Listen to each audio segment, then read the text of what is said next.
Let's get into the card. Welcome, everybody. It's that time. It is DFC Thursdays, my friend, and I'm happy to be here. Look, I'm especially happy to be here because someone saw it as my time to challenge for the title. Fucking Arm and Hammer, man. This guy has had a diversified 4 weeks, let me tell you. He fought Dio twice. I think, who was it before that? He was Coooley before that. Yeah, and now here he is. Totally new opponent. Wait. Look, that's not the point, right? ArmondP is on the verge of making DFC history. This guy is an almost undefeated fighter in the DFC. This guy is making history for a lot of reasons, okay? A lot of reasons. First of all, first and foremost, and I think arguably most impressive about this guy, is that he is the first ever DFC champion that does not have a D2JSP account. This guy has won multiple Performance of the Nights and has been unable to collect his forum gold.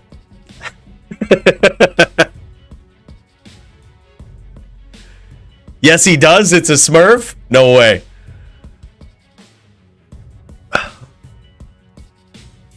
Well, look.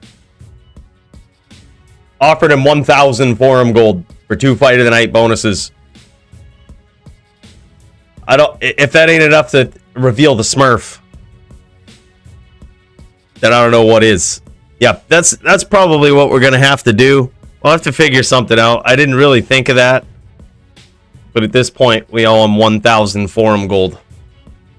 Speaking of which, Fight of the Night bonuses online tonight, thanks to Primo. Big cheers to you, my friend. This is gonna be sick. I think there's a lot of potential here.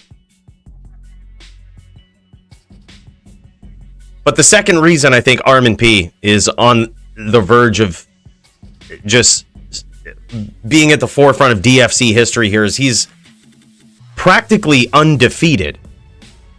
Practically. And he's one of the first ins in a long time since Joby, I believe, to... Or I'm sorry, maybe there was... Yeah, Serenity was in between.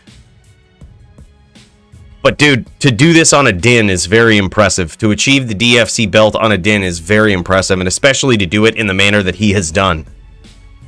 Where he has slaughtered opponents that have been put in front of him that many people counted him out for. Some of them multiple times in a row. Tonight is ArmondP's chance to avenge his only loss in the DFC, which was to yours truly. The fast clipper ship herself, Santiana. Can he do it? His only technical loss. Does he have what it takes to put all the haters to rest? To finally solidify, to say, look, there ain't a damn one out there that could take me on. Even beating Dio back-to-back 2 weeks in a row is very, very impressive for this guy, because Dio has been the guy that has killed the hopes and dreams of people rising up the ranks in the DFC for a very long time, especially din players. So, albeit a long duel, a very thick air sort of duel, it was very cool to watch, man. Very cool to see. By the way, just want to say, cheers to everybody here. What's up, Master Otis? What's up, Tommy? Laser, Coolio. Yo, what's up, dude? I'm happy to see you here, brother. Yeah, happy to see you back. What's up, Andrew? What's up, Mark? Punch. Fax, my dude. Cooj. And my boy, Dio. Speak of the devil. Soulless. Oh, man. And Max. Yo. Happy to see you guys here. Yeah, co-host, official co-host is here. Thank you for showing up. I was a little worried there for a minute. I also want to give a special cheers to Gator Boone. Gator Boone, Night Fury 89X, Chris Sode, Chicken Teriyaki Boy, Twisted Karma, Tony W, Matt Bazan, Terry Vats, Core MTG, Warmest, Pickled Cucumber, Loke Reaper, JLK, Jeff, Simon, Tommy, my boy, I see you out there. Tommy Fred's Trains, this guy, my boy Sound, Andrew Shea, Abel. Then we've got Holy, Carlo, Jesse, Deeds, Dragos, Eric D, Chuck, Conan's dad, Toshank, Master Otis, Mass Money Trades, Brent Charvis, Josh, Kalu, Eric Mann, SLW Cosby. Bros, all these guys. Long list of names. You heard that. It's impressive. I see you guys out there. Long list of names that keep the Juck fuckery alive. These are the guys that re-up their memberships even when we weren't live. I want to give a special shout out and a special cheers to these guys for doing it midweek. Thank you guys so much. Really appreciate it. And look, because of that, I'm going to assume these two things are related. We were able to put together a hell of a card, man. We were able to put together a hell of a card. Mark Miller said it best. Make sure to like it. What's up, Javier?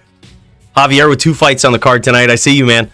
You were the only one with 2 fights on the card, but last minute we got a couple of signups and we decided we couldn't necessarily match them against each other, mainly because I didn't want to hear any excuses from Doombringer. His arm was broken, and then, now I just got my cast off, and then you give me max. Like, come on, dude. Like, I didn't want to hear it. All right, so instead, I gave him another vicious opponent should Punch want to rise to the challenge, and I think this might be a wake-up call. Regardless, it's going to be super exciting. If Punch can beat Doombringer, he would be the second barb in DFC history to ever do so. The first one being Stadium PK with a very interesting setup. Even having Whizpike as one of his main weapons, it was so weird. It was so weird the way he went about it, but dude pulled it off, man. And I gotta say, Stadium's pretty good at chains, but Punch is a different style of player, man. And I'm not sure if Doom's going to be ready for it, but we're going to find out, dude. We're going to find out. He's certainly got the setup for everything. So that's on the card. Also, we got NYCmaxim versus Riz. We have seen this. Actually, nearly a year ago, we saw this matchup. We always check to see if it's happened in recent history, and the answer to this one is no. But we did see it a year ago. And this was, I believe, one of the first times we ever saw Max bust out his Blade Fury Sin against an opponent, and it led him to a victory against Riz. Duel him 3 times now in the DFC. Was the last time like a year ago? Was I right about that, or did we not put something in between? God damn it, report your duels. Trap v Ghost, Blade Sin v Ghost, and Trap v Bosun.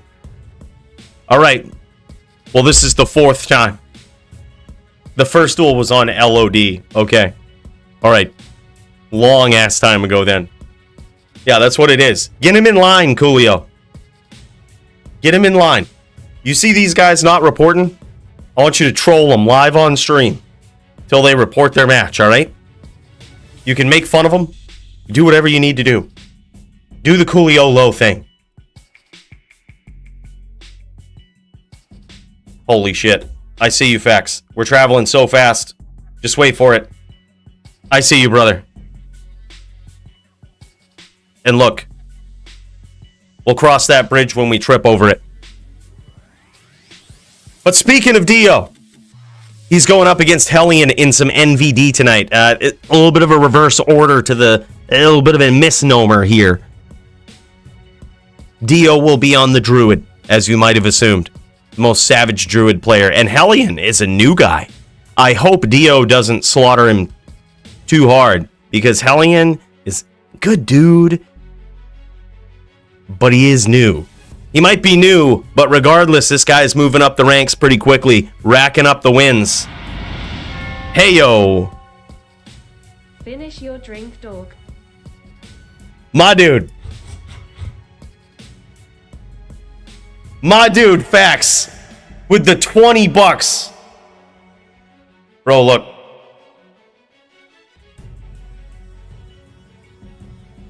All right.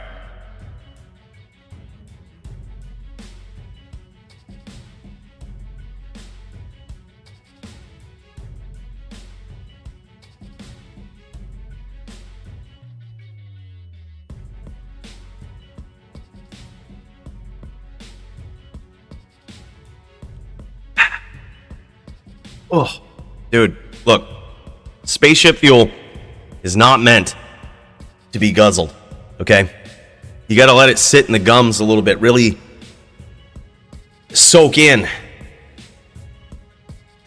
Soak in the uranium that it's made out of so that we can be electrified and radioactive for our duels. But you know what? It's a good reminder to get those performance enhancers going for this upcoming title bout with ArmondP. Bro, hey, thank you so much for that 20 bucks. Big cheers to you, Facts. I'm chasing that one with something, all right? Let's fill it back up and get into this card, and let's all tip one back to Facts. Hell of a guy. Thanks, brother.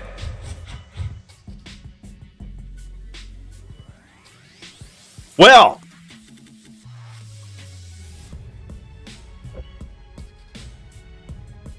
this card has got Fight of the Night written on just about every match, including Javito versus Mantrayana. This guy was the first one with 2 matchups right here, and this first one's going to be a doozy. He technically has an advantage. However, it's one of those matchups. Din v Barb. I believe Javito is on the Hammerdin or the Mage. If he's on that, it's certainly an advantage in his favor. However, I have seen that go south with people that don't give the Barb enough credit, right? Sometimes a Barb like Mantrayana can get in there, pick an angle, rip you apart, and get out. Or maybe Mantrayana is really mixing it up. I love seeing Barbs bust out bows to address Din sitting in Hammerfields. I've loved seeing that for a long time. I think it's definitely the answer. It's not necessary, but it certainly is a very good answer against a Hammerdin. And if he busts that out, well, now the duel changes. It's suddenly a bit more 50-50 than you'd want to think, especially if it's straight Hammerdin. But that should be an interesting one. I'm curious to see how it's going to go. Could be very lopsided for Javitopvp, but something tells me it probably won't be. Then we have Jammy Jams versus Philiac. Now, Philiac, this guy, newer to the DFC, but holy hell, man. This guy's fired up. He was looking for a good fight, and I'm going to tell you, I think this is the one for him, man. Din v Neck. Now, personally, I think this is slightly in the favor of the Necro or Philiac in this matchup. However, it's not necessarily the case, especially if you get Jammy Jams, who really gets in there either on a murder Din style, Din that busts out the bow, if he's rocking hammers, or if he's, going VT. Both of those duels are actually very fun and very rewarding for the Paladin when you finally get there. You're certainly on the run. The Necro, is probably going to be trying to hit you from a little off screen, but trying to get a little close, right? Bone Spear is your friend in that matchup. It's very hard for a Din to get out of the way of Bone Spear, but unless they run into a train of IBS, that's usually a bit easier to avoid. Do mids even exist anymore? I am the best ever. Rick told me so. Whoa, Toshank, I'm so happy you're here. He's right. I told Rick not to say that because it was going to inflate Toshank's ego so highly that he might get too big for his britches. But he's right, man.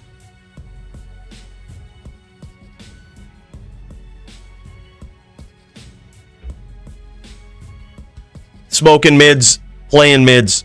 No, I think if he smokes mids, he plays mids, but the second he hits the bong, dude, that guy will floor you with Mind Blast. And it's not even close. We've seen it happen. These are just facts. It's how it is. Speaking of facts, man, I think we should tip another one back to that guy. We've also got Punch versus GVM. I'm not actually sure how this one's going to go. For the first time in a while, I hate doing this. I hate doing it, but I'm not 100% sure how this duel's going to go.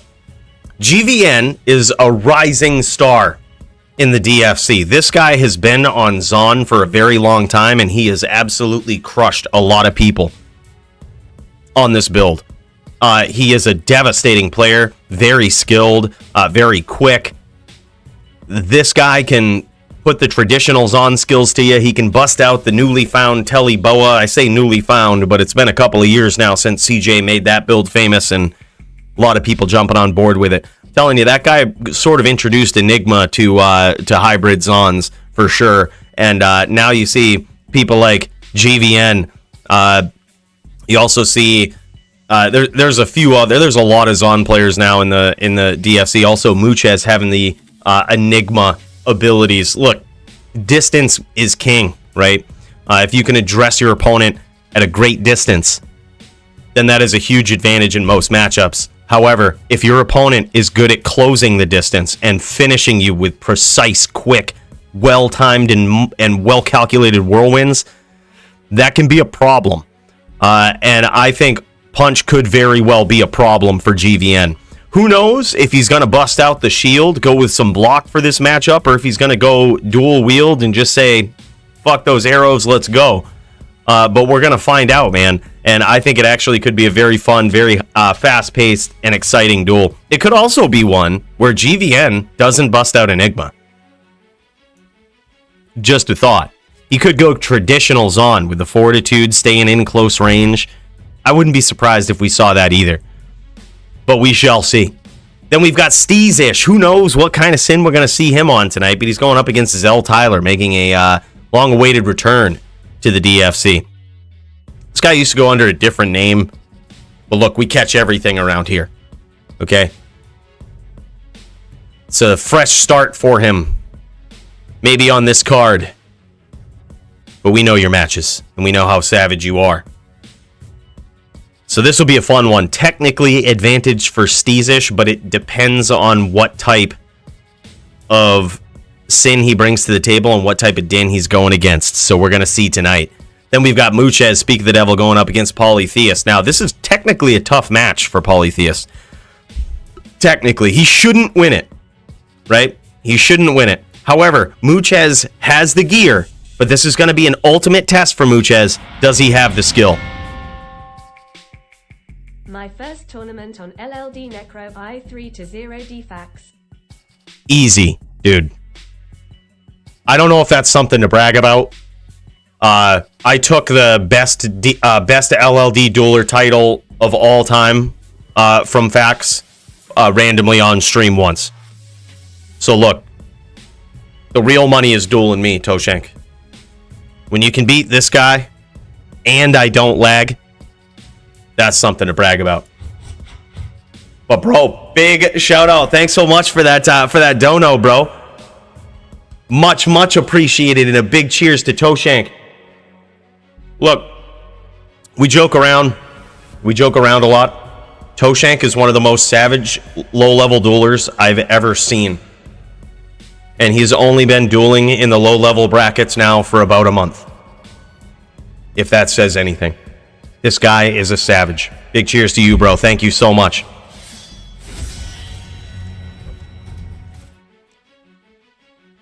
And then we've got two fights on the card for Riz. Of course, you know about the one with NYCmaxim. Then he's going up against DJ Johnny Dubs. Guy shouldn't win, but he could. Drink up. You got a big night tonight. Be a savage. Holy shit, man. This is what we got to do. You guys pumping me full of these performance-enhancing drugs. Andrew Shea, bro. Big night tonight. We got to be a savage. You're damn right about that. We'll go back to the official cheers on the spaceship here real soon. But I want to recognize you for it, brother. Thank you so much. Big cheers. Bro, Riz versus DJ Johnny Dubs could be an interesting one, and I'll tell you why. Riz should not win this fight here. He's going up against a barb, and it feels bad putting him up against a barb, but this wouldn't be the first time that we've put him up against a barb, and he's won. If he pulls it off tonight. DJ Johnny Dubs, guy is a savage. He's got those skills. He's really getting them polished up. And this is an interesting next step test for DJ Johnny Dubs as much as it is for Riz. If Riz beats yet another barb, especially with a ghost in, I'm not sure if he's going to go trapper for it. He has the capability to do it. But if he does it with a ghost, I don't care how he gets the job done, dude. That's impressive. Like, that's a big statement. You know what I mean? And especially a rising star like DJ Johnny Dubs. This guy. Gonna bring it to Riz for sure. But if Riz can beat him, it's huge. If DJ Johnny Dubs can beat him, he's gone where other barbs have not gone. So that's a big fight. We've also got Gurdy versus Hellboy, Sin v Drew. New Sorb rules, we put that in there just to remind people, okay? In recent history, we made a slew of DFC rule changes, but one of them was that druids are no longer barred from using T-gods. In fact, they enjoy, for the most part, against trap sins in particular, they enjoy the same Sorb rules as everybody else. It's a miserable matchup in and of itself, or, as is, so it is what it is, man. The Trapper might eventually get there, so it's good to give the Druid more opportunities to get in and out, more opportunities to be aggressive, which he has to be in that matchup. So that'll be a fun one to see. Just wanted to put a reminder out there that double check the Sorb rules because they have changed. And then we've got Tempest versus Javito, another Javito match right here. Now, technically, he's not in the advantage here. Technically, Javito not in the advantage against Tempest. But I'm going to tell you what, he pulls this off. I will be very, very impressed. I wouldn't be so into D2R if it wasn't for your content. I appreciate you, brother. Holy shit. All right, it's time, man. It is time for Andrew Shea and Jason Nail. We got to go to the spaceship, man. Holy shit. Jason, thanks so much for that dono, man. That's $20 Canadian. Which is the equivalent of 14 cents in America. And I'm going to put that towards a soda.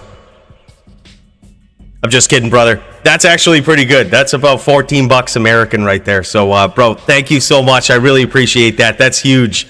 I'm so glad that this sort of content right here, what we do, it keeps you interested in D2R, man. I was just talking the other day, and I was like, man, I never would have thought we would have got here from that first second I fired up a D2 stream. So, bro, it's really good to hear that. Thank you so much. Big cheers. And also, big cheers to you, Andrew Shea. Thank you guys both for the dono. Let's do this. Great card, man, and I got to get practiced up for it, too. So make sure, before we get to the end of this card here, you guys got your duelers fired up. If you have hammerdins, bring them to the table. All right? Bring them to the table. Get creative. You got a bow. You want to shoot me with it. You got open wounds. You got poison. Mix it in, dude. I want to be ready for everything tonight. All right? Get them ready. I'll let you know the game here in a second. But we're going to see tonight if Tempest or if Javito can beat Tempest. He's already on this win streak. Just beating the win over Sound last week was so impressive, man. Sound, previous DFC champion. This guy, Javito, really building himself up here for a title shot in the near future, especially if he comes out on top with 2 wins tonight. Could be big, but even if he gets one, dude, this guy, I mean, it's not expected in the Tempest match, I got to tell you.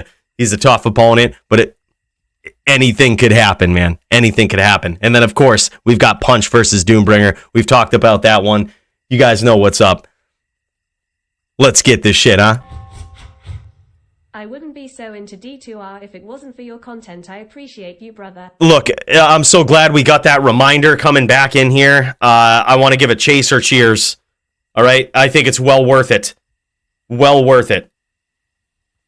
By the way, that's also your first ever super chat on a live stream, bro. YouTube lets me know that stuff. It's like, hey, look, it's the first time this guy's ever done that.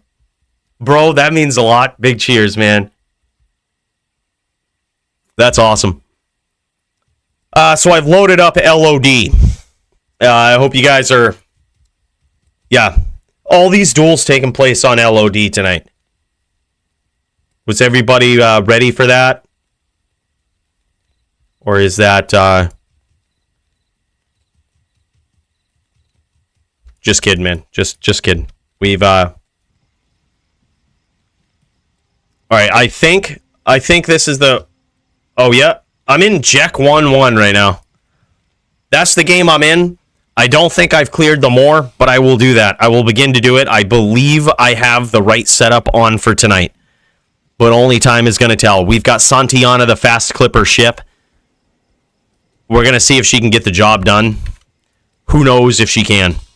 Honestly. ArmondP, once you duel this guy once, man, he can figure you out. And I remember that first duel still, man. Dude was a savage. It was actually very hard to beat him. I thought it was going to be easy. But it was not. Did Fax bring in a level 30? Fax brought in a level 30, hostiled me, and then left.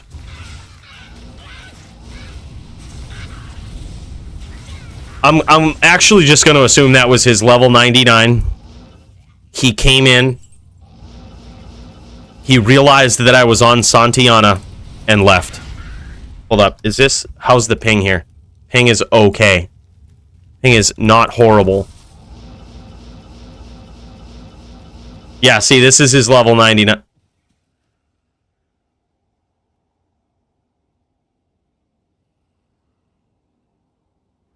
All right, well, I mean, I think it'd probably be a good duel. If he steps out, tries to duel, I'll show you basically what Toshank did to him. Just like that. That's what Toshank did to him in recent history. 3-0'd him. Yeah, we were just PVMing, bro. I'm sorry I didn't see you there. We were just PVMing. Yeah, next time say go, I'll be ready. I'll be ready. I wasn't ready, bro. We were just PVMing. I got the Sunder Charm on. Yeah, dude, I think so too, man. Hit me, bro. Hit me, bro.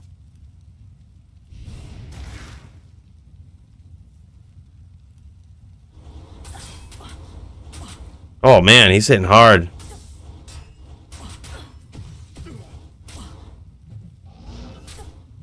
It's all that crushing blow, dude. He's hitting me with crushing blow. It's going right to my life total. It's pretty insane. Notice how it wasn't depleting my mana at all. It was just like going straight to my life total. That's crushing blow for you. At first I was a little confused. I was like, wait, why isn't my mana absorbing this? I have ES up. And then I remembered, okay, yeah, crushing blow. So, although it seems like he was hitting me hard, that would have dilapidated, like that damage would have worn out, like, especially at half-life. It would have started to get progressively less. Less and less. Until eventually the mana is absorbing everything. Or practically everything. It's rough. A rough life of a LLD barb, dude. You can have the most decked out one and it's just a matter of damage calculation. It's just like never good enough on the barb and it's unfortunate. Rip LLD barbs against decked out HLD sorceresses. Facts, aka dilapidated, yeah. Yeah. And plus, I mean, why would he even, right? Santiana, you're right, RH, the fast clipper ship. The fast clipper ship. She's fast. Oh, we've got Cowclapper. This is the... I mean, I hate to say this. I don't want anybody to get upset or jealous, but he is the best Lightning CS Zon practice partner in all of DFC history. I mean, I hate to throw it out there because I know some people probably... They're jealous. But you know what? You guys are zeros, okay? Big zeros. You don't hold a candle to Cowclapper with your CS Zon skills. This guy claps cows and claps players, whether or not they expect it. Yes.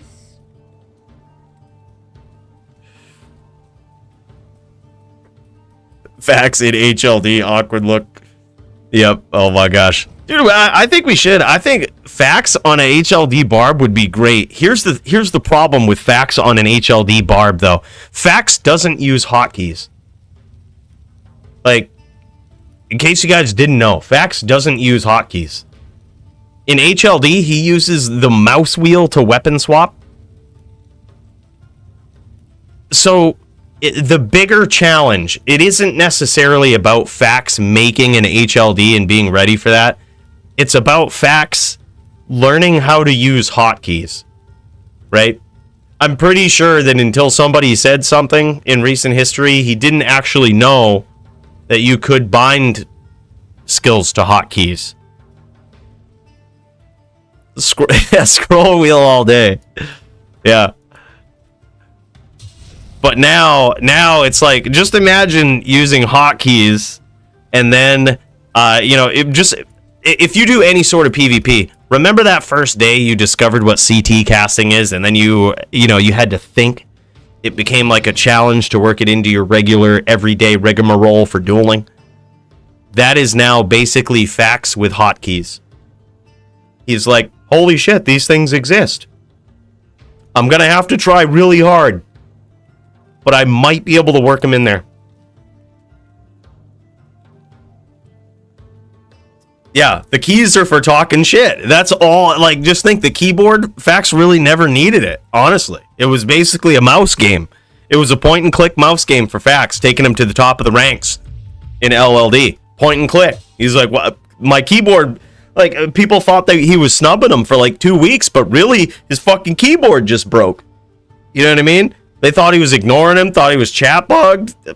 Dude's keyboard was out of service, dude. He had to order a new one. All right, here we go. Fast clipper ship.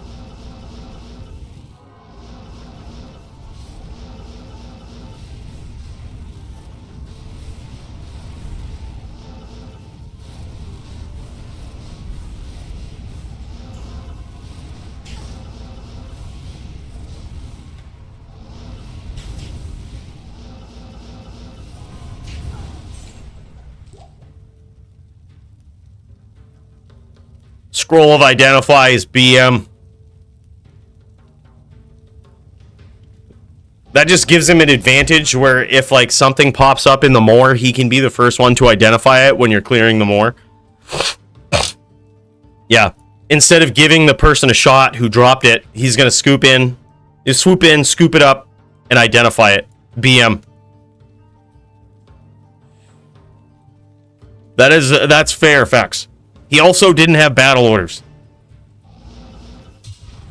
Look, Cowclapper is still working on... well, he doesn't believe in battle orders, okay? It's overrated. Yeah, bow is for children, exactly. Like, bow and really life totals in general are overrated. The only reason I use battle orders is because it also improves your mana. If it didn't do that, I probably wouldn't use it. I'd be right on the same page as this guy. Like, it's for babies. All right. Absolute babies. Look at this helm, dude. Wow. Fax just showing off this amazing HLD gear that he's got here. Level 30 requirement. He could even use this on a level 30 barb. Plus 5 battle orders, plus 5 shout, faster hit recovery. Nice little jewel in there. Sexy. All right. Fast clipper ship time.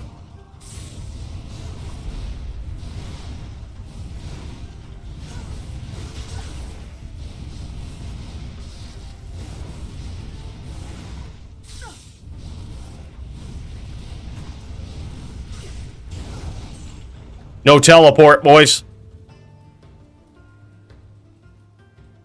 Now that was a good duel. Order welcomes you. GG's, Daniel. Appreciate you, brother. Also, by the way, if this is your first time in the DFC, make sure to pop in to the Join the Stream channel. You know what I see going on right now? I see Mantrayana actually popping in to the Join the Stream channel, sharing his screen, which tells me this guy might be ready to go. I'm going to fire this up, see if we can catch his stream. We'll get it all settled. He might just be in a pub game, too. Like, he might just be sharpening the skills. Hold on, let's check this out. Look at this guy. He's just chilling in a pub game. This is the dude, Mantrayana. May I remind you guys, this guy is a dual sword wielding barb right here.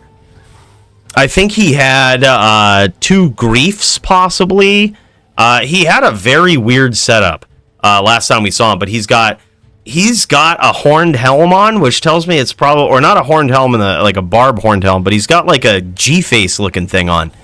If this guy's got Crushing Blow, that shit could be insane. Like Crushing Blow, Deadly Strike. Can you imagine a barb having even more Deadly Strike than they have usually from their High Lords? I can tell by his cast. His cast looks a little low. Looks like I'm not sure if he's practicing against the Din. There's no shot this can be the actual duel right here. Because A, they didn't say go, but B, he appears to be in a pub. And right now, he's going up against the Hammerdin. Look at these. He's picking his angles very well.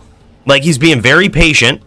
That or these guys aren't hostile to each other. Nope, they're definitely hostile. I was going to say, this guy is dodging hammers like nobody's business. 7.2k life.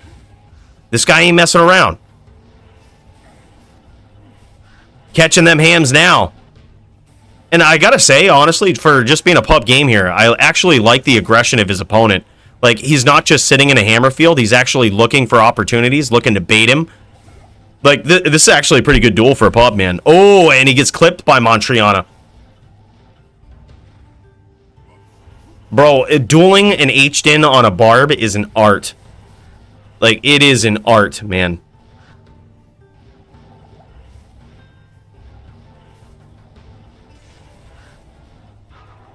This is Mantrayana right here.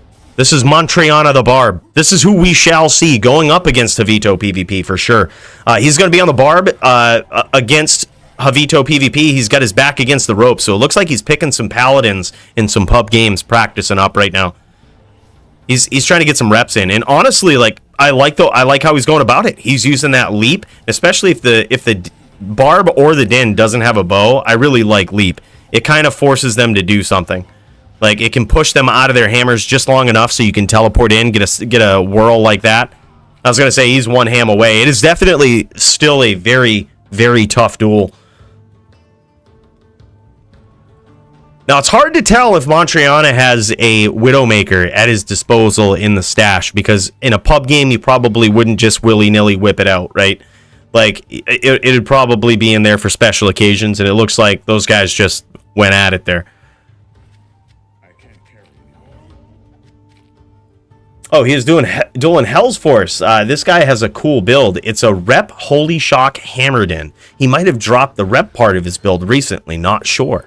No shit. So he's got Holy Shock in there as well. That's interesting. My Titan Barb is almost finished, and when he is coming in swinging with his two-handed weapon. Will be the first two-handed weapon Barb in DFC. Andrew, I cannot wait to see it, bro. What are you using for the two-handed weapon? Is it a FBOTD Thundermaul or some shit? Could be an F Grief. I'm not even sure how I feel about it yet, but wow. It'd be cool to see, that's for sure. It would be very cool to see. Dude, the problem with giving up fanaticism from Beast on Barbs is giving up fanaticism from Grief. Like, it's a big thing, dude. it's a big thing. He made a Plague Reptin before I showed off Balrog. No shit. So kudos to him for coming up with it independently. Wow. No shit. Here I was thinking Max was so original. All right. Truth be told, like, I mean, we kind of talked about this in Discord too. When Max was dueling me on his Balrog din, as he so eloquently named it, I was going back and forth with him. I was like, dude, I had totally thought of building something like that. Like, you rep life back and you just shoot poison arrows and your backup is just hammers. You know what I mean? Like, if they come in, you just hammer them, and if they do catch you, you just rep it back and then force them to come in, and then you just hammer them. Like, you could play the hammered in game, but also you have the bow with poison charms. Like, it's the cheesiest, funnest build ever, dude. That build was hilarious. I love it. F Great Poleaxe EBOTD. Interesting choice. F Great Poleaxe, possibly for the IAS. I would assume probably the IAS is higher than than say in a Thunder Maul or an Eth Warpike. I would imagine that's the reason. Haven't checked it out, but could be. I'm actually surprised more people didn't try it. Yeah.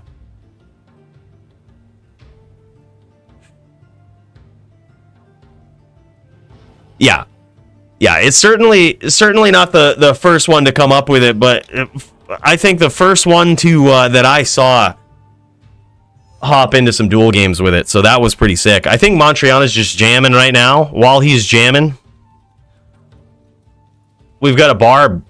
We've got a barb in here. This should be interesting. Townsyndrome. I love it. If this guy's a town barb, I think that's like the best name possible that you could have for a barbarian. Like, that just sits there and gives bow to other characters or provides charges for mosaic sins. Townsyndrome. I gotta love the creativity. I really love it. Like, back in the days of LOD, it used to be who had the shortest name is basically what it was. You have a 2-letter name, it was cool, right?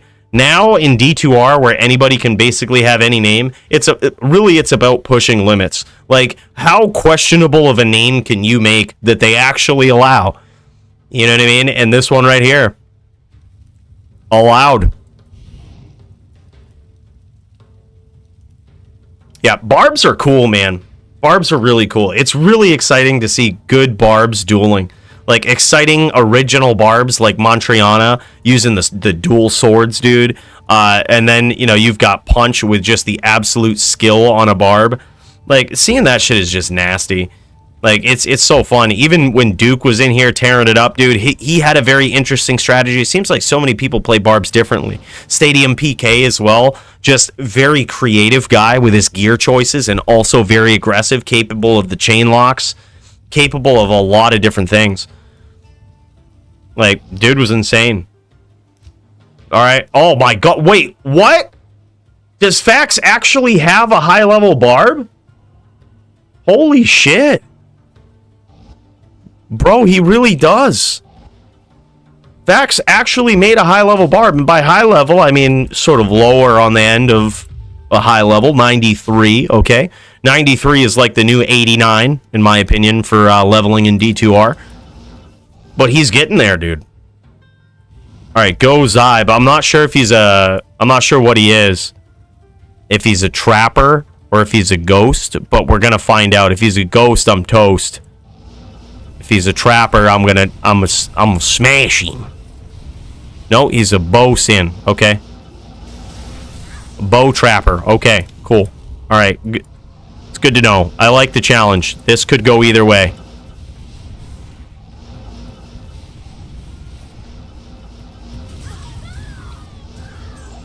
Or it could go down very quickly. Hello. I should put on some fire res.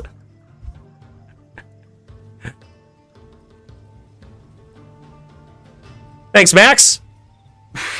Just getting in the zone, man. Just getting in the zone. I haven't even locked the cursor onto the screen yet, and that's when you know I'm serious. That's when you know shit's getting serious.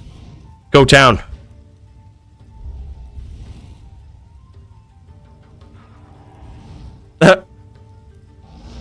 He has the name Fuck It.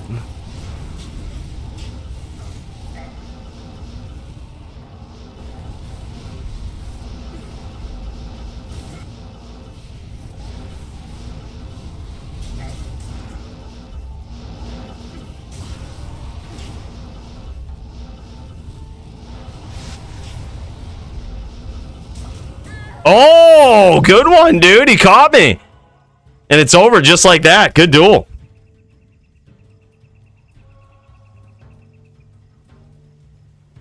Oh, I didn't have ES up? Oh, shit. Okay. Never mind.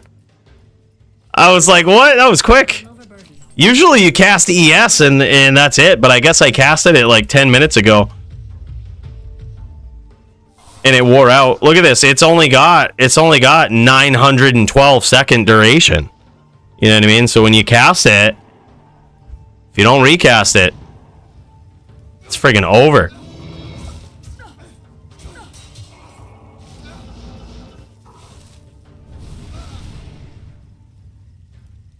Alright, let's get some of this mana back, and then we'll kill Fax real quick.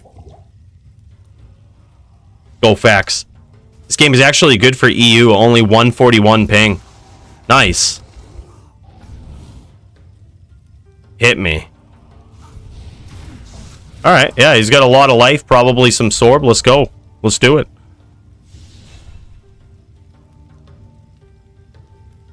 Go cold.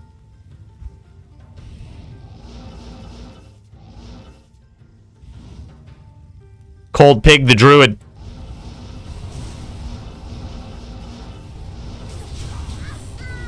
Oh shit! I thought we was gonna get him with that meteor. I think I stayed in it way too long.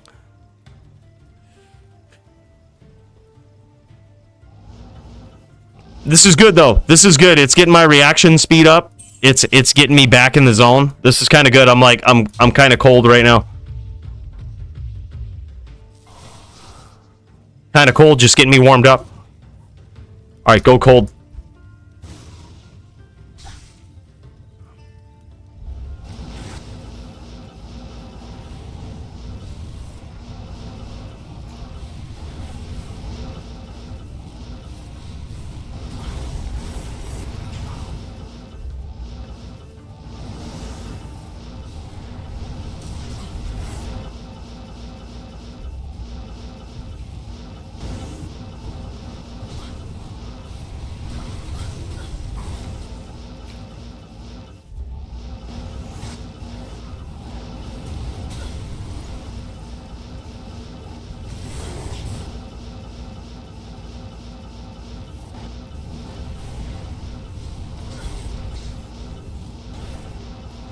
All right, we need to rep back some mana.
All right, we're back in this.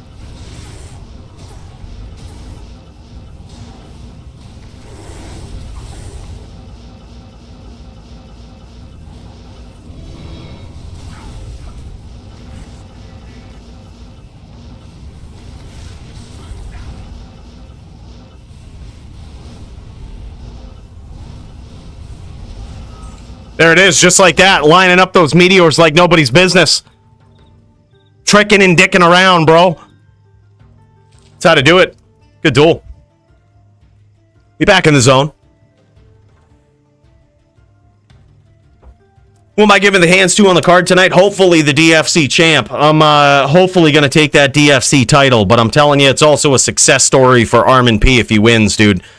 That means he would have avenged all of his losses. His only loss in the DFC is against Santillana, the fast clipper ship, and I think it was probably because of ring rust. You know, he's coming up. It might have been one of his first shots in the DFC.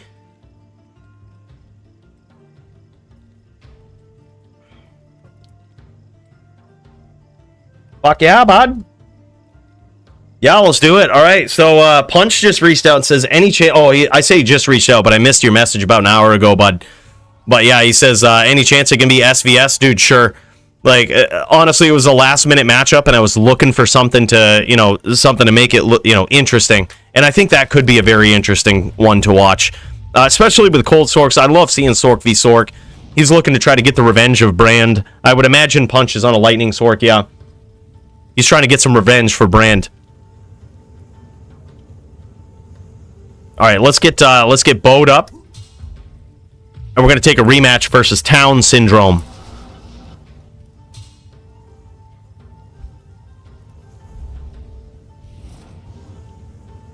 No block. No block on.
Rematch for the win.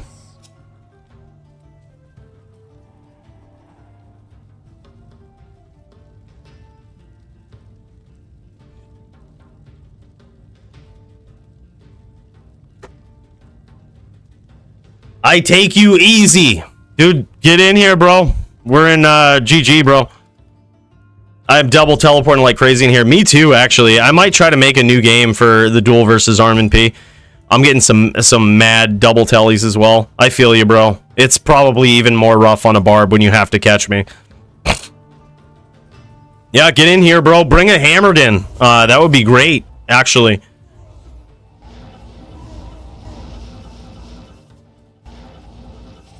We're trying to get sauced up against a hammered in here. Trying to bust out the performance enhancers and do the old you know,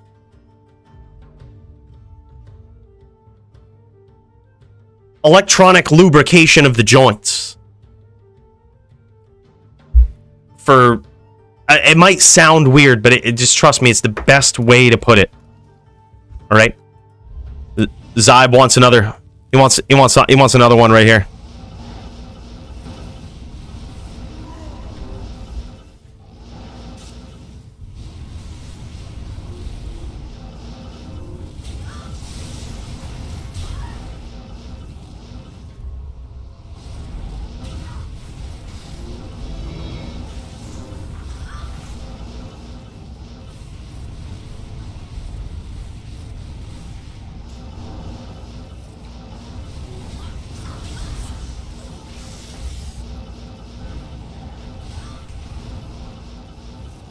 I think we hit him with that meteor.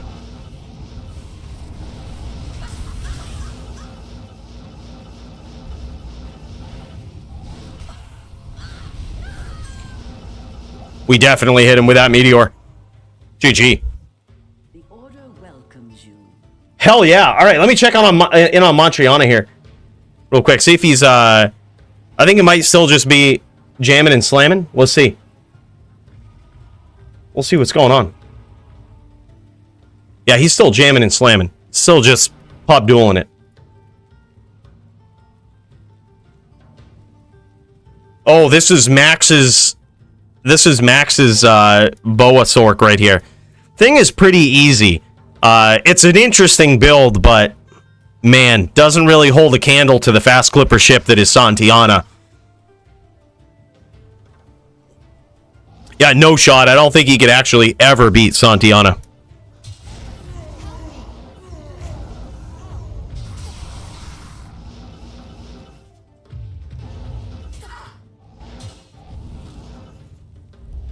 Alright, go, bro.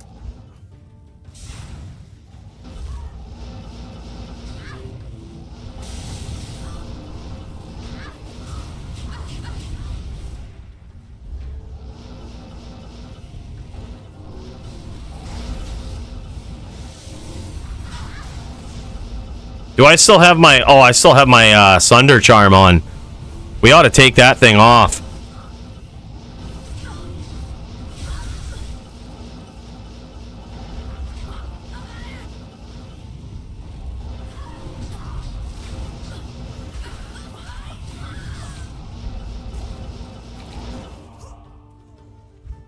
We ought to take this Sunder Charm off. What do you say? About time we step it up and get ready for a duel. Dude, we got some just straight Evan Williams whiskey going on tonight. I mean, spaceship fuel going on, brother.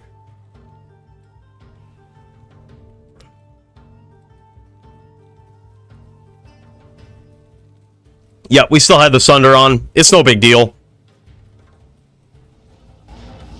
It's just a formality. We weren't sure if we cleared the more, so we had to do it right. Go Cal.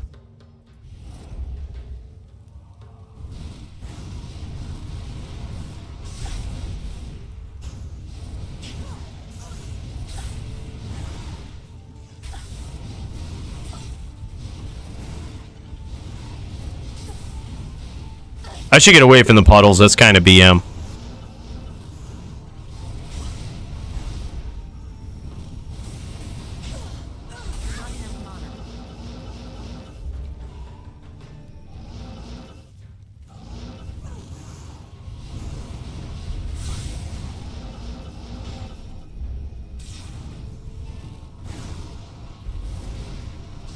Oh, he's got massive... Okay, he's got...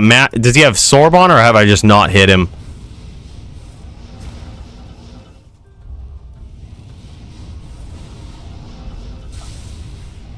Dude, how does that thing still hit me even though it misses me? It's probably lag, right?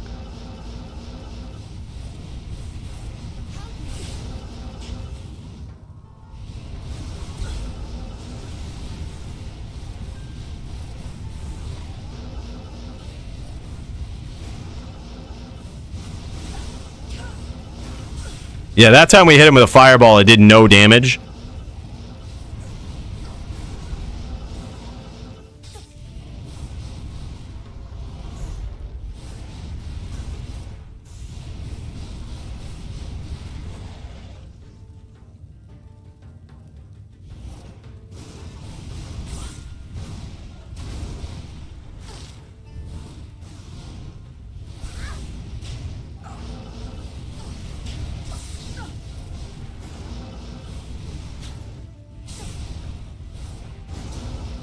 He must have Rising Sun on, because even the fireball isn't doing anything.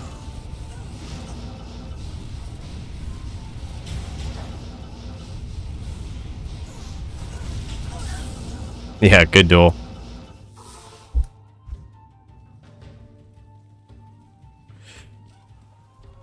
Yeah, Rising Sun will do that for you.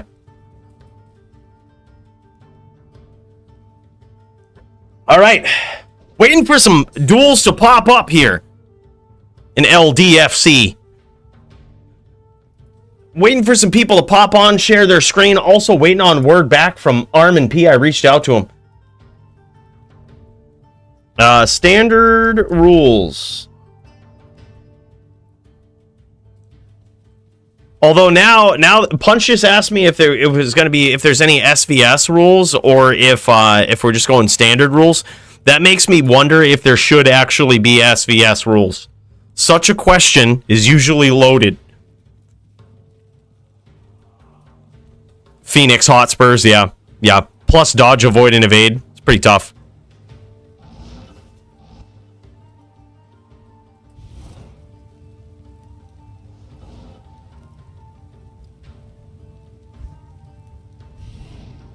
Oh my god, you can't type his name in chat. That's awesome.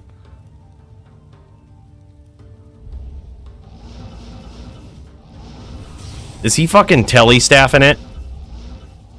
Oh, hold on. I gotta go to the Cold Plains to bow. See, getting the real practice in for these duels. Dude, he's telly-staffing it. Bro has a telly-staff.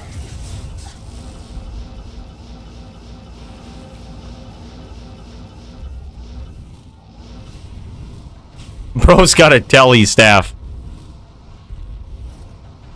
Fax is dueling in HLD with a telly-staff.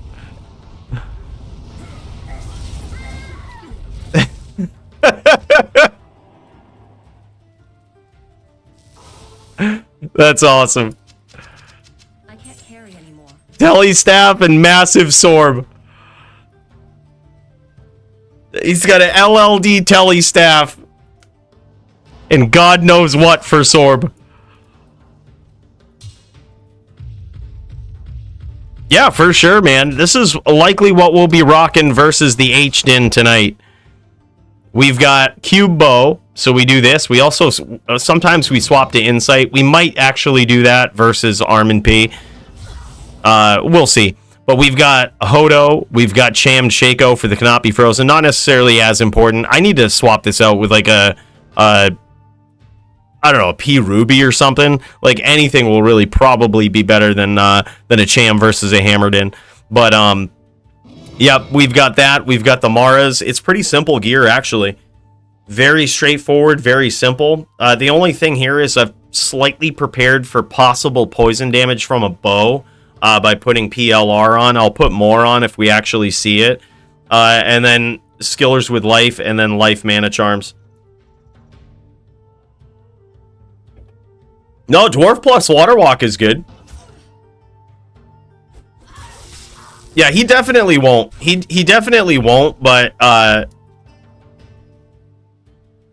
look, I'm just ready either way, all right? Maybe actually you're actually kind of right. Maybe I should put on Water Walks cuz he's certainly not poisoning me. Like, that's probably a good point. Water Walks, or even, you know what could even be better than Water Walks is if I had me a pair of Alders. That actually could be very good. These are 100% perfect Alders. I think they belong on Santiana.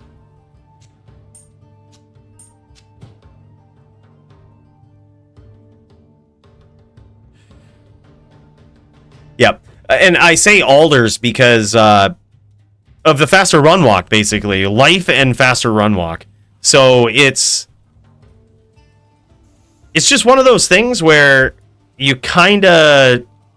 If you're going up against a Hammered In and you hit the Blaze, right? If they try to stomp you, what you can do is just hit Blaze and start shooting Fireball up, and it helps to be able to walk like that, especially if you walk at a certain angle. Try ball me again, Coooley. KK. Where's he at?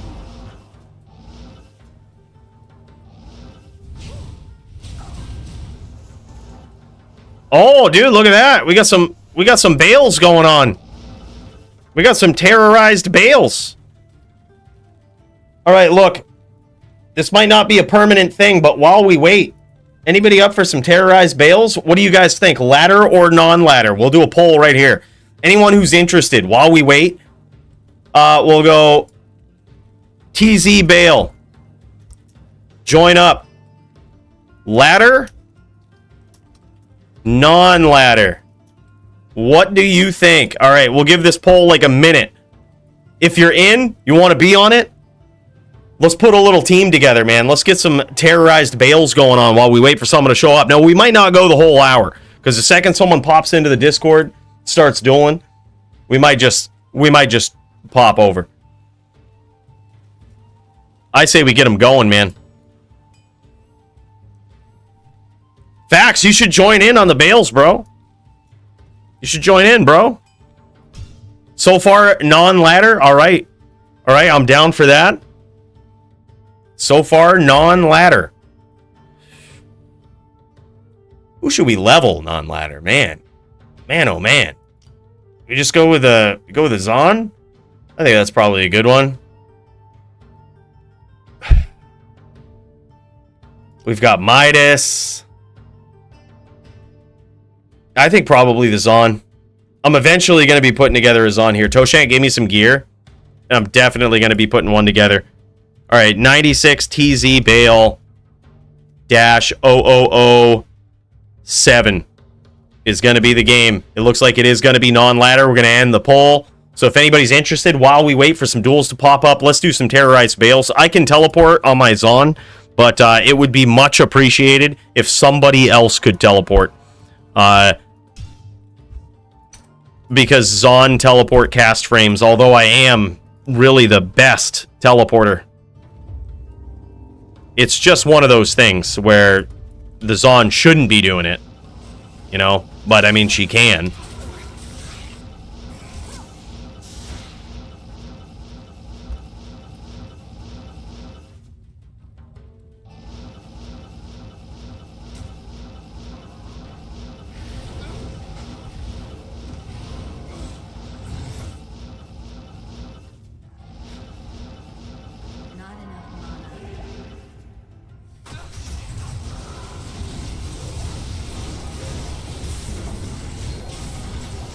Yeah, bro. There we go. We back in it with the Zon. We have very basic gear on this. 100% perfect T-strokes. We have Griffins with a Cham. We have a 219 amulet, just very basic. We have a 1337 defense, Great Hauberk Enigma. We have a 35 Spirit Monarch, 220 gloves with 9 decks and dual resist. Mana Leech, Life Leech, IAS, Mana Leech, Cast. Let's go, baby. This is what it is. All these charms right here are actually donoed from Toshank. I told you, we're getting one together, dude. We're actually getting one together. Cool thing about having a Zon in terrorized Bale runs is technically you can get all of the experience. You can get more experience than most other players, and that's just by throwing a Jav in there and killing most things.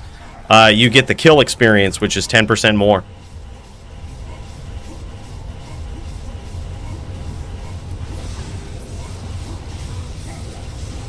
There it is, baby.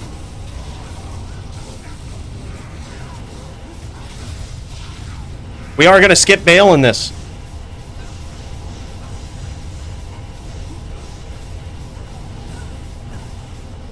I can TP, but game full. All right, bro, just get ready, because after, as soon as you see us, like, hit wave 5, just start spamming this game name right here, 96 TZ space Bale dash 008. Just start spamming that game. Like, start spamming the join button as soon as you see us on wave 5, and that should ensure that you get into the next game, Alex.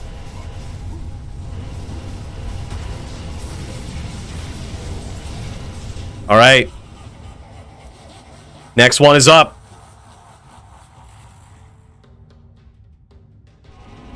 Do we have a teleporter? Do we have a teleporter?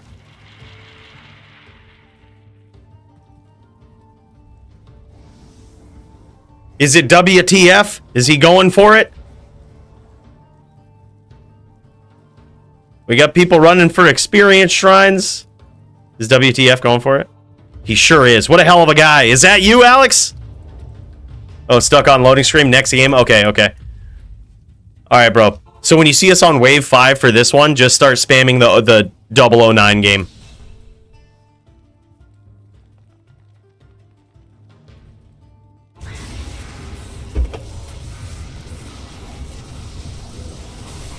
Zon is really good DPS for these games, too.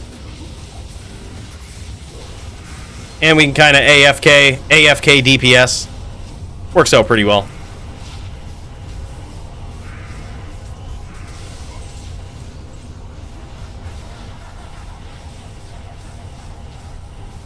Just like that, baby.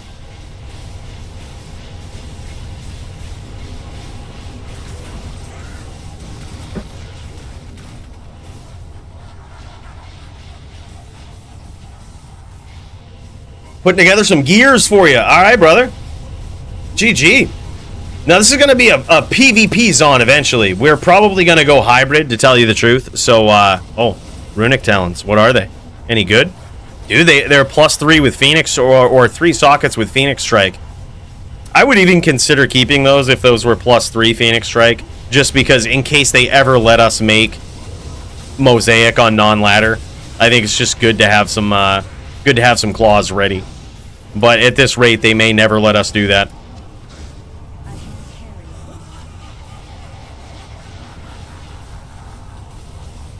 Dude, that's awesome, man. Yeah, it's going to be a hybrid Zon eventually. So we're going to have the Javs, and we're also going to have the bow, though. That's going to be the big focus. I may actually try some weird juckfuckery first, I'm not going to lie. Like, I may actually take a very weird build into the DFC and try to get a rule changed. Like, that's very well what we might do. We might try to get a rule changed. Because for so long, poison has been considered, poison charms have been considered broken. But are they really? Is the question. You know, I'm hoping to put together a Zon that either proves or disproves once and for all how broken poison charms are if people have the gear for it. Like, my goal is to do like 18,000 poison damage with multi-shot and have crushing blow, 99 cast, and just be the most gross telly boas on that just hits you with poison, ones you, and then kills you. All kills happen far off screen. GVN not going to be 2 boa. I'm not sure, dude, how he's going to approach it tonight. If he's going to be telly boa or if he's going to be hybrid. It's a very interesting duel that he's got going on with Punch. I'm not sure what approach he'll take. That was one of the duels where I was like, I'm actually just not sure how this one's going to go. You know what I mean? It was one of those duels where I didn't feel great about it because I didn't know who had advantage, who didn't. Like, in the matchup, it could be very one-sided, and I would feel bad about it. But just based on the skill level of the players, the resilience of players like Punch, and GVN's rising star status, I just think it's actually a really good match for the both of them. If Punch wins, it's huge for him, and, like, sets him up really well, especially if he wins against Doombringer, too. 2 very big names, a rising big name, and a, you know, continuing dominant big name in the DFC in Doombringer. But I just think that match in particular is just so heavy. Like, there's a lot with it. You know, if Punch wins, it's awesome. If GVN wins, it's also insane. Like, it just says, all right, man, like, GVN has got what it takes. You know what I mean? He's got what it takes. You plan on fighting Doombringer with his new Zon of yours? Dude, hell yeah. We'll fight Doombringer. We'll fight anybody. Think it could be a fun duel to watch, dude. Honestly, it might be, man. He could set up with a plague, with max block, plague, and some massive PLR. It could actually be a very fun duel. All right, I see some people popping into the join the stream channel now. As soon as you're ready to go, just share your screen and let me know. Or if you're Mantrayana and you're already sharing your screen and you're like, oh, by the way, I'm ready to duel, just let me know in chat. Probably the best place to let me know. Last we checked in on Mantrayana, he was doing some pub duels, getting warmed up.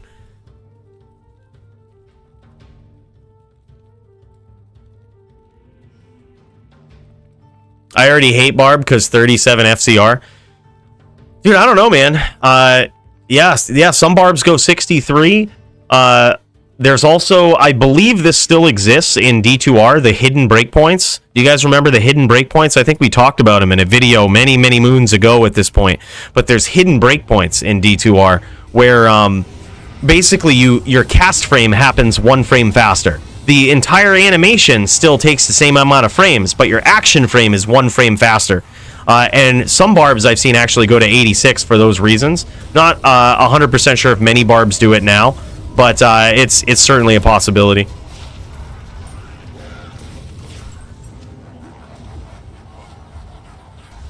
Was mostly used to avoid whirlwind lag in LOD. I don't think it was actually better. 63 is better in some ways. No shit. See, I don't know, man. That action frame seems really good. Like, I mean, an action frame being moved up one frame in the entire animation seems really good because your teleport goes off faster. You have one more frame to re-grab a name lock. So I would figure it would, in high levels of competition, actually make... Yeah, I was going to say, Fax is saying in this game he's like 86 is greater.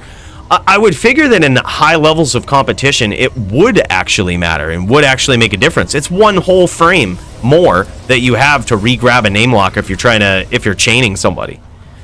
So like the hidden breakpoint might have sort of some significance to it.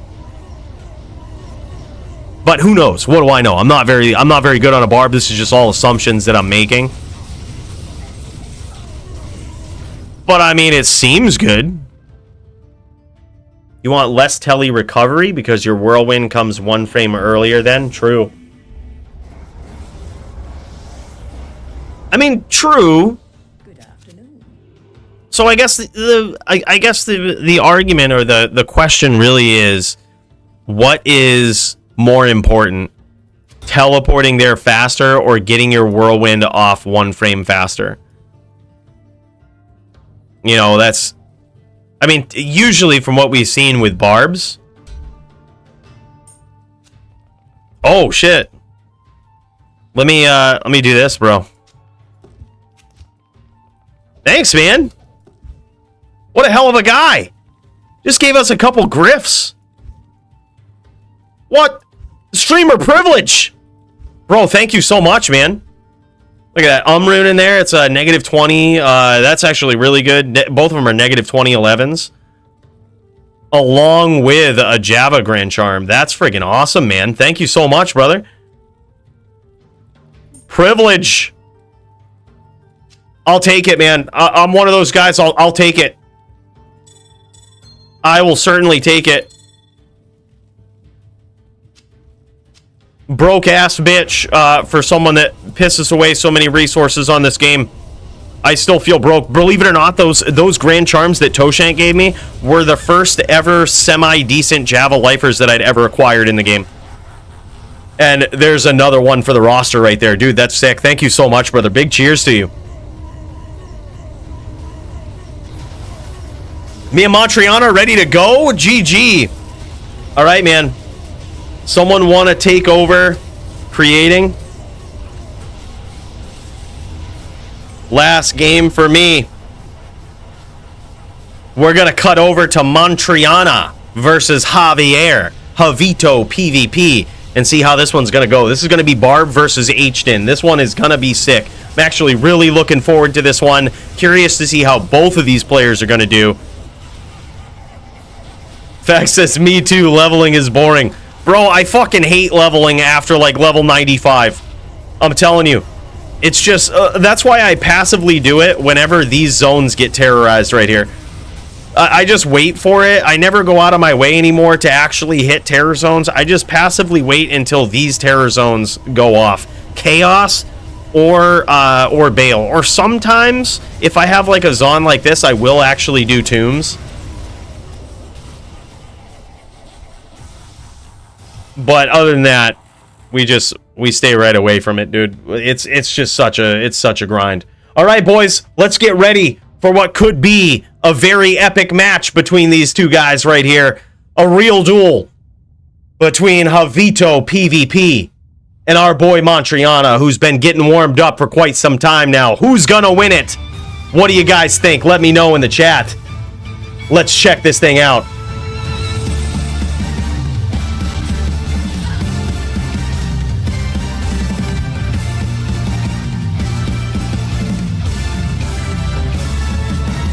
The first big duel of the night in this corner right here. We're looking at Mantrayana. He's been warmed up going against Javito. He definitely doesn't have the advantage in this match, but so far he's done a great job of avoiding any sort of damage from these vicious hammers that Javito's throwing his way. And Javito busts out the bow. A very interesting choice of items here. Very scary to do it against the barb. You can certainly get punished for it, but on the other hand, it is a huge deterrent for the barb to stay on the outside and be patient. So this could go either way, my dudes. This is going to be an epic match. I can tell you right now, we can see it right here. And who's going to win it? First round goes to Javitopvp, busting out that bow, dude. Really showing how it's done. I'm telling you, that bow is underrated in a lot of matchups, and I think, especially in this matchup versus the barb, it is a godsend, especially if the barb doesn't have one.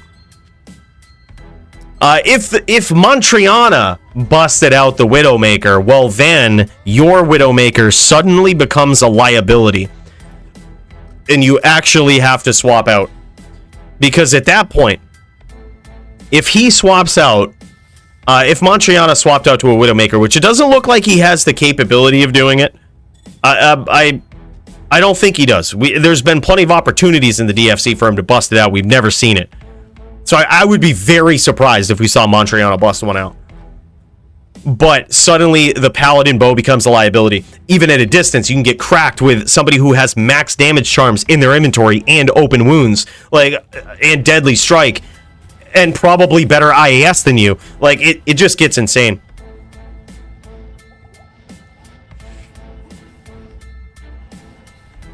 By the way, Cooj, I see you, bro. I see you, bro. After this round, we're going straight to it for a special cheers. Bro, if we did WWE style intros, they would be a lot different. All right? But perhaps we have one of those in store as well. Oh, big hammer from Javito. And Javito happy to trade right in close range like that in a hammer field. But, I mean, he's happy to, but honestly, that could be very dangerous. I was going to suggest you do WWE style intros, but I forgot you already do that, lol. LOL, Cooj, big cheers to you, brother. Yeah, we're going to give it official cheers. I like to think we do very professional intros for these guys, okay? Getting them hyped up, getting them ready to go. If they were WWE, they would look a little different. Yep, but we had considered it. Oh, man, I was going to say that was going to be a rando hammer to get hit with. Ooh, nice clip of the whirl right there from Mantrayana. It's hard to tell exactly how much damage he got. Javito actually picking his angles, being very cautious, very patient. It looks like he also has a COA on. This guy is going pure hammers with a bow, and he's got some massive DR stacked up here. But he almost went down to that. Even through the DR, Mantrayana almost got there. Now making it 2-0. Yo, bro, I think, look, I mean, I hate to do you like this, but look, bro, if we were going to do some WWE, first of all, we would need better, more lively music, right? And it would need to be something recognizable. But the narrative would also be very different. And let me show you exactly what I mean. And here we go in this corner. We have Mantrayana. Now, Mantrayana is strutting his stuff walking into this ring here because Javitopvp had talked some mad shit about his sister, and now he's pissed. Javitopvp is looking to not only avenge his sister's reputation here on the Paladin, but he's also fighting for abortion rights across America. He is unhappy about the overturning of Roe v. Wade, and he's hoping that smashing Mantrayana's face in can really make a big political difference. We're going to find out here tonight if that's going to happen. But until then, oh, it looks like Mantrayana's got some choice words for Javito's sister. Oh, that's just... Oh, who would say something like that? Oh, it's getting nasty in here. Vicious blows from Mantrayana from the keyboard. Oh, man, this whole duel is going to be fought from in town, and we can certainly tell that here tonight. But who's going to win? We're going to find out. I mean, that's just... I think that's how they would look. WWE style. You know, that's my guess. What do you think?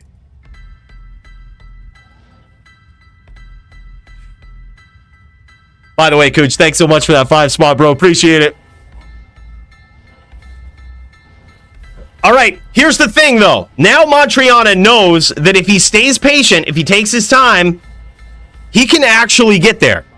Like, he's actually done some good damage. Looks like his keybinds fucked up. I was going to say, what's going on? He's waiting a long time to re-up on that mana. He's got really good ping. He's keeping his Oak Sage up this time. I think Mantrayana has seen some good success. And this is where he had a big opportunity to catch a veto right there. I think if he would have whirled instead of leaped, that could have been over very quickly. I love that he's using his range here too. That is what he is trying to do against Javitopvp. He's trying to use the range with those swords, which is mastering the range on a barb is next level stuff. Understanding where you're at, how much range you have. Oh, he was a little slow there. He was a little slow and ended up getting caught by Javito, making it 3-0 here so far. Or maybe it's 4-0. Maybe it's a 4-0 finish. I think that might be it. Dude, I'm down to see some more. Mantrayana, somebody get this guy a bow, man. Somebody get this guy a bow. For Christ's sake. He's got his range down. Now he just needs to throw his opponents off, and I think that's certainly the way to do it.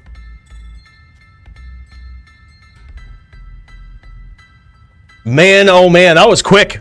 It was savage. Certainly this is a duel right here where Mantrayana does not have the advantage. You see him stacking up his AR here with the angelic set, partial angelic set.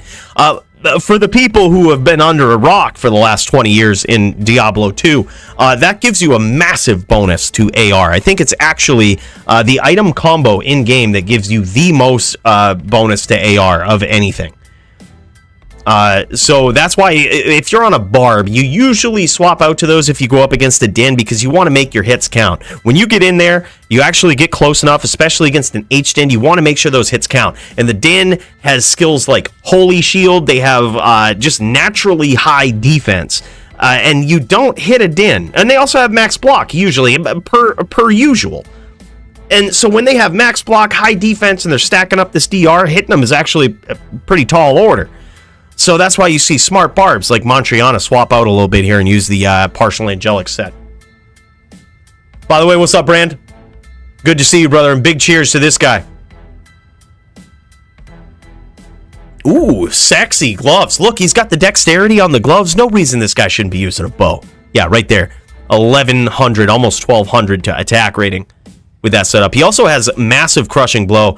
Dude, go back to that G-face real quick, man. I'd love to see this. He's using AR lifers, max AR lifers, combat with... He's got a smorgasbord of charms.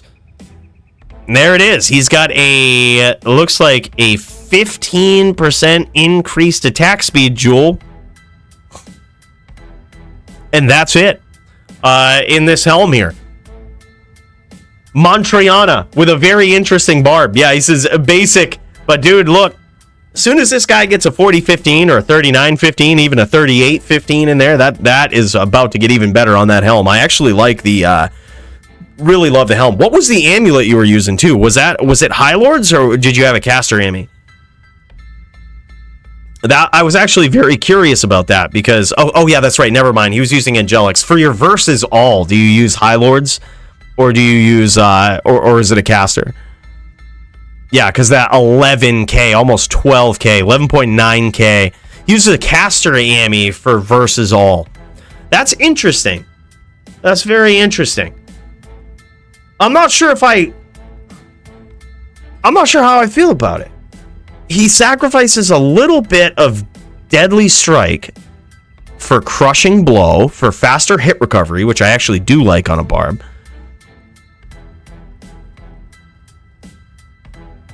Would need a perfect roll on Grief to open up belt slot. Oh, I see. Because he needs 65 FCR. I like that. So he's going with a 65 FCR setup. I gotta say, dude, I love this barb. Oh, and look at this. He's got 15 IAS jewels in this 20 cast helm. Dude, big ups and big props to Mantrayana. You want to know why? Because this guy steps in here in duels, and this guy doesn't have, like, the 100% perfect gear that we sometimes see and think PvP is so unapproachable, right? Like, this guy gets in here, and he, mind you, these rounds were very close, going up against Rising Star Javitopvp in the DFC, right? All very close. And, dude, this guy's got non-perf gear. He's got basic IAS jewels in his gear. I absolutely love that. I think that's extremely inspirational to a lot of people, but myself included, dude. It's for people like Mantrayana, when I see this stuff, it's suddenly why I don't necessarily care so much if my gear isn't 100% perfect, when my inventory isn't 100% perfect. Yeah, there's no reason to use G-toes instead of gores. I would agree. What's the password? I got good G-face for you. Yo, I guess Fax has got a good G-face for you, Mantrayana. Possibly something. Dude, let him know that pass and he might hook you up, dude. I think that's actually really cool. Big hugs coming, Max. Or Fax. He says, what's the password? Let him know. I assume you can't guess it. Hold on. We can't guess it? I'm going to see if I can guess it. I'm going to see if I can guess it.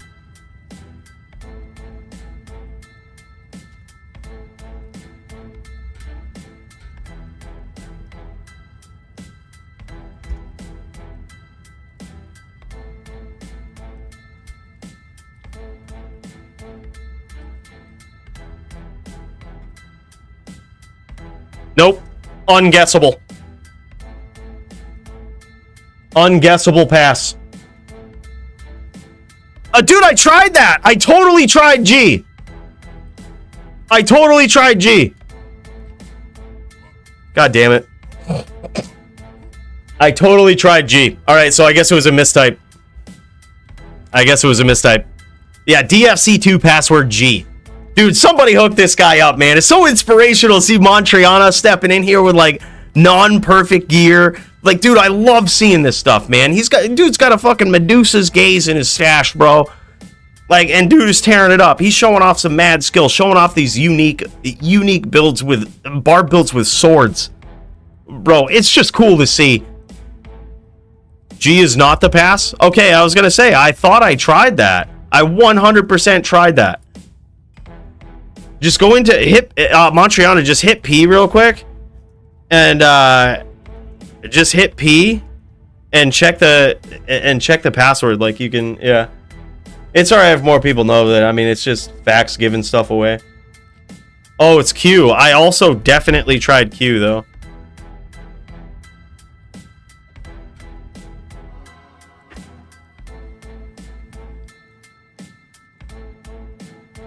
I definitely tried Q. Alright? I think that's really cool, man. I think we ought, I think it's really cool that Fax is giving this dude some stuff, man. I think it's really cool. I'll hook this dude up. What's he get? What is Fax giving this guy? Well, let's check it out. What was it?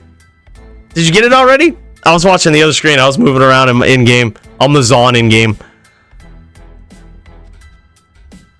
Oh, okay. It's 29% enhanced damage, 15 IAS. Slightly better. Look, slight upgrade right there. That's pretty solid.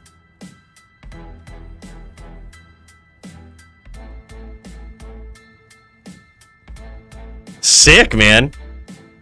Nasty. Thanks, Fax. Big cheers to this guy. That was really generous, man. And believe it or not, 29 ED, 30 ED is actually a pretty good jewel because it's good for MLD as well. It's actually pretty... 30 ED, 15 IAS is pretty valuable. There's a range of those ED jewels. Not many people know. Bro, that's sick. Fax, thanks so much for doing that, brother. I think it's cool. He also says, let me see what else I got. Man, gotta love the generosity. Hell yeah. Hell of a guy. All right, boys, let's get some more duels going. I'm still waiting on word back from ArmondP. This guy might be scared. It's possible that ArmondP is scared.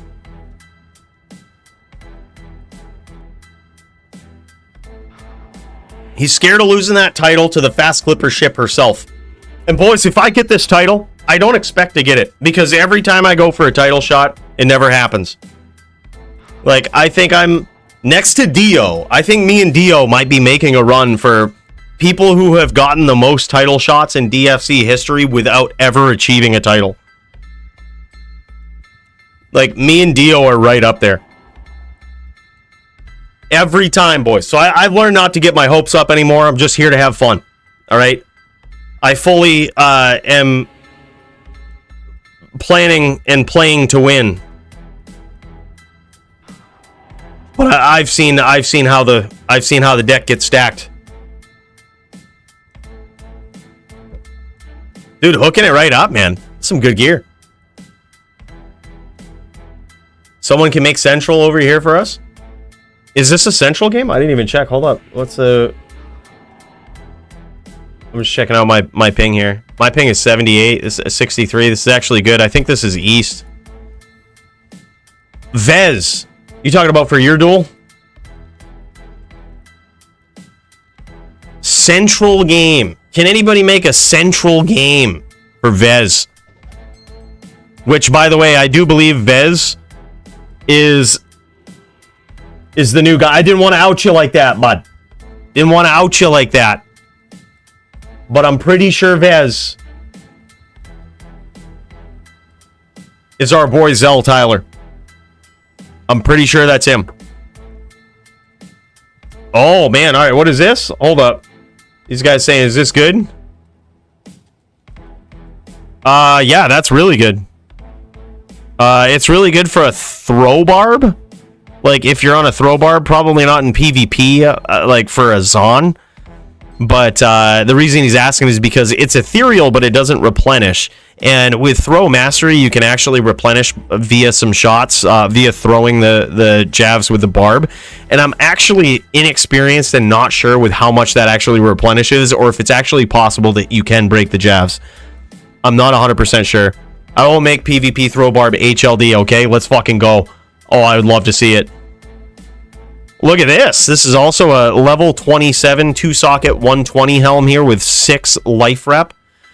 This is an interesting one. It's good. This is a good helm for sure.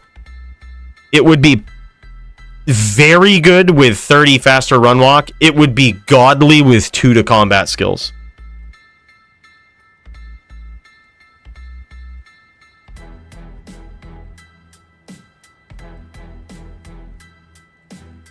Lacerator doesn't throw very far. Why? That sucks, dude. Lacerator is so cool. I would love to see a brawler barb, dude. Someone go full brawler with Lacerator, but it just doesn't throw far. Everybody's trying to increase the distance versus a barb anyway, so like you never, like the Lacerator having low range just really sucks. That sucks. Bro, I can't wait to get this on together. Look at this stuff, dude. Toe hooked it up with this. This is a very nice, nicely rolled bow. Good old Faith. It's not quite 100% perfect because it would be 15 ED 3 AR, but this is 12 ED 3 AR 15 2. Not complaining at all. It's certainly something we're interested in using. However, for the Telly Boa Poisons on, I might actually go with Insight because it's got cast on it. It's got cast. The IAS won't be there, but technically we really don't need it. We just need the mana regen, which with pots, I guess you really don't. But I had theorized the idea back when mana pools were banned in the DFC. So that's why I had thought of Insight. But it also has 35 cast on it. A lot of people don't know that. It's got 35 cast. It's got crit strike on it, which, it's all right. Bonus to AR, which is really good. I need those for my throw barbs. Sell those Javas. So, do throw barbs actually get so good that they can rep back all of their Javs? Like, you don't really need to... Like, you don't actually need rep because you'll never break them? Is that the case? These are the Javs that I have. These are what Toshank gave me. This is certainly likely something I might use for the swap. Here's the thing. I'm going to be honest with you guys. I'm going to be real honest when I say this.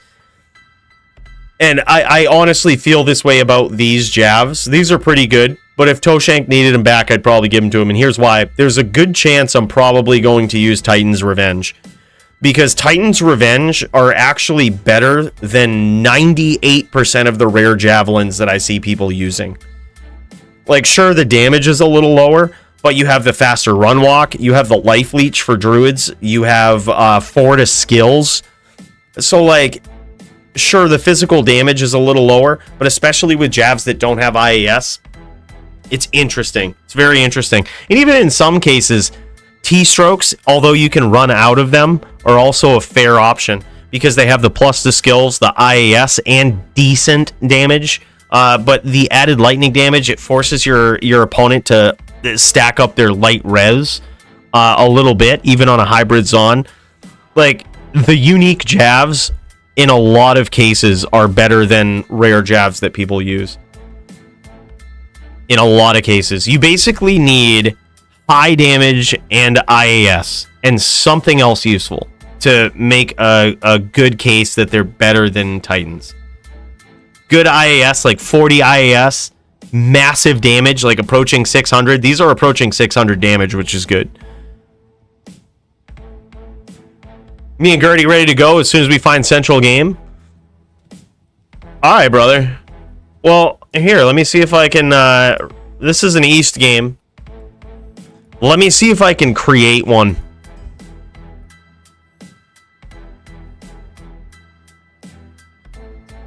Sometimes I just get thrown into random Central games. 94 ping, 47. That is definitely not a Central game. If it hits 47 ping, it feels like it's next door. They must have linked me up to Canada or something. Quebec never makes Central, exactly. We'll just throw a couple more up. We'll see what we get. See if we get lucky. Oh, 125, 63, questionable. Questionable, 47, definitely not Central.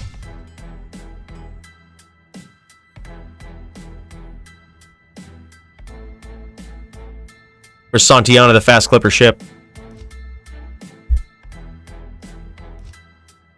Alright, let's try again. 141, 78, 63. Man. No, it looks like we're getting thrown in East, but this one has a little bit higher ping. It's kind of sitting around 94. I don't know. Join this one. It's DFC 5. And I'll message you the password. Just see how it feels. I'll message you the password, bud. DFC 5, and that, I believe, is the password. Just see how it feels. It looks a little high. I guess it's getting down to 63, but it's not hitting 47, which tells me it might be in a more central server than others. Even if the same person creates. Yeah, it's very true. But it's usually because they do... Okay, there's ping 110. Like, it's usually because they have multiple servers that they'll just connect you to the fastest server. If it happens to be a lot of people are creating games on, like, your closest server, they'll just kick you to the next one. Wait for Gurdy, I guess. All right. Yeah, no problem, dude. No problem, dude. Oh, we got Fax. Is Fax showing off the barb here? Hold up. Bro, we might have to check this out. This is Fax's barb. This is the LLD throw barb by the looks. Gosh, I would hate I would hate to have to pop in while waiting for ArmondP and just easy Fax on the barb. I'd hate to do that to him. He's a good guy. He just gave away a helm. Okay, so this is what... Okay. Oh, he's showing something off. He's showing something off. Okay, so you literally can't run out. You literally can't run out. That's what he's showing off there. So when he was throwing those jabs there, he was chucking those jabs. And they just kept replenishing to 120. So while it's statistically, theoretically possible, the odds are extremely low that you would ever not rep a jav by throwing F javs. Yeah, throw mastery. So this is what it said. Go back to that throw mastery real quick. So it says 21% chance to... All right, he's gonna bow. 21% critical strike, 36 pierce, 43% chance to not consume quantity. Replenish quantity on critical strike. 23 is all you need plus 43.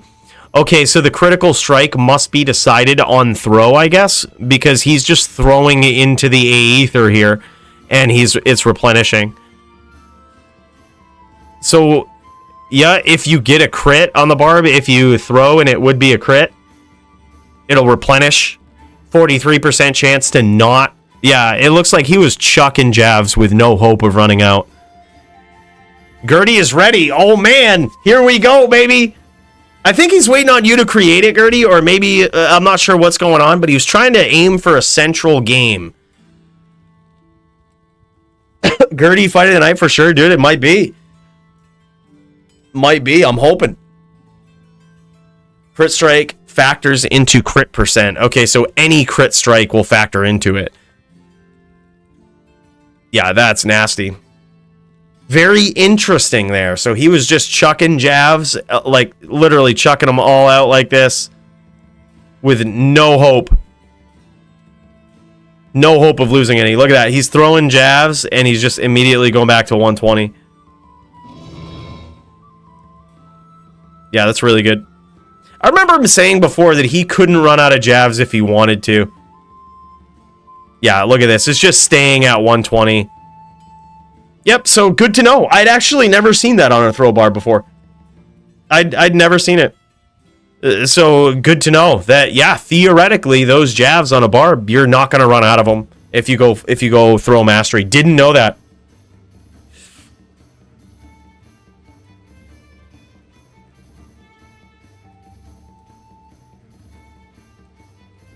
You think Javier takes both duels in this, Cooliolo?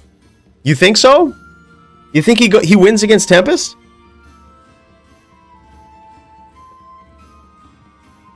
If he does, that's big. All right, looks like these guys ready to go. Vez sharing his screen. Let's cut over to it, man. Oh. These guys just going? Or is he getting warmed up? This is... supposed to be Sin V Din. Okay, he's just clearing. All right. So Sin V Din not clearing on the Din. That's interesting. There was a superior crown shield back there, bro. Please pick it up. Please pick it up. If it's 4 socket, 15 ED, 65, 121. I'll give you about 10 for him. Go for it. Oh, he's going Sin V Druid. Even better, man. Even better.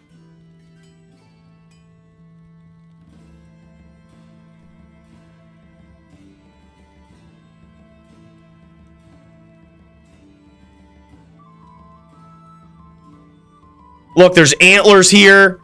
What is this? Bro, don't you know the most savage shit drops in the Bloodmoor? Like, don't you know the most savage shit drops in the Bloodmoor, bro?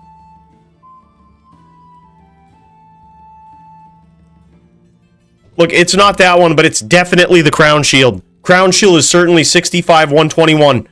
I can promise you. It was 4 sockets. I was close. I was very close.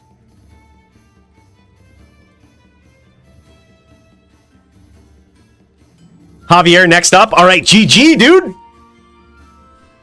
Are those 451s or max AR small charms? Wait.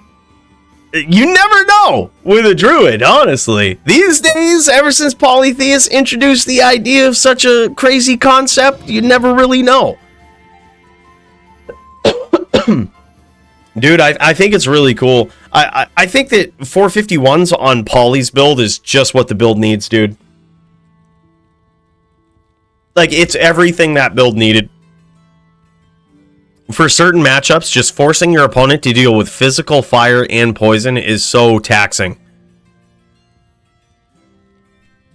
Oh, on the throw barb? Oh, good question. I'm not 100% sure. But technically, 451s on a throw barb would be very good. Because a lot of people don't know this. They think that just the 451 poison charms in general are broken. That's not necessarily the case. It's the added mechanic now with ranged weapons is what makes them broken. So throwing things, it's not like throwing weapons would certainly fall into that category. Javs being thrown, the bow, all very good. All right, we're gonna get to see the new rules Drew v Sin here. All right, it looks like the Druid's surviving a little better here. This is Vez going Druid versus Sin under new rules. Technically favors the Sin still. But who's going to come out on top? He's got that Cyclone armor up. It does allow him to get in and aggress more, make the duel a little more exciting.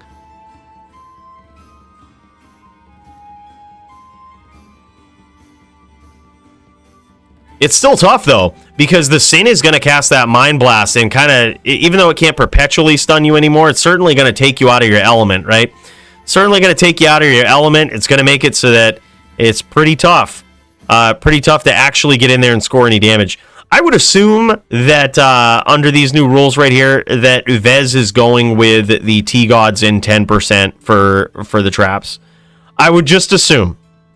And that's only the reason we changed that rule is because this duel just favors the Sin anyway, and there's really no point in reducing the amount of absorb that a Druid can have. Now, theoretically, we have seen a Druid win this duel before. It was a very long one, but what happened was it was root on a Druid, and he was going up against the Sin. He stacked up massive integer damage reduction on the helm. I think he had like maybe a 20 cast helm with integer damage reduction in 2 sockets, smacking 2 souls into it, soul runes, like making it so that his integer damage reduction was so high that he wouldn't take any damage from Mind Blast. His opponent did not whirl, so he didn't have to worry about Whirlwind, and he just had a Cyclone armor that he kept re-upping on, and massive rep life, dude. He just stayed on the outside, could never be damaged by Mind Blast, jam slam Alabama. It took about 2 hours, but I think eventually he got there. Yeah, it's definitely one of those duels where like the pressure is on the Druid to get in there and land a NATO, and it's so tough to do. Like, because the Sin just always has you set, dude. They always got those, they've always got the Mind Blast up. It looks like Vez going to have to recast that Battle Orders here. He might not notice that it's gone. That's going to really be a problem with that Mind Blast. He's going to have to go to the cold plains. I hear ya. And he gets it up. But now he's very low on life. Recasting that, he's still at 2k, probably about 30% life here. Nice stomp from Vez.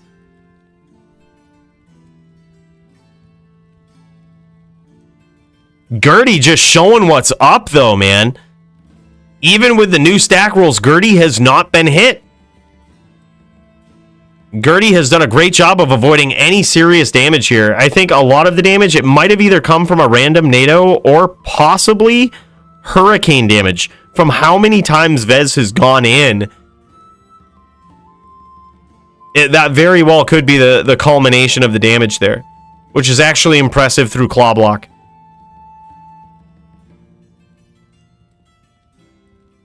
Oh, big hit, though, from Vez. This duel ain't over, man. If he keeps his Cyclone armor up, it certainly could mean the difference.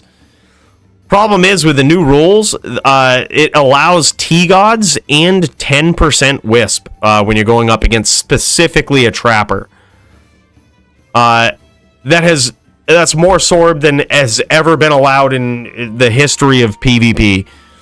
But it also introduces an interesting conundrum to a lot of people's builds, because nobody really holds on to 10% wisps. In the past, you find a 10% wisp, you just chuck it on the ground. I've actually done that before. I've found multiple 10% wisps and chucked them on the ground. I wish I would have kept them now. Because, dude, that's technically the best absorb, I think, against a trapper.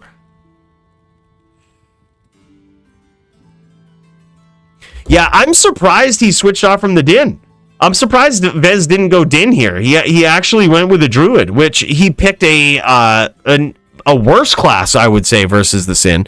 But I mean, he also sets himself up for some big plays. You never know. But now at this point, it looks like he's practically Mind Blast PK. He's gonna have to get in close here, really punish Gurdy, and not give him at close range. His options are to not give him any time to Mind Blast. He cannot be allowed to set up with that Mind Blast. Oh my god, and he got there! Vez got there, dude! From 132 life, he just beat Gurdy! Oh my god! That was a big win! Whoa! Big comeback, dude! Let's hear it for this guy. That was impressive. Whoever expected that shit, man? Holy hell. Big comeback. I think it's time, boys. I think this duel is getting to be about real here.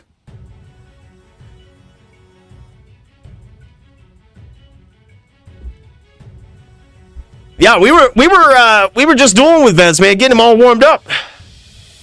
Getting Vez in the zone.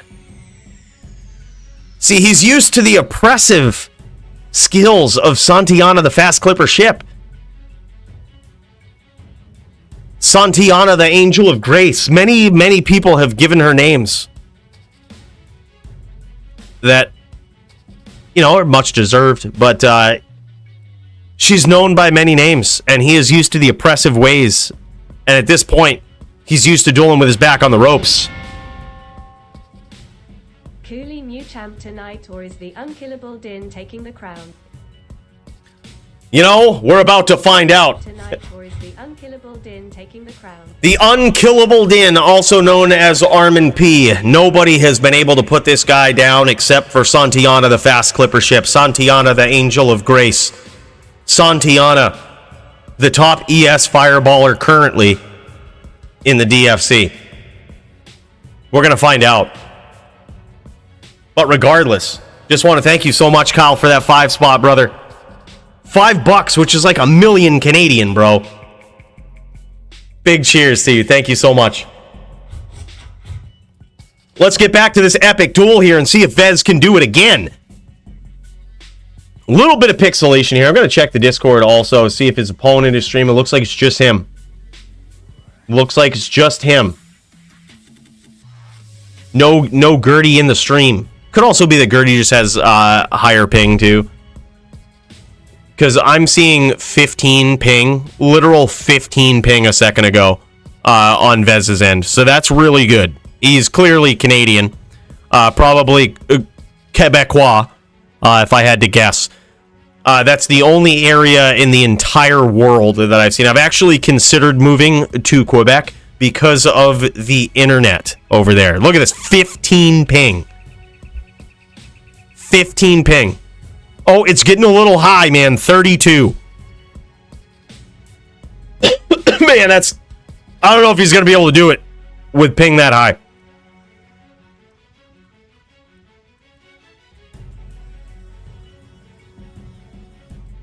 Yo, Coolio, at least he gets into the DFC, all right, bro? At least he gets in there, steps it up, comes in with these creative builds, all right? Coolio, whoa. We know you've got what it takes, but the real question is, how come you haven't stepped up? All right? And the real question is, how come you didn't step up against said Brandel when there was 6k for him gold on the line with nothing for a loss? All right? I feel like at this point, you can't really talk shit to Brandel, right? I mean, I'm just saying this as a friend to friend, right? Not a good look, right? You welched out of a duel where you were going to get 6k forum gold for winning and didn't owe a fucking penny for losing, okay? Like, at this point, no matter how you feel about Brandel, Bro, I think that's just the icing. Okay?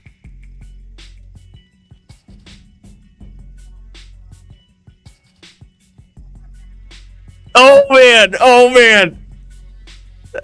Oh, man. Coolio's gonna... Dude... I thought for certain when I saw that going on, I was like, dude, Coolio is like who was that guy back in LOD that would just hustle people? He actually made an appearance in D2R, would hustle people by talking shit and like not really dueling. He would literally hustle them. Like he would lose to him a few rounds, and then like the guy would just bet massive amounts of forum gold. He'd be like, dude, if it was fucking 10K on the line, I'd fucking beat your ass. Then I'd play better. And he would just play so shitty that people would take him up on the offer. And he would just be like, all right, man, make a post. And then he would just come unfucking cunted and hustle him, dude. And he would make so much. I thought for sure we was going to see that from Coolio.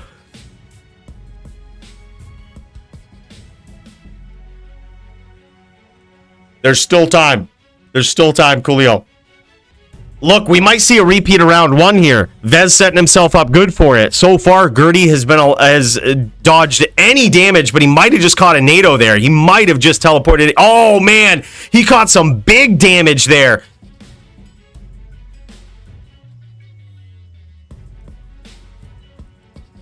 Oh, man, and Vez teleports right into some traps there.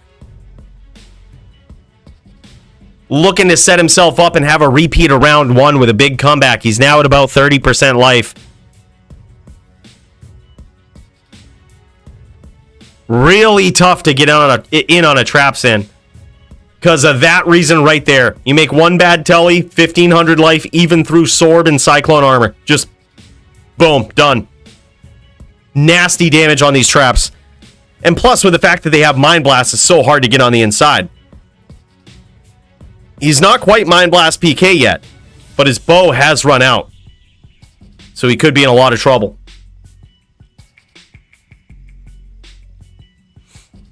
There we go. Back to 900 life with the battle orders.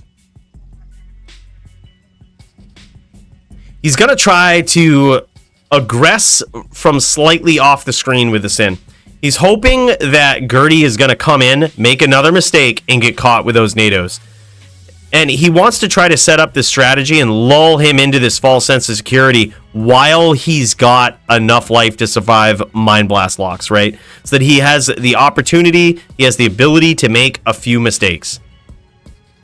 But that clock is ticking. And Gurdy is so good at grabbing those Mind Blast locks.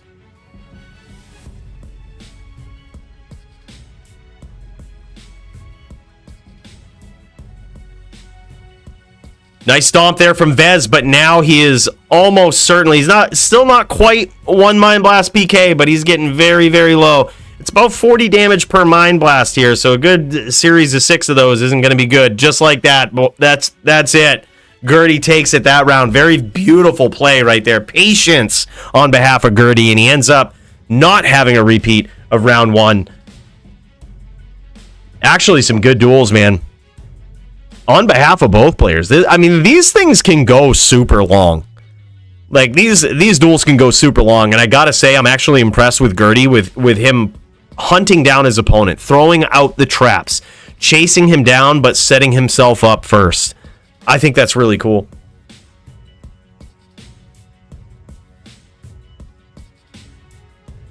Santiana the Fast, just seeing this, Kyle. Santiana the Fast Clipper Ship or the Lates Queen. Look, I mean, Santiana, I don't think she deserves that title. She does what she has to do, okay? She's not latesing. She's setting up a meteor. She's setting up a meteor kill. Now, you can call that lates, all right? But that's what she's doing against aggressive opponents. She's playing her role. Santiana, the Grammy-winning actress. She plays her role so well. The next Emmy Awards, I want to see Santiana the Fast Clipper Ship nominated. Okay? Nobody has ever played a role better than her.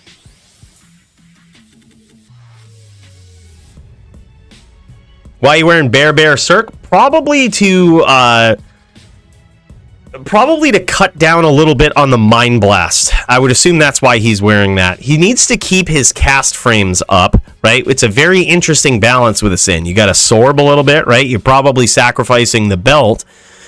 So he has to keep his cast frames up, but he also still has to address the physical damage that comes from Mind Blast. So while it won't completely negate everything, having double Bared COA there, along with Bear in your Enigma, is going to cut it down by 24%, which is 20 damage, essentially.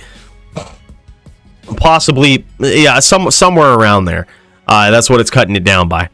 So instead of taking 60 damage, 60, 70 damage per Mind Blast, he's taking a lot less. You know, he's taking 40, which, as you can see, when it gets to the later part of this duel where he's practically Mind Blast PK, that makes a huge difference. Gives him more opportunities to search for those name locks just like that, but his timing has to be impeccable. I also like using, I've seen druids use throw lock before, or even lock with Hurricane. And that is to throw off the timing of their opponent, especially when they know that their next move, as soon as they see that telestomp coming in, is to run away. It like adds this awkward level of like pause in between your telestomp. And if your opponent is in the cadence of expecting when you're going to stomp, or they think they've figured you out, hesitating for like a few frames can turn the tables back in your favor. Because ideally, you want to catch them right at the end of their telly. Right as they start to telly away, you want to start to telly. And you'll land on them right and be able to throw right when they land. And it looks like so far, he's landed some NATOs here. This is actually a very close duel. You see that Vez is approaching from the outside here. He's looking for his angles. He's circling around his opponent.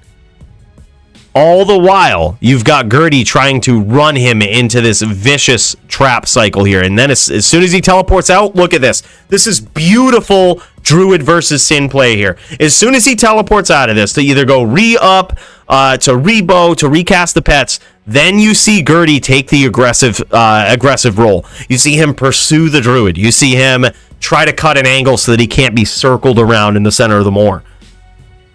Just very, very good play on behalf of both of these players. It's a very tough duel, man. Oh, and Vez, look at that. Very respectfully. Doesn't approach while his opponent is battle orders. Wow. What a good dude. Class in this guy. The class. By the way, what's up, Dong? I see you there, brother. I always appreciate seeing you in the Join the Stream channel.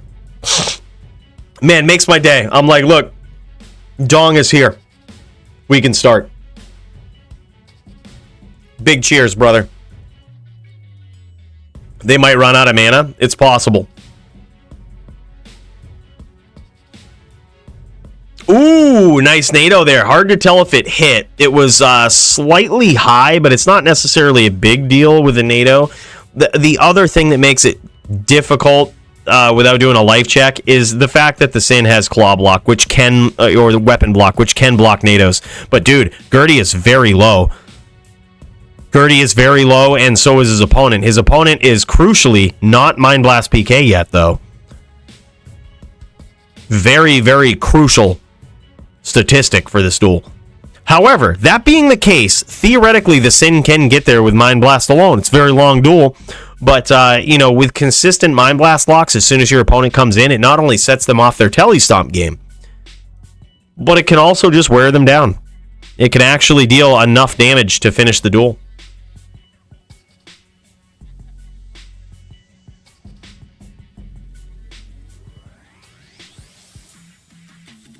Very nice stomp from Vez, but it will not pay off. Now he is Mind Blast PK. He's got a few of them in there, but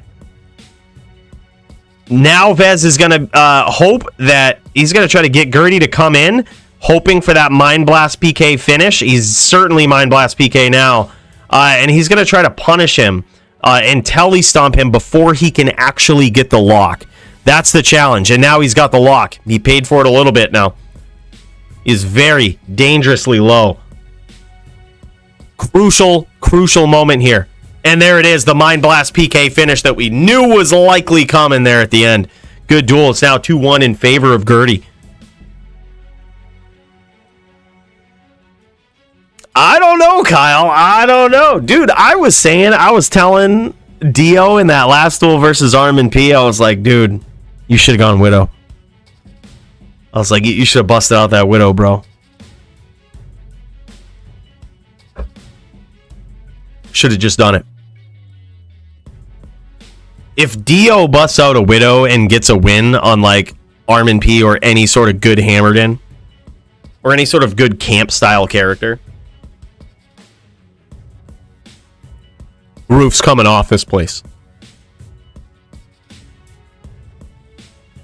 I think so too. It just makes it like I'm not going to say the answer to a hammered in, but a significant discouragement to a hammered in is builds that can deal significant damage to them close up.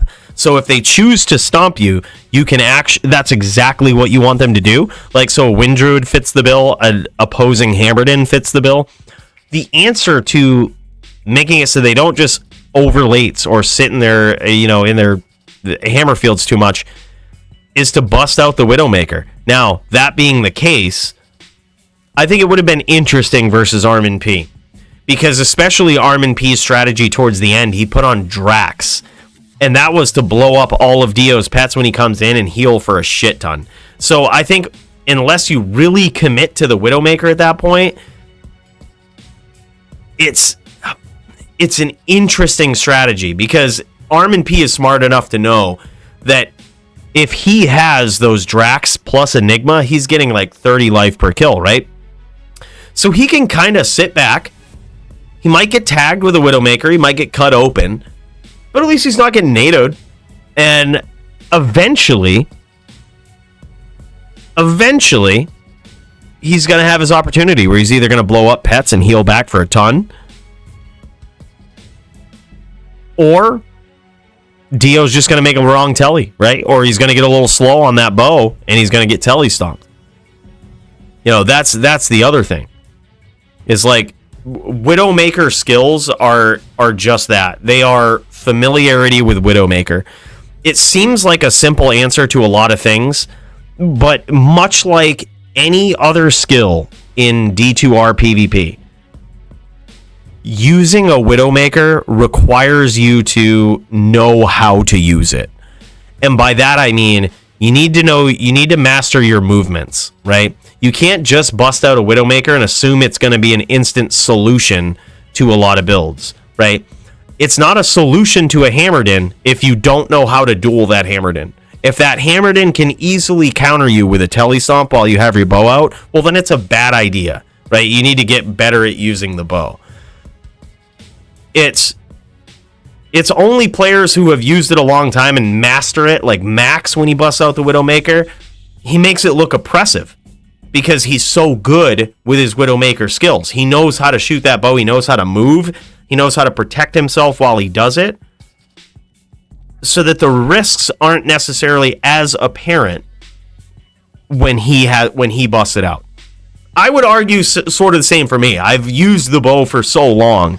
I know how to protect myself. I know how to invite telly stomps, but rarely get punished by them. It's a skill, dude. But sometimes if you just bust out the Widow and you're like, all right, man, I'm gonna shoot poison arrows, or I'm gonna poison this guy, or I'm just gonna cut him open. I'm gonna deter him from sitting in a hammer field or something. If your Widowmaker skills are subpar, you could still get punished horribly for it. Yeah, Max knows what's up. And I'm excited for 22 Nights of Terror. Dude, are they doing it? I haven't heard anything, dude, but I really hope they do. If they bring it back, dude, I hope they have more gambling nights. I can promise you this. They bring back 22 Nights of Terror and Diablo 2. I can promise you one thing. Every time they do the gambling night, I will do a 24-hour stream. It's just going to happen. I'll fucking call out of work. I'll call in sick. We're getting 24 hours in.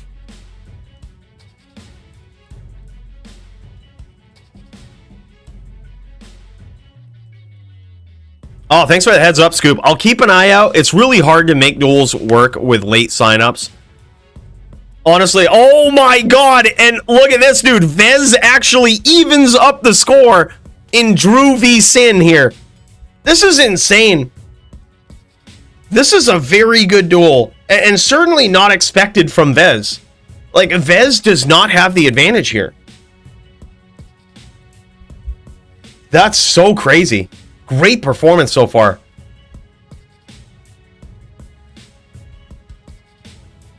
Vez, aka Tyler, Xeltyler. We're putting this down for fight of the night, dude. This is actually really cool. Versus Gurdy. Performance of the night. I think Vez certainly belongs there easy in consideration. I mean, even having going into this 5th round with an even score here is impressive on the druid. This is usually just an open and shut case.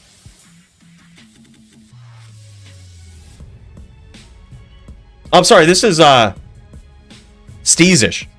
This is Steez, right? No, this is Gurdy. Wait a minute. How did this happen? What's going on here? Am I looking at the wrong thing? Never mind. Boys, I'm giving this guy wrong credit here. Never mind. Look. I got things all twisted right here. We got Vez versus Gurdy going on, which is technically not on the roster. Okay? But look, it's going to get considered anyway. All right? It's going to get considered anyway because I'm just actually impressed that these guys are dueling. I was just checking the lineup and I'm like, wait, what? I'm pretty sure Vez was supposed to be on a din, or maybe Vez is Hellboy. I'm very confused about this. Or maybe I just had my assumption wrong and Vez is Hellboy. That very well could be the case. That's the problem with these name changes, bros. It's the problem with these name changes. Either way, we're putting him down as Vez. We'll figure it out. Facts also just forced me to drink a little bit too much of the performance-enhancing drug early on in the stream, and thinking is really hard. So, okay, this is Hellboy or Gurdy. Okay. All right, so I made a misassumption. All right, someone had a name change. I was pretty sure it was Xeltyler. But I guess I was wrong about that. Thank you, co-commentator. Big cheers to you, Coolio Low. Thanks for keeping me straight, dude. I told you. I was so happy when you showed up because I knew it was going to be a good stream.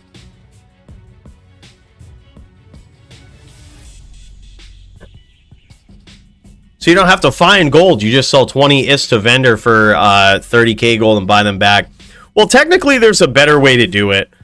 The better way to do it is to actually just gamble the items that you sell, because you don't accidentally want to can an Istrun or forget that you have them there. There's actually some value to them. Just gamble on some amulets first, right? This is what you do in 22 Nights of Terror. You get infinite gambling, because with all of the discounts and with, you know, the bonus to the night is a 50% discount from all vendors, right? It's very good. It also works in gambling. If you combine that with the discount from Geeds and the discount from the bow, what is it, Edge?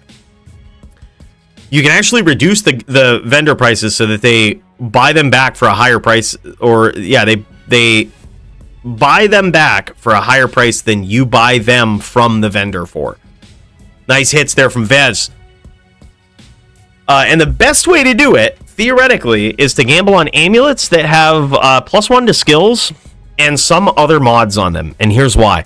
You can also do it with a Hydra amulet. If you gamble on an amulet that has a chance to cast Hydra, it sells for like 34.6k or something like that. You want to get as close to 35k resale cost as possible. Because that way you're not losing out when you're selling it to the vendor. If it's over 35k, it will get nerfed to 35k. So you actually just want to find an item that's very close to 35k.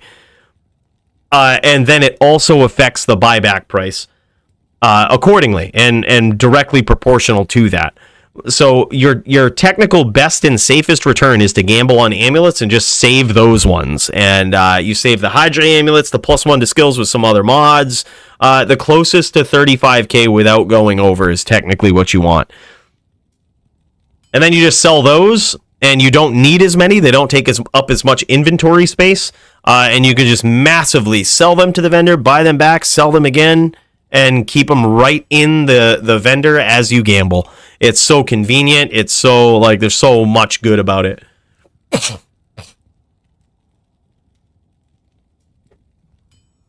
Here we go, baby. How's this 5th round going to go? Both of these guys now having some respect for each other, but also, wow, a very close 5th round. Oh, and a bad teleport from Vez. Chunking his life a little bit, but here's the thing with traps. Sometimes they roll low. Sometimes they can roll low. And with that Cyclone armor, with that Sorb, sometimes they don't do much, but a lot of times they do a lot. And now we're in this interesting situation where Vez isn't quite Mind Blast PK, but he's certainly a good trap blast away. And he's got a lot of work to do versus Gurdy. Gurdy's playing very smart here.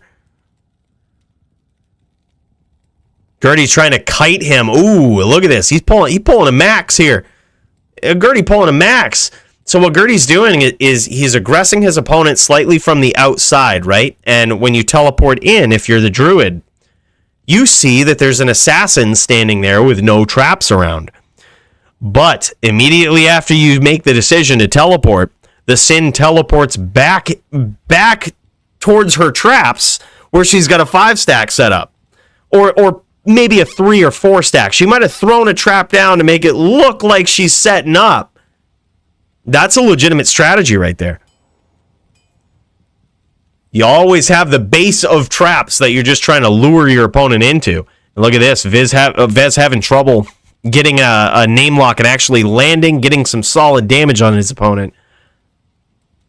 He's going to be looking for it, but he's very, very low at this point. Certainly Mind Blast PK range. Oh my god, and Gurdy makes a bad stomp and almost pays dearly for it. Catches a couple of vicious nados.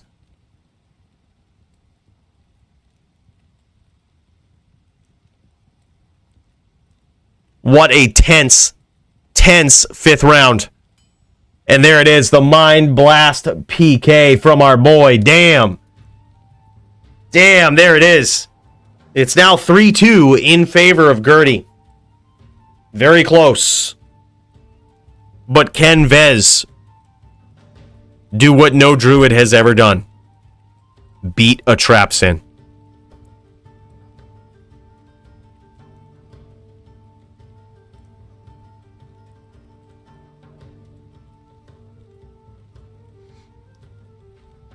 Getting a bit of the sniffles, dudes. If I end up coming down with something, I tell you. Never stepping outside again. Dude, Vez is very impressive on this druid. Gurdy is a good Sin player, dude. He's a good player in general. And the fact that Vez has this duel so close right now is very impressive. And dude, it doesn't even look like he's wearing any sorb. That's the thing. I mean, that was sort of an assumption we made earlier, but it doesn't actually look like he's wearing much sorb. He has the Wisp projector. That's about it. He has the 20 sorb. Which is, I'm not sure. I can't remember the original rules. I'm not sure if they didn't wear that before and now could. Either way, like, they basically have the extension of the same sorb rules as all other classes versus trap sins. Is Mind Blast cap for hard points? No. Most sins put 20 points. Most trap sins put 20 points into it anyway. There's really not much of a benefit to maxing it these days, in my opinion. Unless you're just a straight trapper and have nothing else to do with your points. Like, even with a straight maxed Mind Blast, you're probably doing 60 PvP damage to someone who's prepared for it. Which, it isn't much. It certainly adds up. But it's also one of those things that if they overcommit too much to it, you can just completely negate it with IDR. No matter how high of a level it is. So it's... I think there's less and less trap sins that are actually focusing on it, especially with DFC rules. But it does appear as though Gurdy might have a maxed Mind Blast. And that's probably because he's either Spider or full Trapper setup. And it's not uncommon to see that. Yeah, 60 ain't bad for sure when you spam it. It looks like with this setup and the way that his opponent has prepared for it with the bear runes, the damage reduction, he's only doing 40, but still, like, that's something. Like, it certainly adds up. It really adds up when you start getting low in life.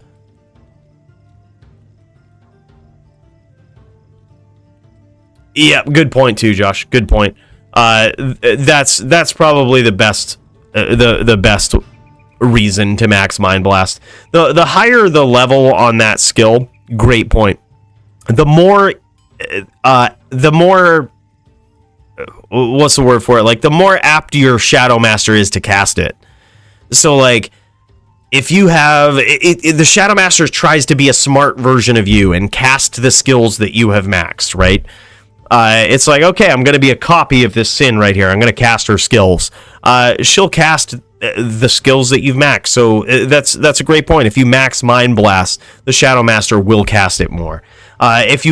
You'll often see the Shadow Master grabbing those name locks or grabbing those Mind Blasts from off the screen. That's all Shadow Bay hits right there. Which I would argue, even in that case, that sort of thing used to be more important when the FHR changes weren't what they are now. Like, when FHR isn't what it is now. Sure, you can get that off-screen hit, which is annoying, but it's no longer this, like, opportunity to perpetually lock your opponent with Mind Blast. You know what I mean? Not like it used to be.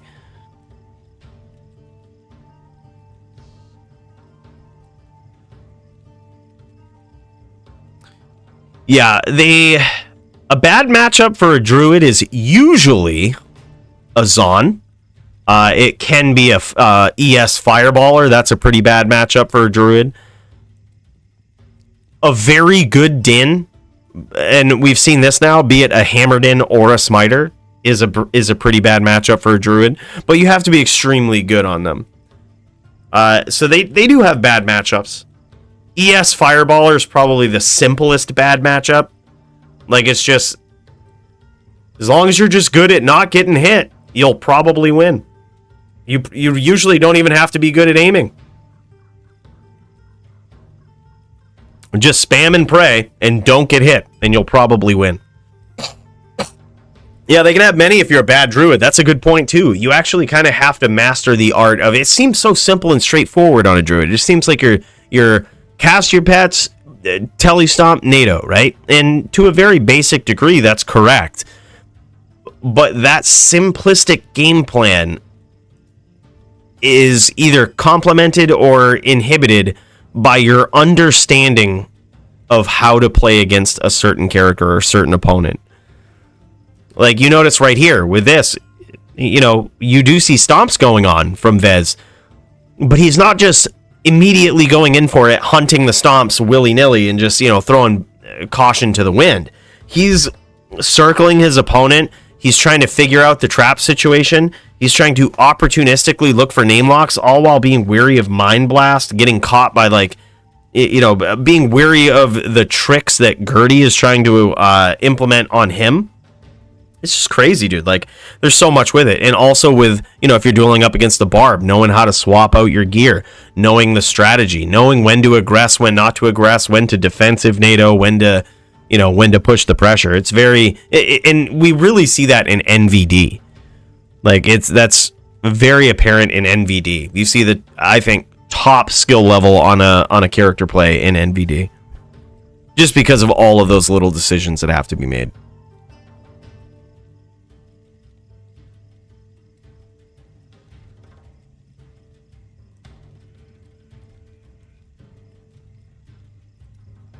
Probably Spirit's still the best shield, but not for the reason that you think. Like, a lot of people think it's the cast rate, which is certainly good, but the reason why, oh my god, dude, he just got there. He just got there again. Vez just got there again, evening up the score. Dude, this is 3-3 right now in a duel that should never have been close. And this is big news for Vez. But also a good performance from Gurdy. It isn't like Gurdy's just fucking this up with bad sin skills. This guy's really good. Yeah, I would say Spirit is definitely the best pally shield. But like I said, not for the reason that you think. A lot of times people think it's because of the cast rate. They think that's so busted and the 2 skills and stuff on Spirit. Paladins have other shields that they can certainly hit all of the 125 cast breakpoints with and that give more skills, such as Herald of Zacharoon. But the unsung hero about Spirit is the plus 100 to mana, right? Or more if you get a perfect roll or close to it. Like, that's really the unsung hero. And if you don't believe it, try doing some PvP with a paladin that does not use Spirit. You could put on Phoenix, you could put on Hawes, you could put on anything you want. Try doing some PvP with a paladin that is not wearing Spirit, and watch how many mana pots you piss through trying to chase your opponent. It's so bad. Like, the mana situation is so bad on the paladin. Yeah, and Hawes is good, don't get me wrong. I think Hawes is actually a good choice in a lot of situations, but the only drawback is the mana. Like, it's one of the only things where you can legit have mana pots, be chasing your opponent, suck down a mana pot, and still run out of mana. Like, that's the real reason, I think, is just like there's very few slots where you can get not only the faster cast, the FHR, the added resistances, right? There's a lot of resistances, but most importantly, the mana. Like, all of those things balance so well in Spirit, just makes it a great choice for practically any build. A hard shield to swap off from. And the only reason Paladins were ever swapping off from it in the DFC was to use Exile. And that was for a very specific matchup, which did feel a little bit cheesy. Like, it just felt a little too cheesy. Because it's, like, put it this way, if you have a smiter or something, right, and because of your choice to use life tap with Drax or life leech or whatnot, the druid stops using pets. Now just imagine how demoralizing it is if you're basically, every time you go in, you get a smite and you rep to full. Like, it's so, even if you hit the player, right, like, you're not cheesing it off the pets. Like, there's, at that point, nothing the druid can do besides hope and pray that you run into nados and just lates across the map. Like, so it's one thing to have like a 5 or 10% chance if you're wearing like Drax, or we've never seen anybody do this, but it's possible to use Last Wish, right? It's one thing to have those sort of chances and make sacrifices on your end, but like to have Exile and literally not have to make many sacrifices, you can still practically hit all the breakpoints and you're just tapping every time you come in, shit gets really weird. Like, it's just so sad for the druid. Yeah, exactly. Joby beat Dio in a DFC match once with that setup. Basically, he was using Exile, and it was like, I felt so bad for Dio. I'm like, Dio's playing so well, like he's caught Joby so many times, and Joby's a great player on the VT, but it was just like, in all of those times where Joby caught him, he would rep to full immediately. And I'm just like, 15 is just too much, dude. You don't really have to make a lot of sacrifices.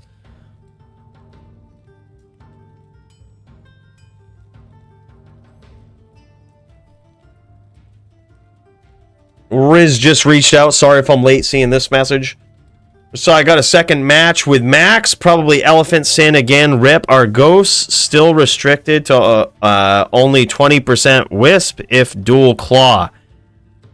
I take it the increase in LR Sorb doesn't apply to sins, so I cannot use T-Gods alone. That's actually a great point. He brings up a great point with screenshots and everything. Gosh, I love it when people come to me informed with suggestions and questions.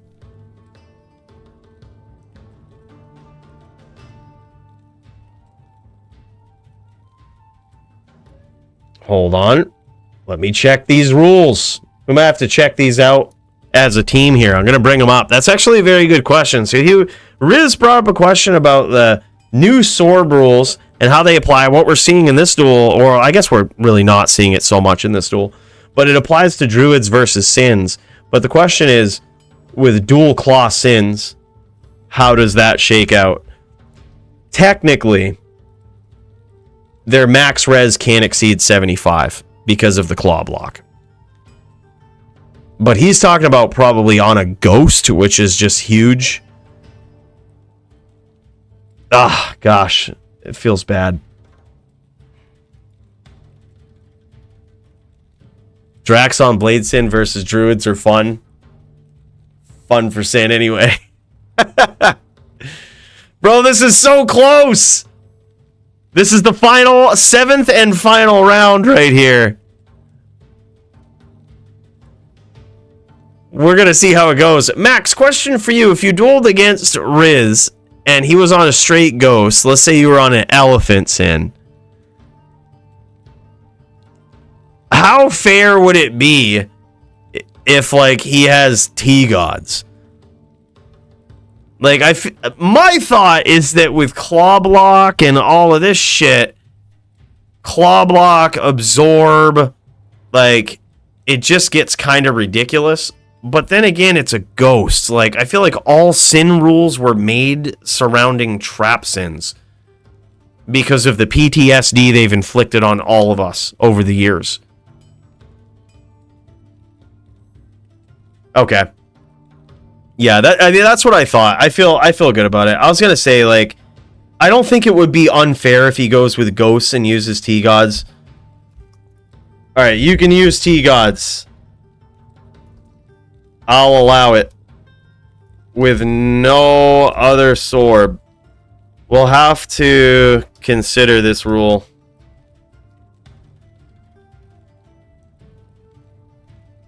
In the future. In the future.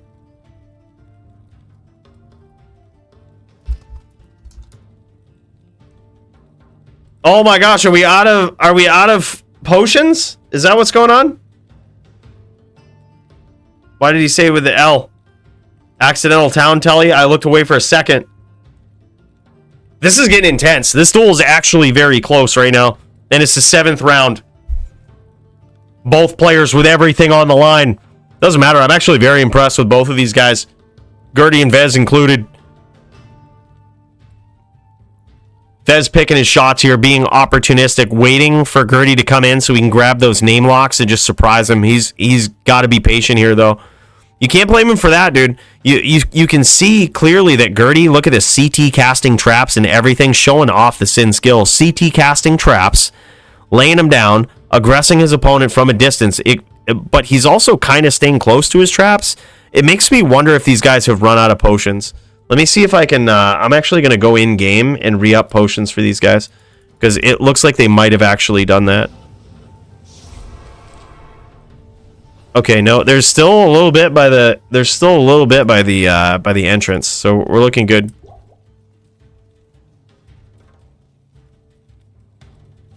But just in case, we'll drop some more for these guys.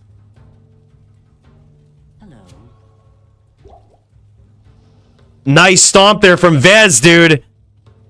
Dude, he almost had it. Good day. And there it is. Wow. Gurdy gets there, man. Holy shit. What a close duel. What a very close duel. He goes, wow, Mind Blast. Good job, man. Good duels. Absolutely amazing. Good sportsmanship from both of these guys, but also, I mean, like I said, these tend to be longer duels right here. They're duels of patience. Certainly not as much patience as we saw last week between Dio and ArmondP. But, dude, you got to be opportunistic. There's a time to go. There's a time to go. There's a time to stop. You know, it's time to back off a little bit. Both these guys really knew how to do that, knew what was up. Let's put both of these guys down for fight of the night. Certainly, and even performance of the night for both of them. I think it's, whew, man, respectable shit right there. We're also going to put Mantrayana down for consideration for fight of the night.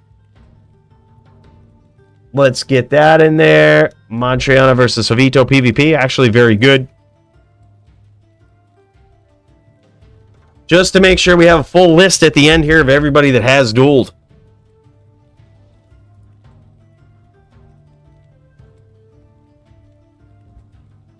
Good luck. No, I'm happy that Riz brought that to my attention. There's that's a rule to consider there for the future for sure. We just had this phase where we hated sins, and by phase I mean we're still in it. So it's something to consider. Jacinto for performance of the night. Yeah, dude, that was really good. I gotta say about this fight right here, I'm actually very impressed with it for a lot of reasons, dude. Like, Vez was not at all supposed to have a close duel there, right? Like, theoretically, when he's, you know, when we set this up, we had the new sorb rules that we wanted to remind him of going in, which were good, but it's still a tough fight, you know what I mean? And he actually made it pretty fair. Like, that was really solid, man. That was an amazing performance. So, that being the case, dude, I gotta say, that was impressive. A very rare fight between these two. And when you see a druid go against a pretty savage sin and actually put on a show, that was pretty goddamn nasty, man. Big cheers to that.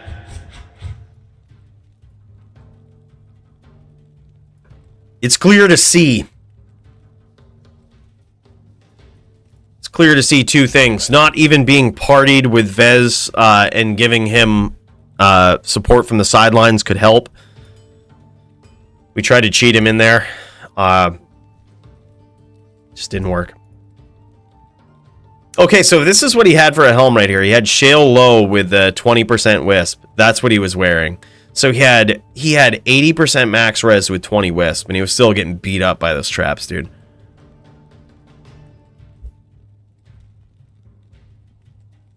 Good sportsmanship from both of these guys. I don't like this tool. I don't think it's fun for either player. Yeah, dude. From someone who's played on a druid before, like versus the trap sin, and who's tried out on a trap sin versus a druid, it's a very awkward duel no matter how you slice it. Like, but props to these guys for making it work, actually putting on an entertaining show and a back and forth, very close fight. Coooley, can I beat you up? You could try, but this is Mantrayana. But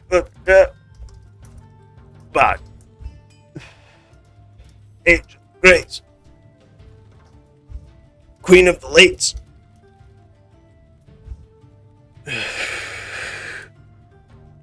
He's asking if he can try to beat me up on this guy right here. This is good. I need some practice. It's clear that ArmondP is dodging me. Doesn't want none. Scared. Which I can't blame him. I mean, he just got that title. He just got that title awarded to him, and now he's got to go up against the most vicious opponent he's ever faced.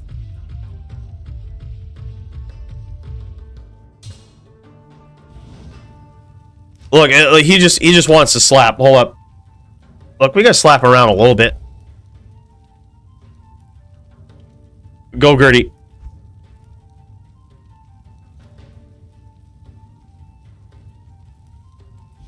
We gotta slap him around a little bit. Oh, we got a paladin here. Is it a Hammerden? We gotta get some good practice versus the Hammerden? I think that'd be cool. I'm just gonna take this shrine right here. It's not a big deal, I don't think. It's just a mana shrine. Mana pots are allowed in the DFC. So it's not a big deal. Not a significant advantage. Alright, this is Vez.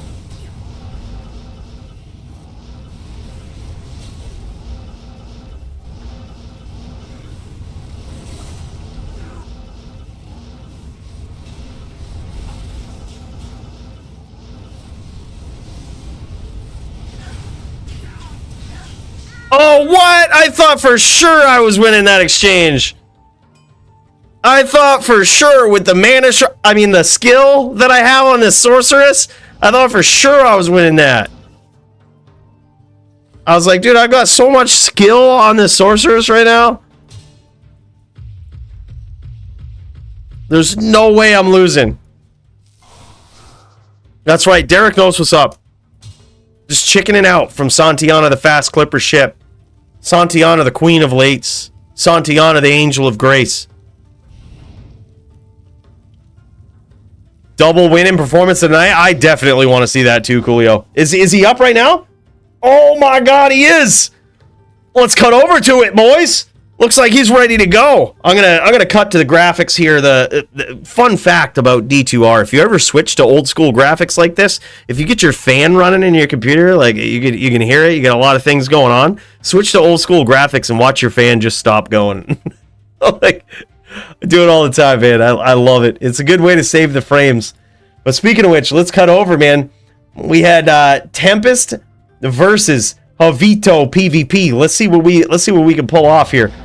Wow, this is going to be nuts. If he gets the double win here, this could be crazy. All right, a little bit of lag here. Let's see if it clears itself up. If not, no problem. We also have the Tempest stream. Looks like it might be clearing itself up.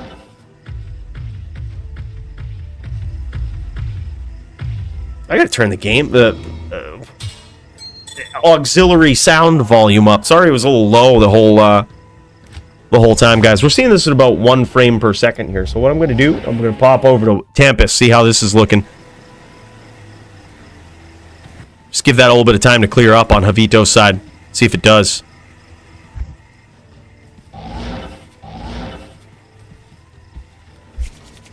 All right, baby. Here it is. Now, this is technically a duel where Javito does not have the advantage. He does not have the advantage in this duel versus the Trapper and in versus a savage opponent such as Tempest. And I'm going to tell you, he wins. That's a big win for him. But he's going to have to be patient. He's also got the capability of busting out the bow, which, in my experience, is an interesting choice to do against Tempest. It can be difficult for him to sometimes catch your rhythm if you're really good with it. If you're setting yourself up, you're protecting yourself well, especially if you set it up with like open wounds. Oh my god, that was actually a decent angle there for a hammer. But he ended up eating a ton of traps for his troubles. Yeah, in my duels with Tempest, I've been able to confuse him with the bow. That's what I'm trying to say here. In my duels versus Tempest on the Sin, I've been able to confuse him with the bow. Been able to get him to make bad decisions. However, it's like we were talking about before. I'm not trying to bark up my own tree here. I'm not trying to toot my own horn per se. But there is a bit of a cadence to it. There is a bit of skill to it, especially with addressing a Sin with it. Noticing that you're probably not going to hit the Sin a lot. It's more of a discouragement. Oh, and look at this. Javito going in with a smite. I actually like that as well. And now Tempest chasing with the name lock there. A risky name lock. He's lucky Javito wasn't ready. Already spinning hams there, expecting that name lock. That could have gone a lot differently. Honestly, I think Javito's being a little too aggressive. Like, if I was on the Din here, I'd kick back a little bit. I would address from the outside. If you got FOH, if you got a bow, especially if you've got the grief on the swap, I would just try to outrange their traps with something stupid. Like, that's just what, something stupid. Just open wounds on a bow, poison on a bow, FOH, like something dumb. That's just not really going to one-hit KO them, but it's so annoying that it will make it so they don't sit in traps, right? And then when they don't do that, when they step out of those traps, if they're walking around, running around, you can charge them with that grief. Oh, nice hammer there from Javito! That's what you can punish them with right there when they step outside of that comfort zone. And Javito looked like he was going in for a charge there. He might have name-locked that Shadow Master by accident. Tempest is attracted to hammers, like magnetically, sooner or later. Can't wait to see it. Let's see if this holds true. He does have Javitopvp very low, though. And those were some vicious traps. He's now likely Mind Blast PK. Javito going to be looking for his opportunity for a stomp, but damn, dude, even Shadow Bay PK is a possibility here, it looks like. There it is, Mind Blast PK from Tempest himself. Tyler and I, after Tempest to Veto, please have a basketball game in an hour. Oh, shit. All right. Yeah, I got you, bro. You know what? If these guys wouldn't mind, whereas this guy's got something to be, would you guys want to pause this duel real quick so we can watch Josh versus Xeltyler? Would you guys mind? I hate to do it, but I hate to keep this guy waiting, whereas he's got something going on. I can't carry anymore. Let's see what these guys say. Let me see if I can actually crack into this game. See if I can crack their game. Easy. Fucking easy. I'm in there, boys.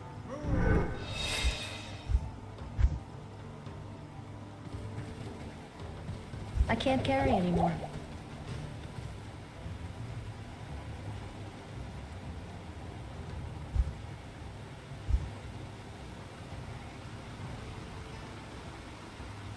Just letting them know for you, Josh. Oh, he has dinner after this. All right, let's jam it. Yeah, we'll do you guys right after. This actually shouldn't be a long duel. Looks like he's got some plans as well. Yeah, it actually shouldn't be a long duel, bro. But we'll hit you up right after this, brother. I appreciate the communication. Let me know. All right, let's jam it.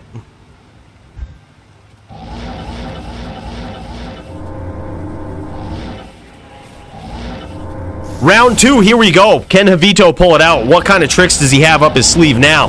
He's going in. He's got, he's looks like he's stacked up the DR. He might have put on, oh my god, nice stomp there from Javito. Beautiful stomp. Claw block for the win, though. I'm surprised it actually went off because Tempest was walking to the right there, which is very dangerous. That's a good way to get caught by a hammer is walking when you have a din like that very close to you.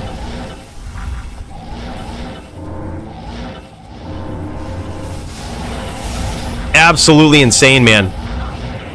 Can Javito switch it up? Do something a little different. Get that W in this round.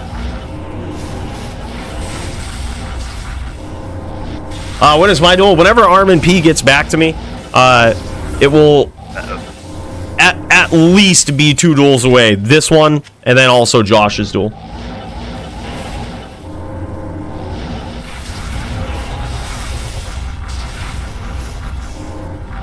Which I believe it's Xeltyler versus Steezish, right? That's the one that I'm looking at. Xeltyler versus Steezish. So we can pop back and forth. Not here. Yes? Wow. Tempest showing the advantage here. Showing what it takes. He says, so you want to be a sin killer, huh? So you want to be a top din sin killer. Well, Javito, you got to get through this. The traps of this guy, the ability to adapt to his opponent's cadence in PvP is remarkable. Yep, Steezish versus you. Okay, good.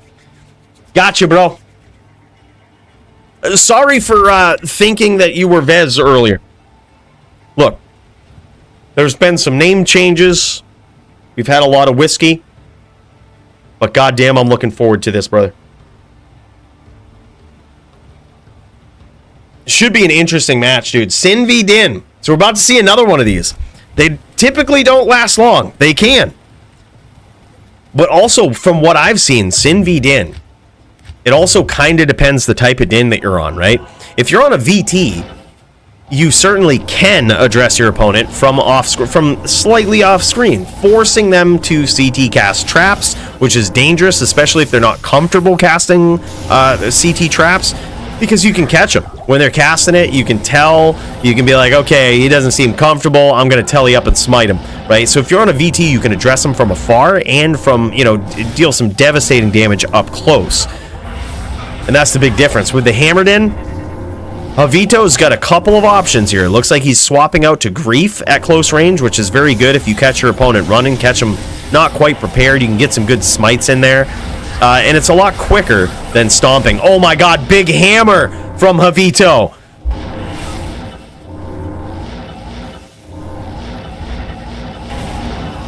And with the way that Tempest has set up his Sin, this guy ain't no noob on the Sin, okay? He has just enough life. Look at this. He has very good gear, and his life total is above 4,200, which is usually I don't know if you'd call it a break point for life totals versus a hammered in, but it's certainly one of those life totals that makes it so that he can take 3 hammers instead of just 2.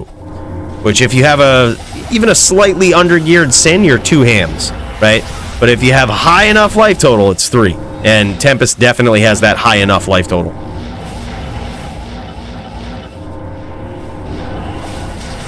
Well, that's what Javitopvp's doing. That's what he's doing, dude. He's just laying it down. He's coming in. Big dick and hammers. That's what he's trying to do. He's trying to get in there, close the distance, throw some BD hammers, if you know what I mean. Yeah, it's definitely about the timing. He kind of has to force his opponent to come out of the traps a little bit. He certainly can't address when they've got the 5 stack up. He needs to encourage him just like that. Just like what he did right there. Encourage him to approach him a little bit, throw down a couple of traps, and try to sneak in those stomps. If he's going straight hams, or even mixing it up a little bit with charge and smite. Both of those strategies sort of are victim to the same thing. Like victim to the same strategy. That's how you have to roll. You have to wait for your opponent to step out a little bit. Like they have to come out of the traps. They start setting up more than 2 or 3 traps. You probably just want to reposition. Just telly away and reset. Wait for them to come to you. It's ideal if you have some sort of skill that can address them from afar. But if you don't, you just can't aggress them in the 5 stack. Perfectly understandable. First time watching, I'm a friend of Laser Pants. By the way, Daryl, what's up, man? Big cheers. Happy to have you here. Any friend of Laser Pants is a friend of ours, bro. Welcome to the stream.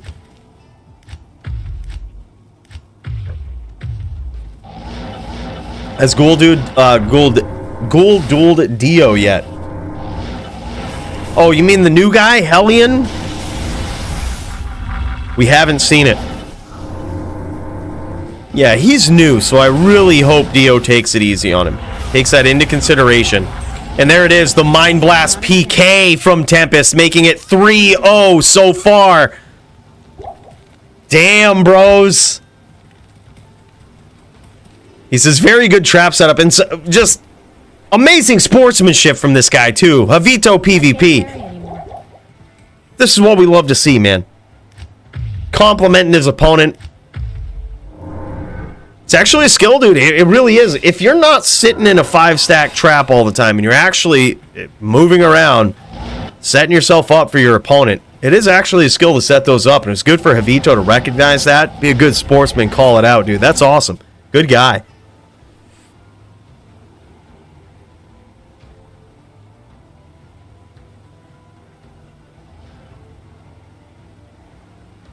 Epic duel, man. Tempest looking to cinch it up right here. Looking to show no mercy. Go 4-0 against Javitopvp PvP. Javito has got other things to say about that. He says, you know what? I think I got you figured out. And here we go. What could be the final round or what could be the start of a big comeback between these two. We're going to find out. Very nice trap placement there, and he wisely teleports back to the other traps that he has set up. Tempest just showing top Sin skill right here. Spreading him out, trying to get his opponent to chase him. So this is basically the full trapper trying to bait his opponent in here. You notice him running on the map? When a Paladin player sees that his opponent is running, it's usually a pretty good time to try to go in for a hammer, right? To try to set him up, charge him down even. It's a great time to do that. So that's kind of what he's doing from afar. He's trying to get his opponent to come in. But unfortunately, he's set up this wall of traps that he's walking alongside. An interesting strategy that we don't see a lot of. And there it is, a 4-0 victory from Tempest. Taking it away from Javito. GG's, though. Javito played very well. I gotta say, I'm always impressed when I see a Hammerden step up like that and try to throw actual hammers until he stomp us in. It's a very risky, very dangerous play, and when you land those hammers, even landing one is very difficult versus a Sin when you're doing that stomp plan.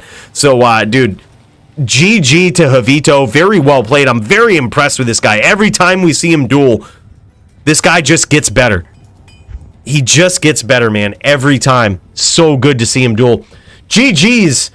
All right, boys, let's cut over to Josh versus Steezish. All right, you know what? I'm going to pop into Steezish here. Steezish, see what he's got going on. See what he might have for a setup.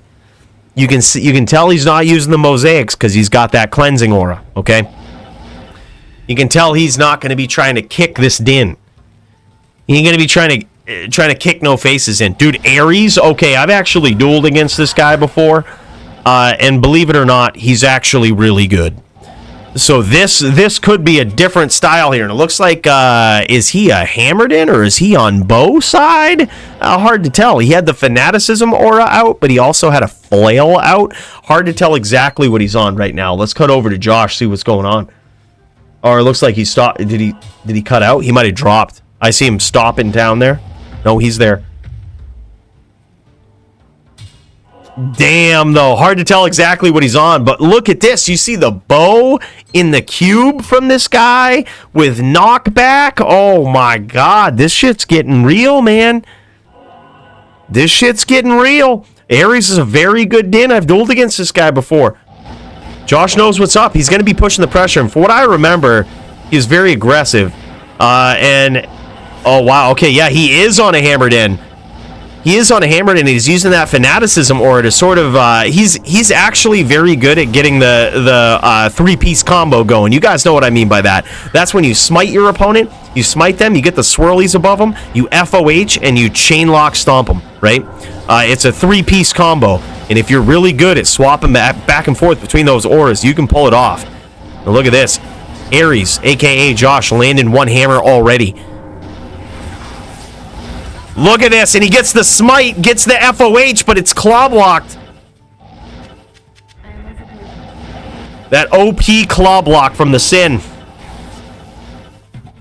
Dude, this guy is a savage din, man, I'm telling you. But look at this, Steezish with a very interesting Sin build here. He's got the bow, dude. It did cost him a ham there. He actually took a ham or took something. But he is certainly addressing his opponent from the outside. Really making it difficult for the Hammerden to come in. And a nice stomp there, a nice lock from his opponent. Again, claw blocked. Such a broken skill. Just keeping it real with that bow. Dude, look, I'm telling you, this is exactly what we were talking about. Steez is showing it off here. There's a certain level of skill involved in using that Widowmaker, dude. You got to know when to hold them, know when to fold them, and certainly know when to run. And he's definitely got all of those lined right up in his favor here. He knows when to get out of there. He's got that knockback on that bow. He's put a Neph rune in his Widowmaker for knockback, and it's really paying off. It actually just saved him right there. Coooley Riz is trying to get his duels in. I think he is currently dueling the Barb. Okay, GG. We'll cut over to that after this. Very exciting match right here. Dude, his duels versus Barb are insane too. Thanks for the heads up, by the way. Yeah, I mean, and speaking of Bosin, I actually wouldn't be surprised if we saw Riz on a bow. Oh my God, that was actually very close there. Steezish just swapped back to claw side at such a clutch time to block that. He had the bow out when he started to run and teleport away there, and that could have been very bad for that telestomp combo. But it looks like Ares actually getting a very decent amount of damage in here. He scored a couple of hammers, but it doesn't look like he might have been missing the concentration aura on one of them, because theoretically, Steezish has just low enough of a life total where he could technically be 2 hams. Nice stomps there from Ares, a nice chain. A very nice chain, dude. He actually just chained Steezish through a CT cast. That's very hard to do. He's putting so much pressure on Steez that it's actually hard for Steez to rebow here. He's trying to look for an opportunity to rebow, and he's not getting it. And there it is, another smite hit. And that actually matters. That smite hit actually did a pretty significant amount of damage there. Probably about 600 damage, which isn't insignificant. Steve's teleporting borderline to the cold plains to get that bow back off, and he finally does. Wow. Oh, what a beautiful stomp just as Steve switches to the bow. Josh is in the zone, bro. Holy shit, good duel. All right, look, while we wait for this for these guys to reset, let's pop over to Riz. Looks like he's dueling against HornyHorker the Barb. Okay, let's check it out. Now, this wouldn't be the first time Riz has brought down a Barb, but it certainly is a matchup that is technically in favor of the Barb. I didn't quite see that chat log there to see who won, but look at this. He's using that Blade Fury, too. That's an interesting play. He did this versus Duke. Using that Blade Fury, sitting in that, choosing not necessarily to whirlwind his opponent, but to build a sort of trap wall of Blade Fury and force his opponent to get good whirls.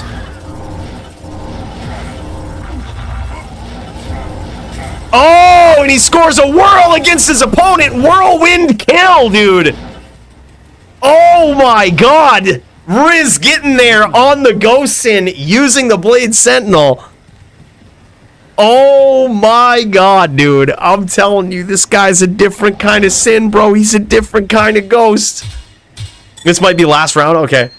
Looks like they're going for another one. Oh, Josh is Steezish? All right, my bad, dude. All I saw was Jay when these guys were firing it up over here, bro. My bad. All right, now we know. Steezish versus, let's get this correct so that we know. Steezish versus Xeltyler. All right. Josh v. Tyler. Let's get it right. My apologies, bro. All right, while these guys fired up, let's cut back over to these dudes. Steez. Our boy, dude.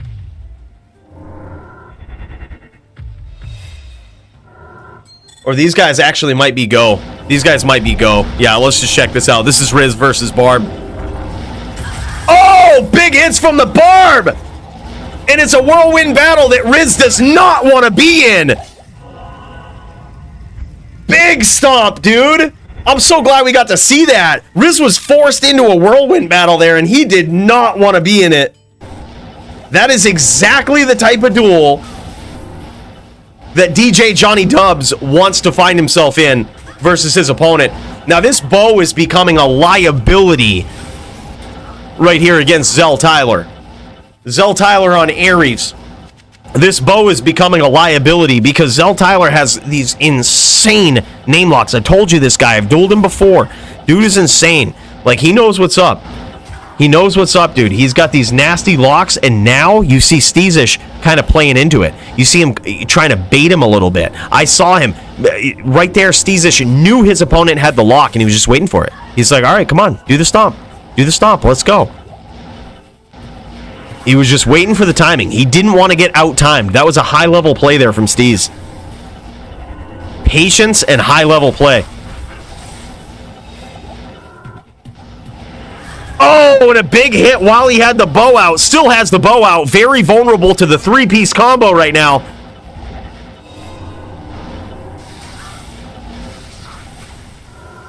And a nice lead back into the traps there from Steez. Happy to let him look for that name lock while he's got the 5 stacks up. And look at this trap laying strategy here. This is very genius from Steez against a hyper-aggressive, very accurate opponent. And that is he'll telly, lay a trap, telly, lay a trap, telly, lay a trap. He's trying to slowly set his opponent up and capitalize on his aggression. Now, it looks like he might be very low. Looks like Ares, a.k.a. Xeltyler, might be very low. He's going to that corner to try to shake off some of those arrows. He might be one. He might be one here.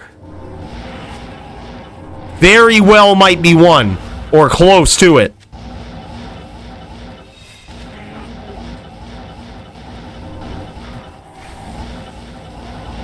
Steez trying to go for the bow finish. Definitely not one. He was playing a little bit of a red herring there, forcing his opponent to take a name check, it looks like. Ooh, the lower res curse goes off, forcing his opponent to stack up the light res. And now you see Xeltyler just chucking them hams, hoping that he runs into it. Also a legitimate strategy when you're low, but looks like he might not be as low as we had originally thought. Very nice stomp from Xeltyler. Wow, incredible skill from this guy. The din stomping skills, man. I'm telling you, this guy ain't no chump. Again, with so much pressure, he's going to make it hard for his opponent to recast battle orders. And with the level of effort that goes into Steezish swapping out items here, he might be just in a position where he can't rebow. Very well could be. I speak too soon. There it is.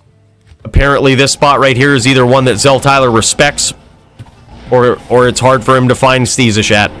Another very good stomp from his opponent.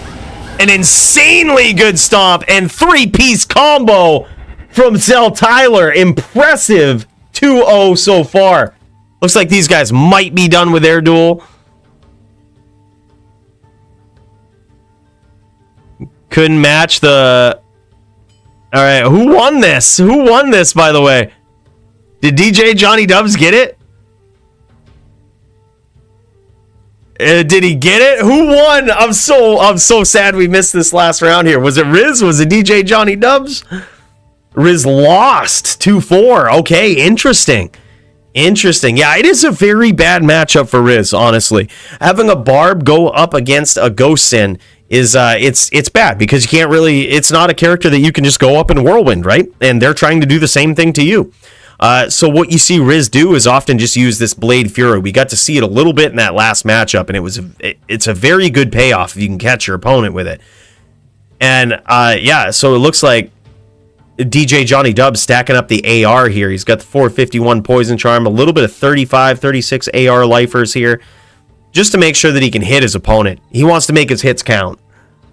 Because the Ghost Sin can actually stack up a pretty decent amount of defense. Beautiful stuff. Love that DJ Johnny Dubs is showing this off. It's a big win for him, man. It's a good win for sure. Certainly in favor of the Barb, but you never know with Riz, dude. You never know. He's beaten Barbs before, and it was still pretty close, I would have to say. Like, a 4-2 is not a decisive, dominant victory on the Barb. So it speaks pretty highly for Riz as well. That's a tough matchup. This is probably Riz's toughest matchup. Sick ring there, by the way. 5.5 pointer, 5.9 pointer, almost 6 pointer. Thing is solid. It's like technically 3 mana away from being a 6 pointer. But damn. Bros, that was sick. It's crazy to see. So crazy to see. Thanks for showing that off, my guy. DJ Johnny Dubs pulling out a win over Riz. And again, mind you, show a little bit of understanding for that. That's probably Riz's toughest matchup. And the only reason we even made it work, we even put it together, is because I said, look, we've seen him do it before. It's possible he could pull it off. And he almost did. 4-2 is pretty good. 4-2, just to put that in perspective, is a record that I was proud of as the loser when I went up for my title shot against Vamp the Champ. I was so proud of myself for going 4-2. Did we just get a Dclone? Oh, shit. Oh, shit, boys. That's big. That's big news. All right, I'm just going to get Santiana, the fast clipper ship, fired up here. We'll get this Annie, hopefully, while we watch this epic duel.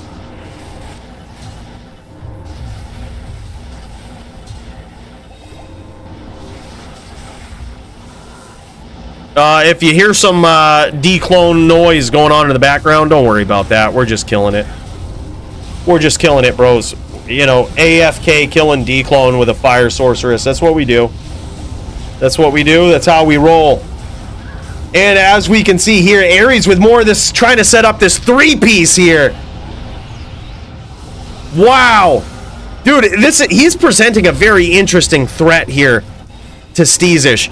Because Steezish is really relying on that bow to address his hammered-in opponent from afar. But when your opponent is so good at landing those 3-piece combos, dude, it makes it really hard.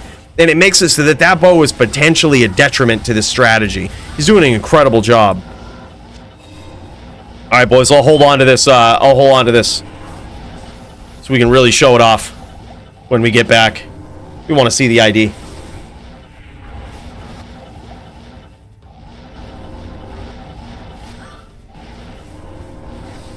I think he beat Duke last barb. Last barb that he beat was Duke. I believe he's beaten another barb too. I would have to look.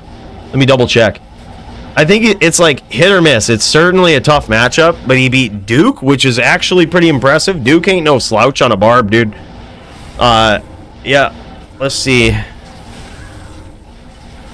He lost to Toshank, BVC. He beat Demented on a barb in 2022. He beat Demented and Duke on a barb, lost to Toshank's barb.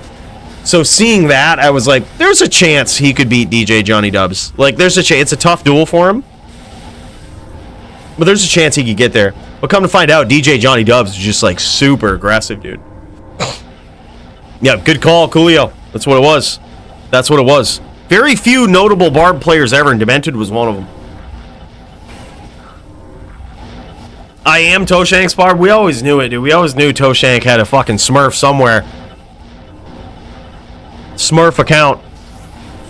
I am Toshank's barb. Oh my god, and there it is. A big comeback potentially with Steezish here. He's getting the timing down of his opponent, not getting caught with those, really relying on his supreme trapper skills here to get back into this fight, really turn it around. It's now 1-2.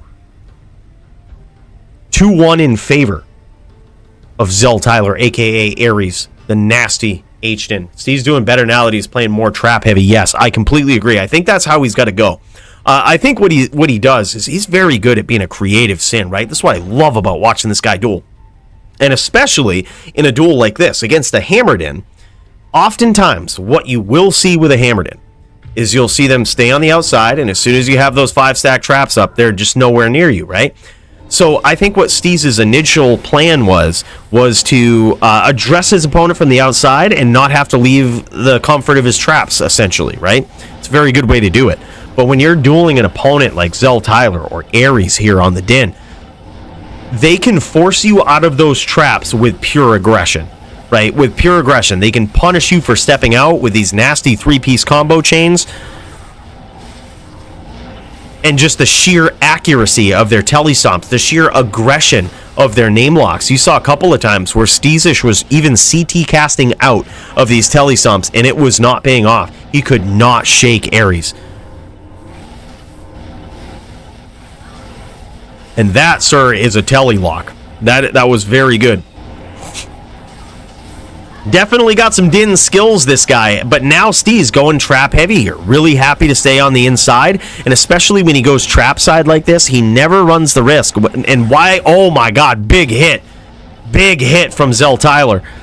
And why I was saying that the bow is more of a liability is because you can't claw block when you have bow out for obvious reasons, right? So you're always taking that FOH hit. You're always taking that 3-piece combo stun. You have no chance at dodging a random hammer that you might teleport into. Very nice stomp there from Xeltyler, but claw block for the win. Oh, man. He was zigging when he should have zagged there. He was going for that smite lock combo, but damn, a hammer might have finished the duel. Oh, and a bad stomp from Steez puts him under for that one. It's now 3-1 in favor of your boy, Xeltyler. He says, damn, nice try. Okay, so I say it was a bad stomp, but actually Xeltyler is seeing something that I didn't see. He had his opponent so low that what Steez actually did there, and, you know, looking back, I see it now. What Steez actually did was charge up and try to kick finish. He tried to get a kick finish on his opponent for an always hit. He had his charge up, tried to kick, actually landed it, but it wasn't high enough of a roll to actually get there. Yeah. Yeah, Max noticed it. Max noticed what was going on. Oh, dude, Johnny Dubs, I want to see it, bro. I want to see it. I would love to see that live in the DFC. I think there was one stipulation to that it had to happen live. And goddamn, that was going to be the best duel ever.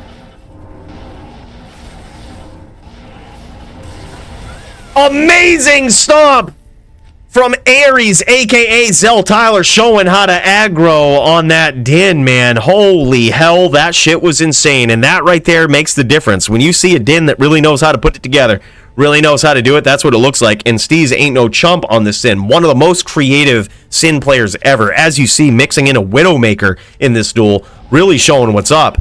And goddamn, man, that he almost got there, but I'm telling you, that aggression from Xeltyler is nuts. He says, kind of wish you would have got the finisher off. Would have been GG with that kick. That would have been sick. Good sportsmanship from the winner over here as well. Wow, man. Good duel. It's never an unexciting duel watching Steezish play, dude. This guy is so good. He's so good. Even his losses are like exciting duels. All right, let's put it in. Steezish versus Xeltyler. Aries the Din. I told you, I knew that guy. I recognized the name, dude. As soon as I saw Aries, I was like, this guy is not a chump. This guy's very good. Performance of the night. Let's put him down for it. I think we should put them both down, dude. Holy shit. It's always cool to see Steezish. He's just got good builds, creative. Look at this. He's got open wounds for those kicks, too. Man, oh man. This guy's Sin is built different, dude. Even had the mosaic in the inventory. Crazy. Just an easy swap out to mosaic. Yeah, no problem. No problem. Just swapping out. Bam. And now he's got dual mosaics. The possibility for dual mosaics here. With Lightning Sentry Mind Blast on them as well. God, that's so cool. What a cool build, dude. Almost had him in that round when I switched to mosaic. I saw that, bro. I saw that. I was a little late to the party noticing what you did there, but I was like, oh shit, that's what he was doing. I was like, he wasn't looking for a stomp. He didn't make an accidental stomp. He was actually going in for the kill, and he was low enough. He almost got it. Yeah, that was a good call. Dragonflight and everything. That was so good, man. The problem with, like, I actually can't remember. I shouldn't state that because I can't remember if you're going with a Dragonflight or if you're trying to stomp. Problem with a Dragonflight is if they have any pets up, sometimes they can just immediately kick the pet, which is a pain in the ass. Like, which is probably what happened if you use Dragonflight. Yep, D-Flight Town, yep. Yeah, for sure. I should have D-Talon instead. I think, yeah, I think so. Like, but hey, I mean, the thing is, with how quick the Din is, you kind of have to, especially if you're going on that game plan, you have to get in and get the hit. Like, you can't be searching for it. You're going to get stomped and you're never going to get it off. You know, like, it's just, and Max might know this. If you up kick with, or if you up Talon, will that work if they stomp? Will an up Talon work if they stomp? I'm not sure if that's, maybe you bait him into the up Talon kick. That would be insane. Up Talon does not work. Okay. I was like, there's no shot that it does, but I figured I would ask because I wasn't sure. But yeah, so you need the actual lock. You need the actual click on the name. Yeah. GG though. See, these are the things. This is what I mean. This guy's one of the smartest Sin players. Definitely one of the most creative ones. Always love seeing this guy duel. This is insane. GG's gang. GG, my dude. Always fun watching you, Steez. That's sick, brother. Next time, these guys are in trouble. Good duels, man. Guy's fucking awesome. Fucking awesome. All right, Riz is fired up for his next duel here, too. Oh, my God. He's going after it. Boys, Riz looking to get some revenge here. I hear him getting ready. But how's this gonna go? Let's get ready to find out, boys. This could go either way. Who's your money on?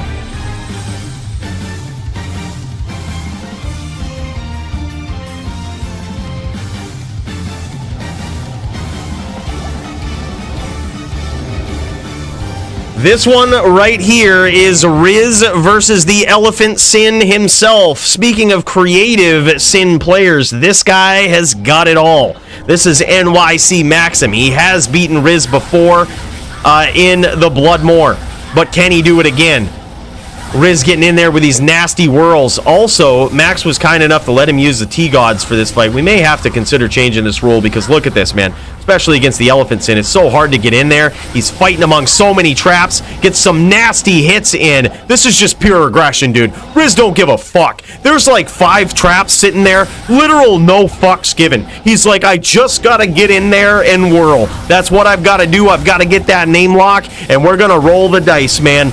We're going to roll the dice. I'm going to get in there. I'm going to do this. And there it is. Max gets there the first round, but Riz actually lands some pretty insane hits. Wow, dude. Well, this is going to be fireworks, boys. Don't blink. Don't blink. It could be over in a matter of moments. Riz could get some nasty hits, get in through that claw block, and just shut shit down early. You never know. Tough night for Riz, dude. 2 very back-to-back fights where he doesn't have the advantage. I kind of feel bad. I feel bad, all right? But I was honestly wondering because the last duel in this particular matchup right here, I think it was actually Blade Fury last time they met. I think it was a year ago that these guys had last dueled, unless duels weren't reported. But either way, I was wondering what kind of approach Max would come in with this time, whether it's Elephant, whether it's Blade Fury Sin, and most importantly, how Riz would deal with it. Riz had, made a comment about potentially using T-Gods, which really does make sense. We haven't revisited that rule since all of the changes were made to the Sin, to how traps worked with the Sin. The reason why it's so problematic is trappers have always been good, but with recent changes to D2R, they have made it so that ranged damage with now works on traps. So like the additive percentage lightning damage never used to apply to traps. Traps were seen as minions. However, now they do. Now that bonus applies to your minions, or at least it applies to traps. So there's that. And then additionally, on the same token, on the same note, it used to be the case that negative enemy lightning resist never used to work with traps, but now it does. And now Riz wisely gonna just peel out here and let this curse fade off. He's gonna take his time, re-up on the mana pots, choose not to aggress in traps while he's got the curse from his opponent's Plague Rune Word. Oh, using Dragonflight there to try to get the name lock, but he ended up hitting Shadow Bay, which cost him a little bit of life there. Oh, and a nice whirlwind from Riz. That was a beautiful use of Mind Blast from Riz there, too. He noticed he had the Mind Blast lock, but he did not take Max's bait of staying just off his screen in traps. He was just happy keeping the Mind Blast lock and whittling him down. That was pro use of Mind Blast right there. Yeah, I mean, usually what you see Riz do when he has the Mind Blast lock is he'll quickly follow up with a Telly Stomp, but he recognized it was not the right thing to do there versus a Trap Sin.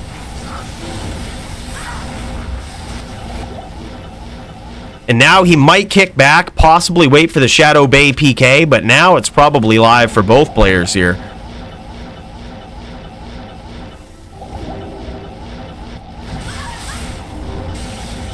Oh man, risky whirl there, very risky whirl. And Riz escapes unscathed with a Dragonflight finish on his opponent. Now that is some Sin skill right there. I knew this one was going to be exciting, man, between these two right here. I'm just going to go ahead and put this down for a fight of the night just right now. We're just gonna go ahead and do that.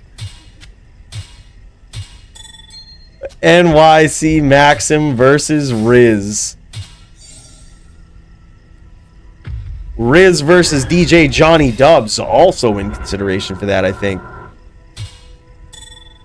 I would say DJ Johnny Dubs we should consider later for performance of the night. That guy actually pulling it off against Riz. Granted, he did have the advantage, but very few barbs have statistically pulled it off in the DFC versus this guy.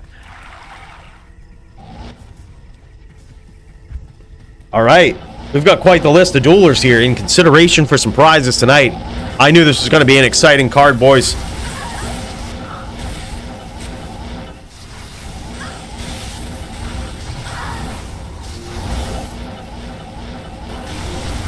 That was insane. Max should be proud. That's what I wanted against Tyler. That would have been sick, dude. That would have been sick. You had charges on it and everything, so it was instantly just more impressive building up the charges. Oh my god, nice whirl there from Riz, but Max wisely avoids it. Some nice angles there from Max. Really punishing Riz for coming in. Riz trying to stay on the outside here, choosing not to aggress in those 5 stacks. Ooh, he had him right there. A little slow on the whirlwind.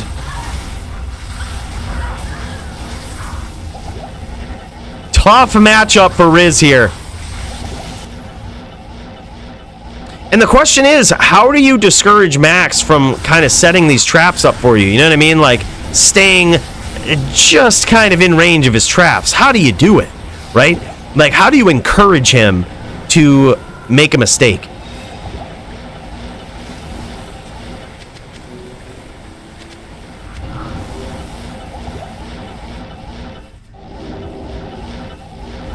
A very interesting question.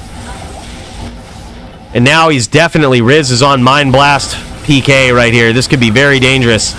Narrowly escapes, just going in full with the whirls. Doesn't quite get there. Max gets there in that round. I believe it's 2-1 right now. I would think so too. I have rarely seen Riz on bow. I don't think it would be a bad idea. But I trust that Riz probably knows this build better than I do. He also has some other tricks at range. Like, for example, Blade Sentinel he has access to. I'm not sure if he has access to Blade Fury or if it would even be worth doing versus Max. He might know more about that, but Riz tried bow versus me last time, but it complicates things a lot. Gotta go early aggressing like mad now. Gotta go, or does he mean gotta go early aggressing like mad now? Riz might have some place to be, so you're gonna see some epic fighting like he's got something else going on, or he meant to say he's gotta go early aggressing. Look, I don't quite understand it, but the purposeful esotericness of the statement is just perfect.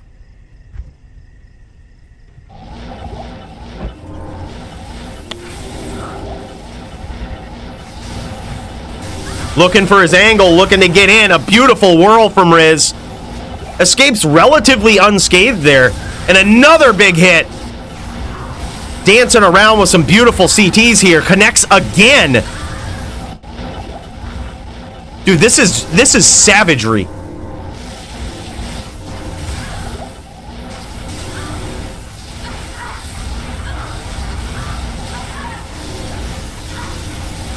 Ooh, and a misclick there from Riz. Cost him a little bit there. He was sitting in traps while he misclicked.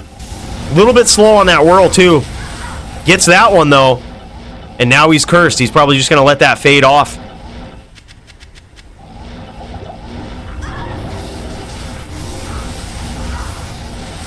Yeah, for sure. And it's really hard to do, too, especially against an opponent like Max.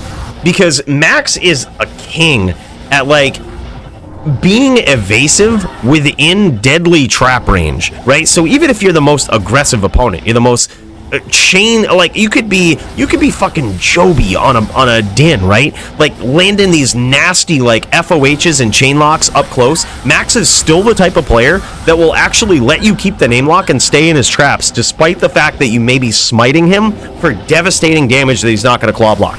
Like I've seen him do this before. Like he'll wait for his opportunity, and when you approach him, when you get in there, he knows that there's no better place he can be than right in these 5-stack traps. He'll dance in them, he'll try to time you, he'll try to keep your, so if you make that mistake of coming in like that, he'll try to punish you for it. Very nice aggression here from Riz. Dude, he's so close. This is such a nail biter. Oh my god, and there it is. I believe now it's 3-1 in favor of Max. I feel so bad for Riz. These are such bad matchups for him this week. Riz, I promise I don't hate you, bro. This one was a last-minute one, all right? There's nothing for this. I promise I don't hate you. I know these are going to be tough matchups. But, dude, we love you, bro. We love you, and we're all rooting for you. Trust me more than anybody else. I want to see you smash Max in these next 3 rounds.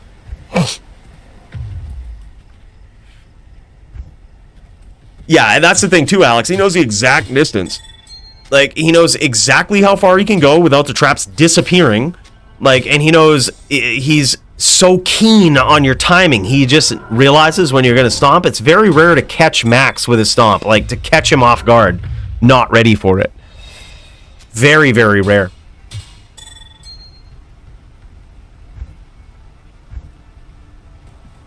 The Shaolin Monk of Sins, yep. For sure. I think what we'll do is we'll adjust the rules.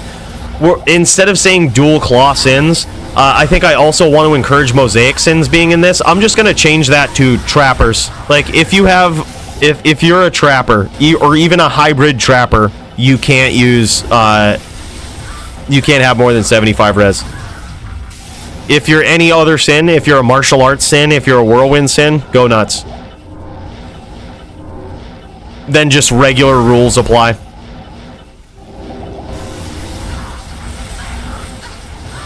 I mean, it's already a tough duel, right? Like, the trap sin isn't really going to aggress the ghost sin here, right? Like, because what are you going to do? Lay a couple of traps against an opponent that can also mind blast you and kick you out of the loop, dude? There's no shot you're going to be doing that.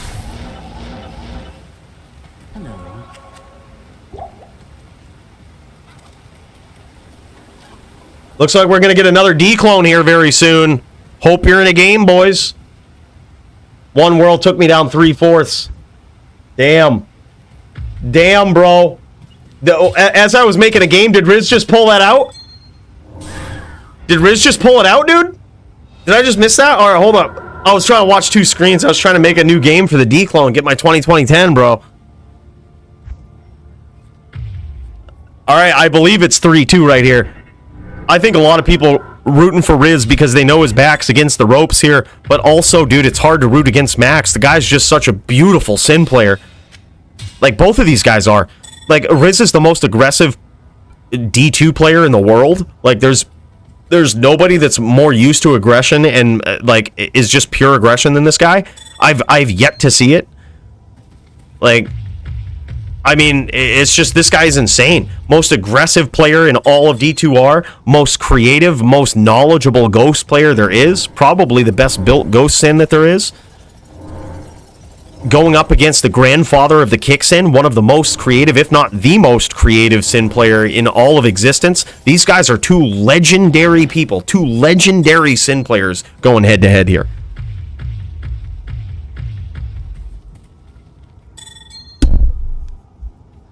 I check cheddar like a cheese inspector. Yo, Polly, that's a rap lyric. Who said that? Who said that, bro? I've heard that line before.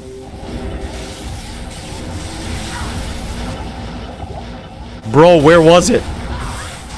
Jay-Z, that's what it is. Yep, that's exactly who it is. I knew I would know it when I heard it. It's Jay-Z. I check cheddar like a cheese inspector. It was on the Blueprint album.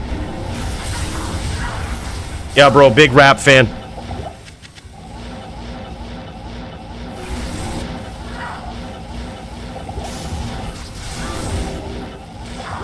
That's right. Dude, Paulie, I didn't know you was an old school rap fan, bro. Mad respect. Mad respect. Dude, that's what's up.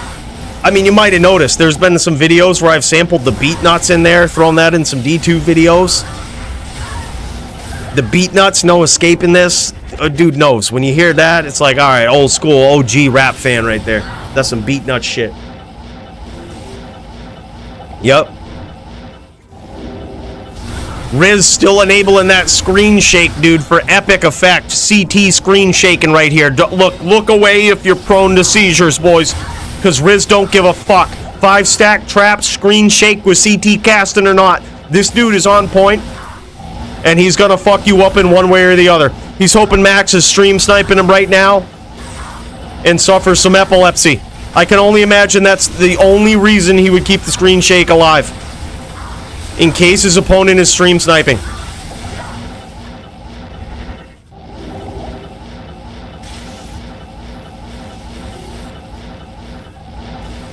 Bro, that's sick.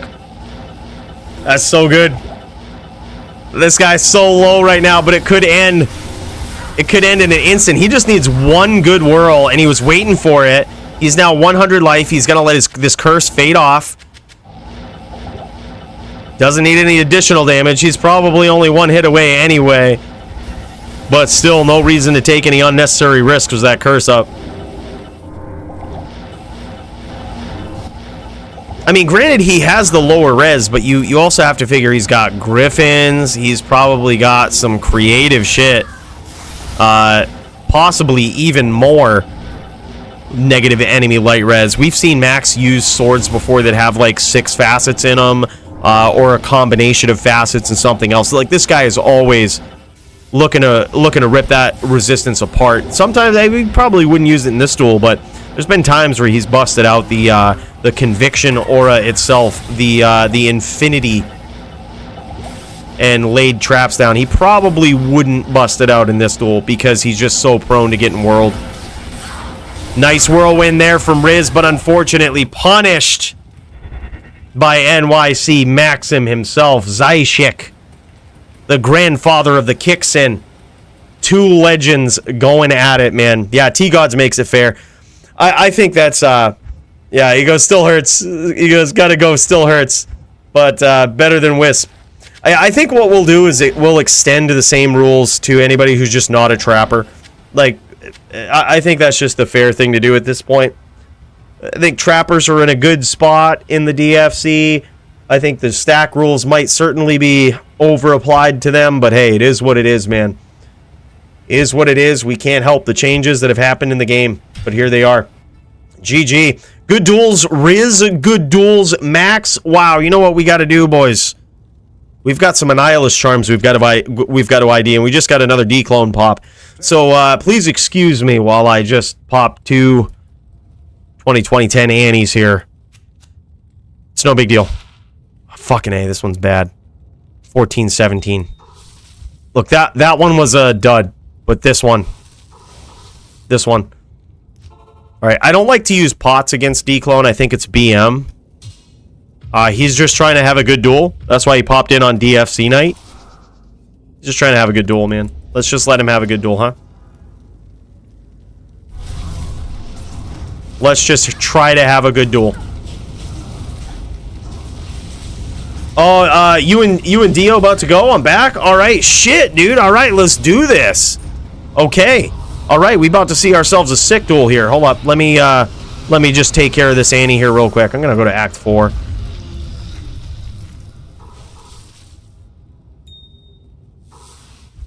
A little bit closer to the stash.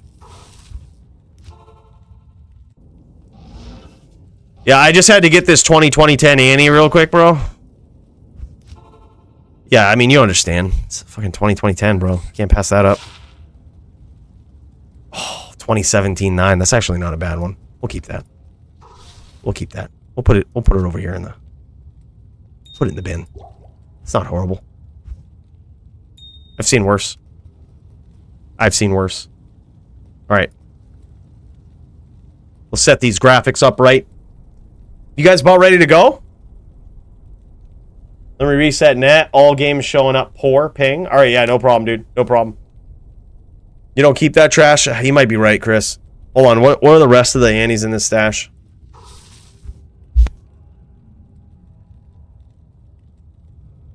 $35 all stats. You've kept a worse one.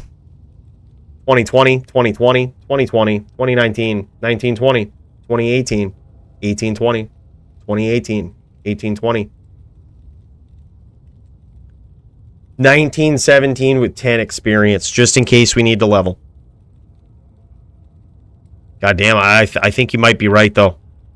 I don't think we can keep this trash. One of these has got to go. I think it's this one. Does anybody need an Annie on non-ladder? Yo, join this game. It's Jack password 122. If you need them, I'm going to drop 2 of them in Act 4 right here. One of them's kind of good. 17, 18, 6. You know what? Fuck it. We're going to drop another 17, 28. Do a little bit of consolidation here. You guys need some Annies? That's the game. Jack 1, password 122. A 1720 Annie going down. You know what? Fuck it. I think Chris is totally right. We also just don't keep this one. 2017 Annie going down. 2017-9. This one ain't bad. These are pretty good Annies. These 3 right here actually were in my stash a second ago. Some of them were in my stash. And thanks to Chris, we were talked out of keeping them.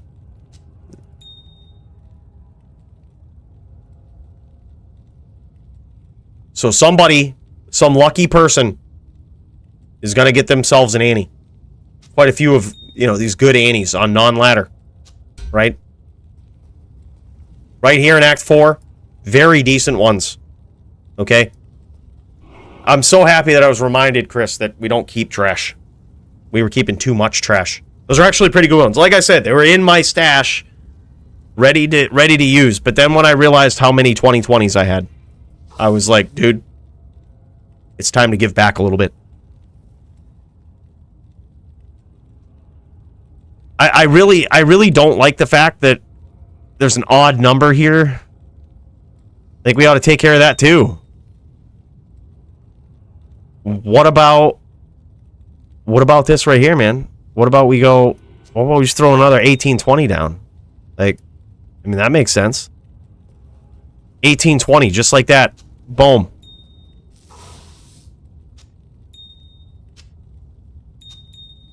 Just like that. I guess we have a 19-20-10 here, so we really don't need to keep this one either. I will gladly take them all, bro. They are yours. They're actually all pretty good. Now there's another odd number here. God, we're going to have to deal with this. We're going to have to cope. What's the next worst one?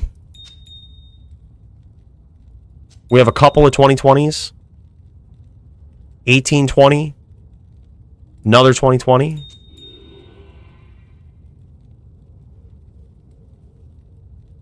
Bro, I think 1828 is just got to go. There's just an odd number. We can't be having that. We can't be having it.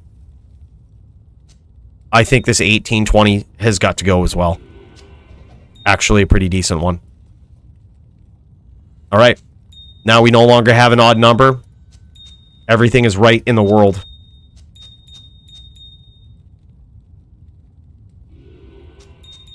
Got our 2020s lined up. GG. We're looking good. We're looking good. Enjoy those Annies, bro. I'm glad you could put them to use. It's a shame Dclone just didn't really want to put out a good Annie for us today. It's like we even extended the favor of not using pots versus him. What an asshole. It is what it is, guys. Looks like we've got Dio's screen up here. This guy getting ready, getting fired up.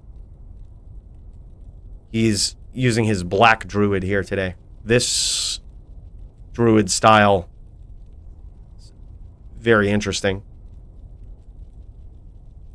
The blackout druid. Oof, look at that. Level 90 paladin now on James Brown. All right, bro. We're tuning in. We're tuning in, brother.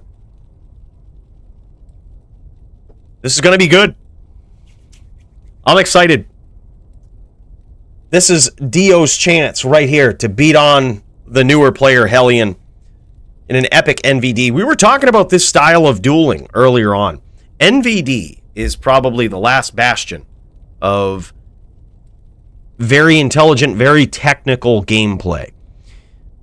It's, I would say, I used to say technically in favor of the druid, but I don't really believe that anymore. Like, it was technically in favor of the druid until we banned 5 wolves, until we banned Spirit Wolf specifically in this matchup. Now I think it's very fair. Like, it literally comes down to the skill level of each player. Dude, yeah, I mean, these guys are just getting warmed up right now, bro. Like, we're just waiting on these guys to get ready. All right? We don't... What are we going to do? Come into some WWE shit? We don't have any action yet. Okay? We'd have to come in WWE style yet again. And I don't want to have to do it. But I mean, I fucking will. Is that what you want, Punch? You want the WWE? Well, you got it.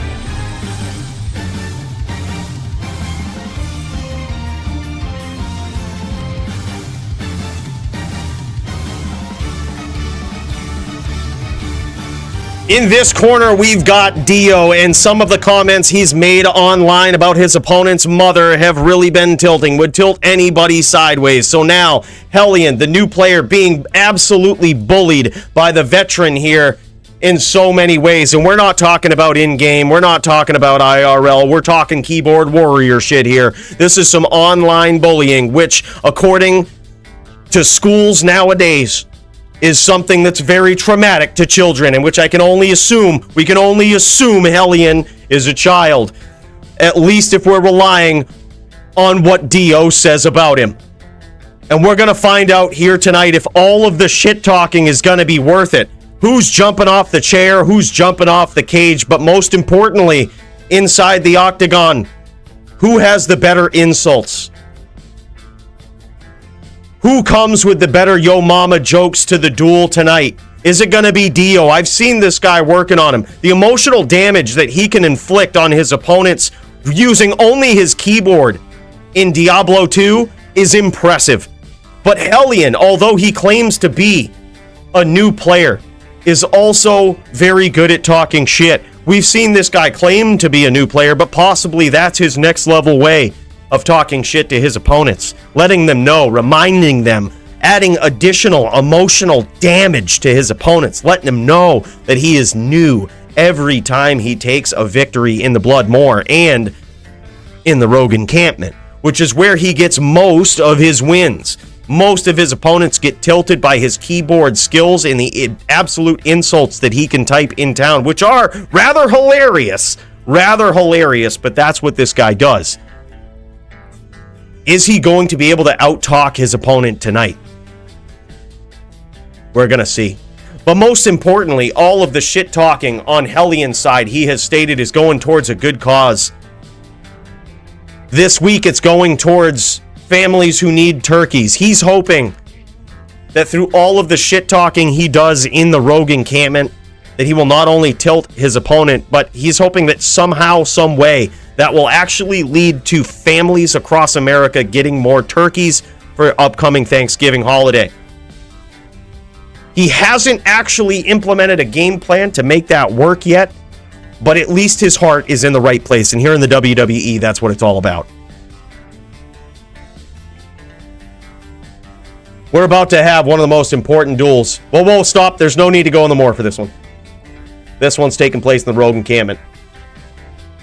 Boys, let's get it. This one's about to get real.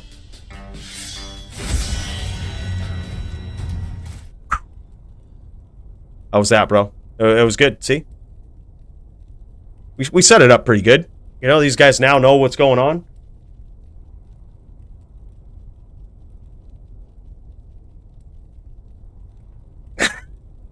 Coooley, hello. James Brown just a mule at this point. Yeah, poor guy. He was really looking to focus on the din there for a while. He's actually not bad on a din. He's not bad on a din, but he ain't getting no mileage with him these days.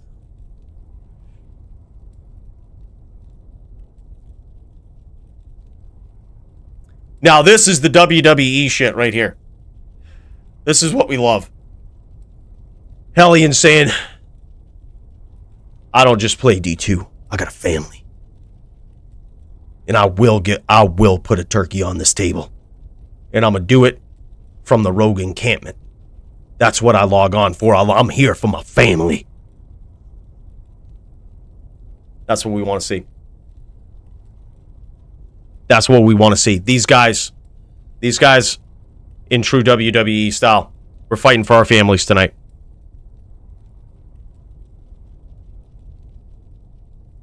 Yeah. No, and I appreciate it, Hellian. I'm so happy to see you here for this, brother. Love the energy, love the vibes. I love this new guy, whoever he is, whoever he showed up. He's new. You can tell he's really new at this game. It's very clear. But dude brings some good vibes. I'm excited for this, man. I feel it building up. I feel it building. These guys in the tank. Who's gonna win? What's the approach of the opponent gonna be? And most importantly, what the fuck is this picture on Hellian's desktop?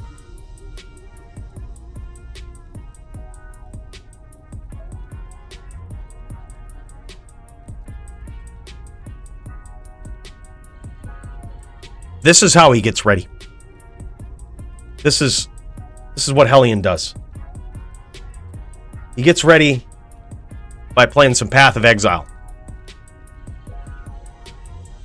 The level of toxicity that might exist is, on there is gonna prepare him for the WWE fight that is in front of him. Yeah, what in the weeb is that? Yeah, no, PoE is pretty cool, man. It looks pretty cool. I shouldn't say that because I actually haven't played it, but all I hear is good things. And from what I understand, when PoE 2 comes out, they're actually focusing on PvP. Like, well, not focusing on it, but they're interested in implementing it in PoE 2, which I think is really cool. It's surprising how well the game has survived, like, without it, and the sort of following that it has, the community that it has without having a very prevalent PvP scene, which is usually what keeps, in my opinion, ARPGs like that alive for so long, unless you have constant attention, which I guess they do as well, to seasons, and you're very responsive to your players. That's also what it takes. That's kind of the way that they've gotten there. But like D3 was able to do it, was able to keep players coming back every season. I honestly think that's probably what people are going to be coming back every season for Diablo 4 to do. It's going to turn into a seasonal game with basically yearly expansions. I say basically because that's what they committed to, but I would be impressed to see it. That's what we're hoping for. They're committing to yearly expansions. Looks good. But like, that's what it takes otherwise, is it takes a lot of work or a very good PvP scene. So to see, a sort of a developer do that with PoE that isn't like Blizzard level or now Microsoft level pockets, it's really cool to see. So definitely what I'm saying is probably a game, especially if they implement PvP and PoE too, that I'll be very interested in checking out. Primordial Black. This guy had D2 hentai when he minimized. That's what it was. Yep. At least it's not Terrace wallpaper. That's what he had. Oh my fucking word. Fucking guy. PoE developer, I think, is the old D2 developer. Dude, I know that, who was it? David Brevik actually went on and made some other ARPGs, like, what was that game? Eddie played it. Torchlight Infinite. Like, he went on and did that. And, dude, it wouldn't surprise me. Like, D2, original Diablo and D2 devs, like, let's be real, man. Those guys knew what was up. They knew what made a game good. Like, they knew what made an ARPG good. Guild Wars, yep. Into Guild Wars 2, yep. Dude, Guild Wars was another one of those games even back in the day, I almost got into that. That looked really good. A lot of my friends were into it, but I was so heavy into Diablo at that point. Like, you know what really changed my whole outlook on Diablo for me? It was learning about D2JSP, and at the time noticing that I didn't really have to let my accounts expire if I just sold my items for Forum Gold. Like, then I could take a break and I could come back, restock up on my non-ladder characters. I could, really it even happened before that though. It was when I discovered a dupe program or a dupe method and could sell things online for real money on eBay. Like, dude, you have no idea what the entrepreneurial mind, what that does to a young entrepreneurial mind. All right. realizing that you're not just playing a game anymore. You're doing what you shouldn't be doing, and that is making money while playing a game. It was insane. Would be nice to have a potion button, potion toggle button. Yeah, for like, it's weird that that's on game creation, but I mean, I guess it makes sense. Like, it could open up to some like odd shit if it was a toggle button, because it affects item placement and grid of items that might have already been placed. So like, there's certainly room for abuse with that if it was a toggle, I would think. But I mean, anything's possible. They could make it safe. That's a developer problem. But honestly, I just think people should just toggle like old school item spacing and just leave it at that. And that should just always be how it is. Oh, you could turn off puddles with a toggle? That would be sick. That would be sick. Yeah. Yeah. It's definitely a different world, dude. Like, it's definitely a different world. For sure. Dude, honestly, I think the tides are changing on that, Cooliolo. Like, you know, I don't want to get too political. I don't think, you know, I don't think women should be marginalized in society or anything, but the feminist movement is just an excuse to, it's almost like reverse racism. You know what I mean? Like, it's an excuse to just hate on someone because of their sex, and, you know, to basically say they're not entitled, or they're entitled to less shit because they have more shit historically. Like, I don't know. To me, it just doesn't really make any sense. I'm all for girl power, you know, like, whatever, you know, whatever your gender is, go for it. Make the best life. I don't think you should be slighted because of it. But under that same logic, it seems like the feminist movement just like slights men because they're men. It just doesn't really make any sense to me. Feminists are just haters. But also, let's be real. Men are the most powerful things in the universe. It's just how it is. Like, it's just how it is. It's a man's world, dude. Like, that's a loaded statement. It's a woman's world because men exist. Like, that's what it is. Like, every war, everything has been just men, essentially, what it boils down to. Chasing women. Chasing that beautiful vag. That's what they do. Like, you know, and that's what it boils down to. Wars that have been fought, like, companies that have been made, aggression that's been had. Like, everything just kind of boils down to that when you think about it. So, therefore, women kind of rule the world, but the world wouldn't be what it is without men chasing that, because men are more powerful and better at everything. Like, except for women are better at some things, right? Like having kids and like hair and shit. Like, I don't know, but you see what I mean? Like, it's just men are just better at like everything. But because of that, it's because they have to be, because of how biology is designed. They just have to be, because they're essentially competing for a limited resource, essentially.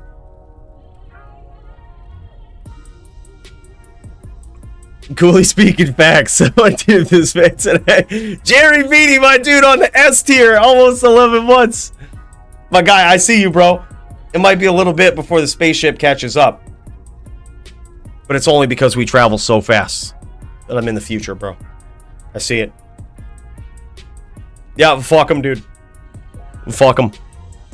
Yeah, I think that, I mean, it's another thing. It's like why Elon bought Twitter, is so that like there would be some form of like protected speech. That's also probably what Cooliolo was saying, is that all of these companies are headed in that direction, where if you don't agree with like the stated bullshit of like, if you don't agree with this movement and you're demonetized and silenced, well, fuck that noise. All right, shut me down, dude. It doesn't make me wrong. Doesn't make me wrong.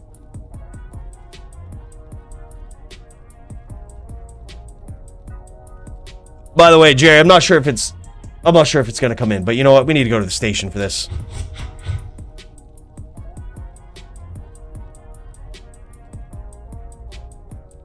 there's some things that need to be said while these guys get geared up for this duel. Jerry Beatty, almost 11 months. 10 months at S tier, brother. Bro, thank you so much. Really appreciate that. That support means a lot to me. Big cheers to you. This is the Chaser cheers, but hold on. We got the real shit. We got the real shit while these guys pull up. We ran out of rocket fuel here. Can't be having that. Can't be having that. Big cheers the right way for 10 months, brother. Thank you so much. And looks like Polytheist going for the internet reboot. Someone is. Let's jam it. Wow, S tier for 10 months, man. Fucking nuts. Yeah, that's what it is, dude.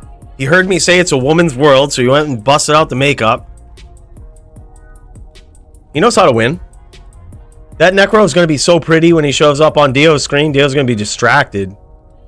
He knows. He knows. He knows how to play this. He ain't no dummy. All right, here we go. This is Hellian, the new guy. Hellian, the new guy.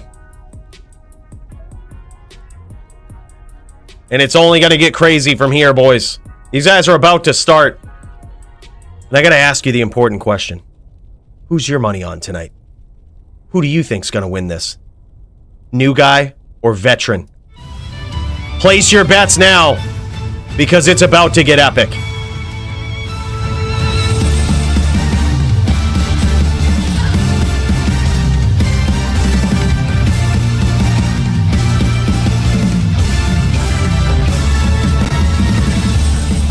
And in this corner, we have the makeup-wearing new guy on the necro. But look, don't let his makeup fool you. He only wants you to underestimate him. Think he's the new guy. Think that he's some baby when he comes into this. Because he will secretly show you off the insane skill that this guy not only has on the necro, but just about every class that he touches. That's this guy, a certain real challenge for Dio tonight. But Dio looking to get back up on the horse after 2 losses to the current champion of the DFC. Really looking to make a comeback here. Get back up on the horse and make this work. And we're going to find out if this guy can do it tonight. In a classic NVD match between these two savages. Dio says he's ready. And Hellian says he's ready. These guys are going at it. Hellian really trying to set up here. So the reason why this is such a skillful match is because the necro has to know how to engage the druid when he comes in. He has to know how to play this at close range. And the druid also needs to know the same thing. He needs to know all of the answers to what the necro is going to do. His subtle movements, his walkdowns, his long range strategies of launching these bone spirit trains and following them up with vicious attacks. He's got to know. He's got to know what to do. And right now it looks like Dio's getting some pretty solid damage in here against the new guy, bullying him, showing no mercy. This guy is not in a place to show mercy to new guys. All right? This guy is looking to get himself another title shot and get that DFC belt around his digital waist. And he's doing a great job so far, just sneaking these hits in here, getting hurricane hits, getting NATO hits, ripping that bone armor away and making it difficult for Hellian. And there it is. The pressure is on.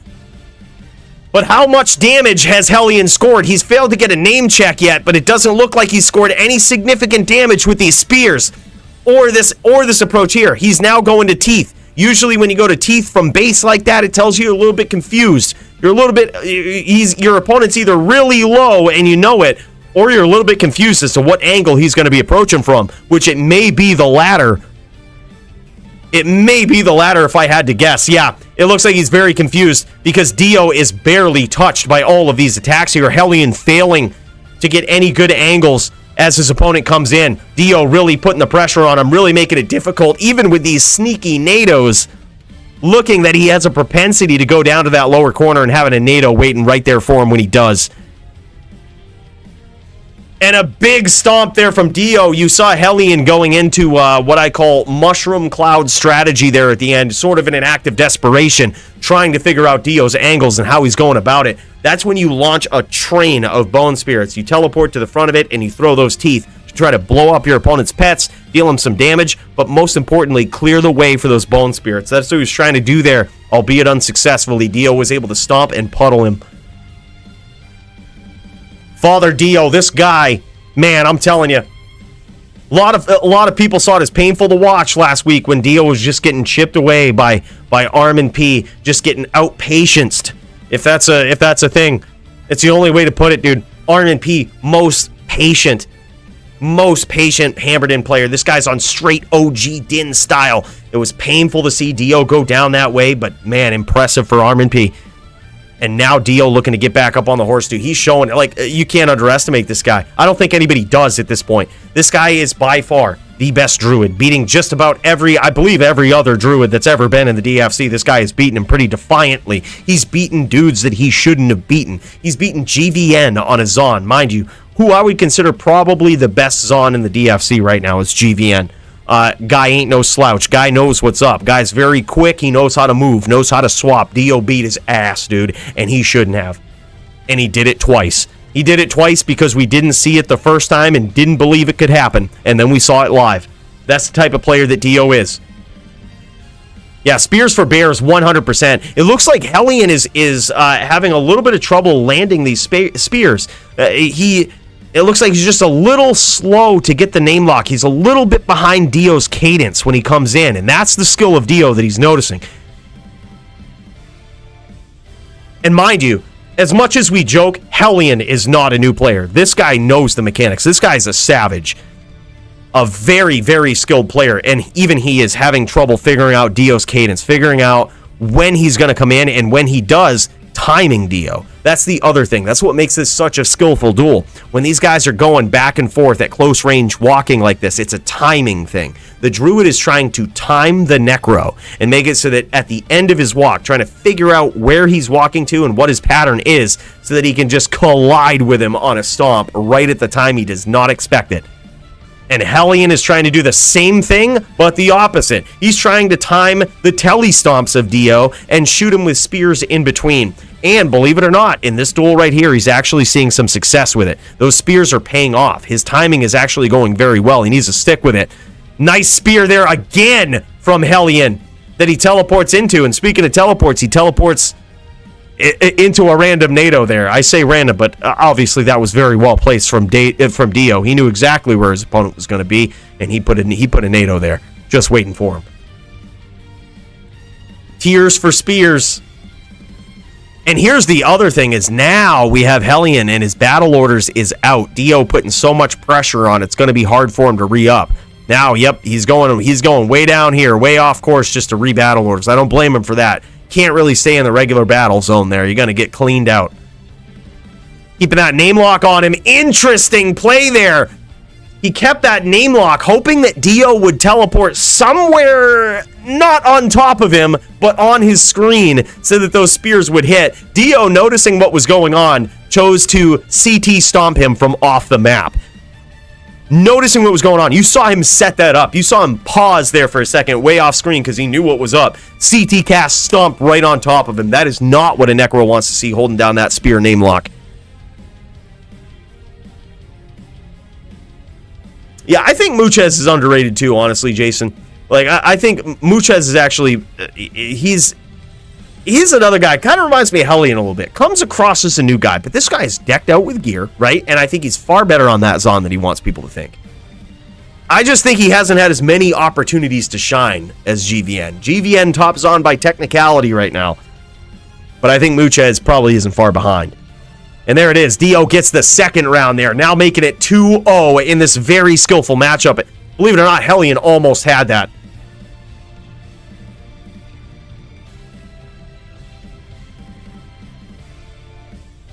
"20 years of playing new." Yep, now IB at Slate's Well, here's the thing, dude. It's actually not a bad idea to set yourself up with a little IBS train. We used to see Vamp the Champ do this all the time. When the druid would go off screen, there would be one of two things that Vamp the Champ would do, and he lived in never letting you know exactly which one he was going to do. He did both of these things to keep you confused, knowing that there was always going to be a threat. The first thing that he would do is set up the next interaction with an IBS train, right? Or maybe even not an IBS train, just a bone spirit train that he could stand in front of. And then he would set up the next interaction to make it so if you stomped him and he blew up all your pets, you were in a lot of trouble. And he actually punished Dio for that a couple of times. Those guys have gone up against each other before, and Vamp the Champ won. But the other thing that he would do to always keep you guessing is something that we haven't yet seen from Hellian. And that is, when the druid teleports off the screen, he actually aggressed him. He actually pushed the pressure, did some name locks, forced Dio to go into a whole different playstyle. But he was never predictable with it. And that's good. Because if you get predictable with those stomps and with that aggression that Vamp the Champ showed, Dio is the king of defensive nados. If you stomp him when you shouldn't be, he'll punish you for it. Oh my god, that might be the quickest knockout we've ever seen on behalf of a druid. That might have been the quickest finish ever. What the hell was that? DJ, pause the music. We're gonna have to time this. What was this? What the hell's going on? Go back to the replay. We're gonna need to see this one. This was just insane. To go into a whole different playstyle, but he was never predictable with it, and that's good. Because if you get predictable with those stomps and with that aggression that Vamp the Champ showed, shut this guy up real quick. Shut him up real quick. Look at this. From go, it was like 4 seconds. And the quickest finish ever. Bro, that was like 4 seconds. Here, shut this guy up. Let's hear it again.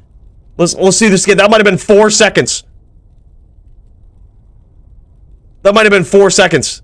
All right, we finally got the announcer guy to just shut the hell up. I don't know who was talking on there. It was confusing. Look at this. All right, from go, it started at 13. It was 3 seconds. They said go at 13 seconds. At 16, he was dead.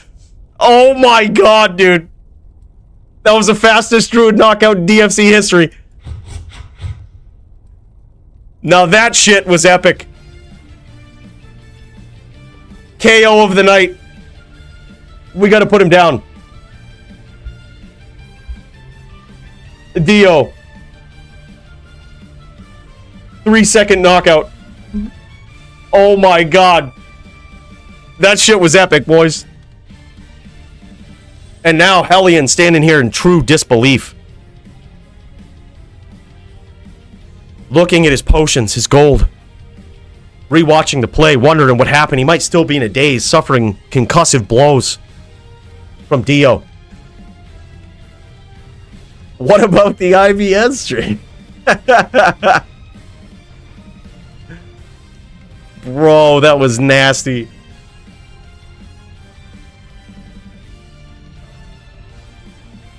All right, here we go.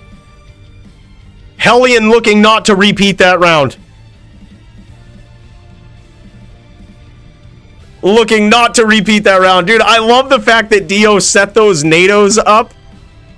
Like, he didn't go stomp. He was just setting NATOs up where he thought Hellian was going to be. And he's getting so good at predicting where Hellian's going to be that he was right.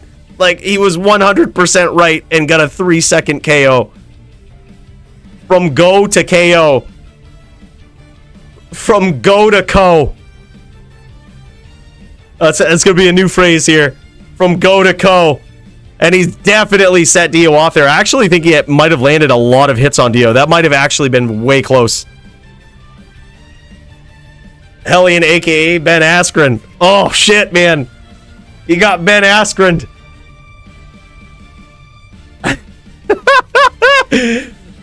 He knocked him onto another planet. He got Hellian tilted. Hellian's usually the one doing the tilting. Wow.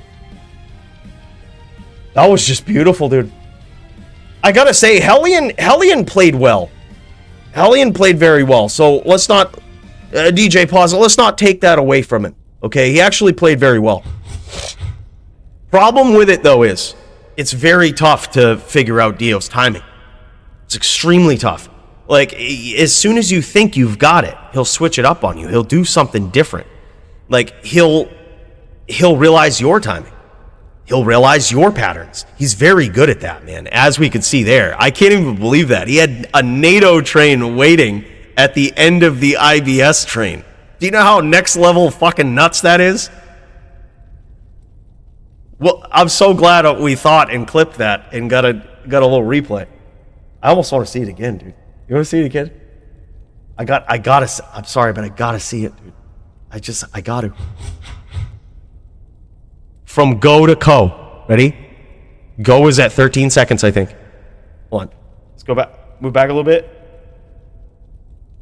All right, they said go. I guess it was at 12 seconds. Okay, it was at 12 seconds. And dead at 16. It's about 4 to 5 seconds. We'll have to go back and officially time. From go to co.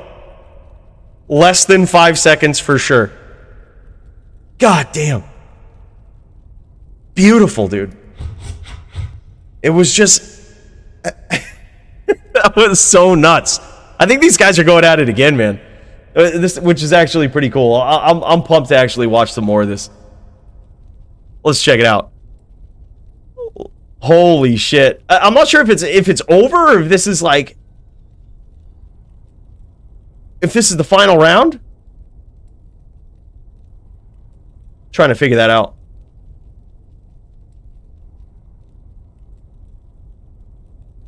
Regardless, we've got Hellian, the new guy, with his back on the ropes, looking to find an in against Dio, the absolute champion of the druid.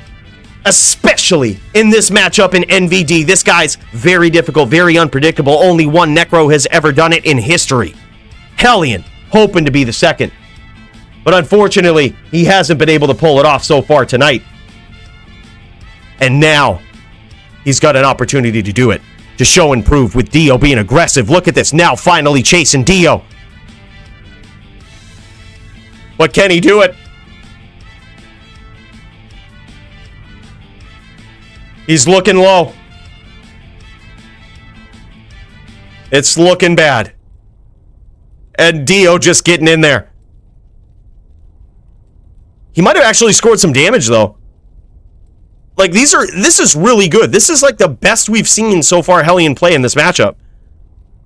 Like, this is the stuff right here that is very hard for Dio to counter. Like, just precise timing. Look at this. This is very good. Great timing there from Dio as well. And a very good spear, dude. Oh my god. See, this is the stuff. This is the stuff right here. I'm not 100% sure why we didn't see... I feel like now Hellian is on. I was going to say, I felt different the entire duel. I almost knew he was going to win that. I'm like, he feels on right now. This guy, he is on. It just felt different. We just knew it. Way different play. I feel like the other rounds were not on that level. Like, he just switched it up.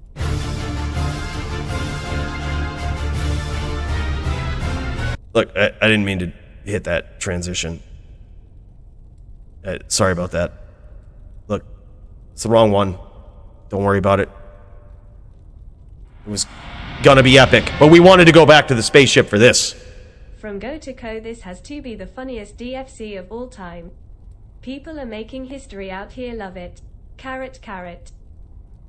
Alicia, thank you so much for that 5 spot. It was amazing. And you're right. Like, this is kind of crazy.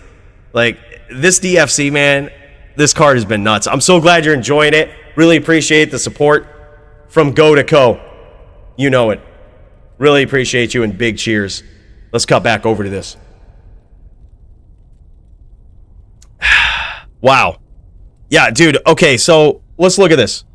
Now, Hellian he's just playing different. Like, I feel like those first duels, they remind me of, like, a few duels that I had been in, right? And just to bring you back, there was some duels where I felt like I wasn't really in them. Felt like there was too much pressure. It's happened a million times against Toshank. I don't know what it is. Just something about him. You go up against Toshank, you just... I'm not sure if it's the way he plays or what, but you just make mistakes. Yeah, it looks like that might have been... It might have actually been a 4-1 there. That might have been it.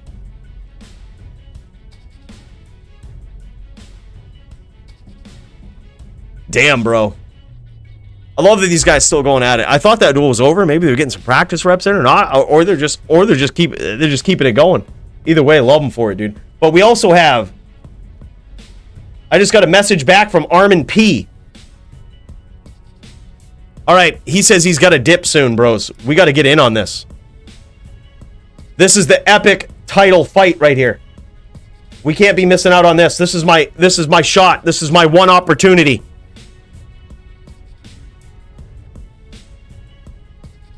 Let's get there.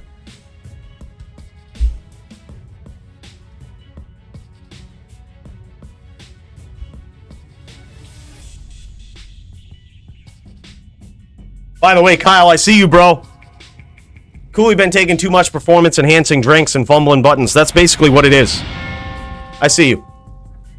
Coooley been taking too much performance-enhancing drinks and fumbling buttons, rolling on the floor laughing. See, I told you I was in the future. You see how I got it before it happened? Spaceship shit, dude. That's spaceship shit. All right, but you know what? Because of that, we're gonna have to do a cheers to you, brother. Thank you so much for that. Let's get it. This guy's got places to be. Let's get in the fucking zone. Let's lock the cursor in. And let's fucking do this. He left. He quit.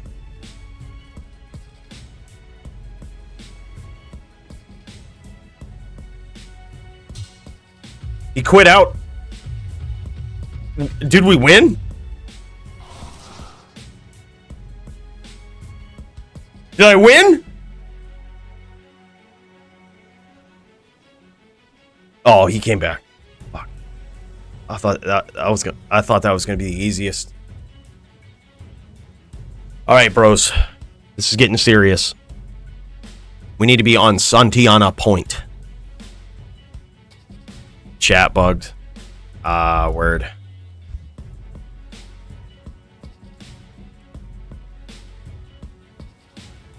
Is he chat bugged or is the game chat bugged?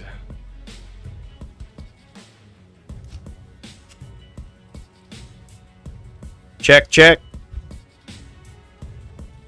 Yep, game is chat bugged. What am I doing? Yes, sir. You straight hammer or got any tricks? Bow, open wounds. Not in town. Hammer with open wounds. Okay, good to know. GG. He's hammer with open wounds. Bow? We got to make sure, because if he's bow, we got to go in with a block setup.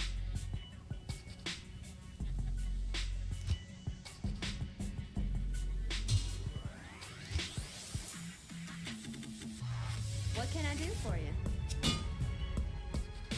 And if he does have the bow, that's going to be interesting. It's gonna invite some interesting interactions.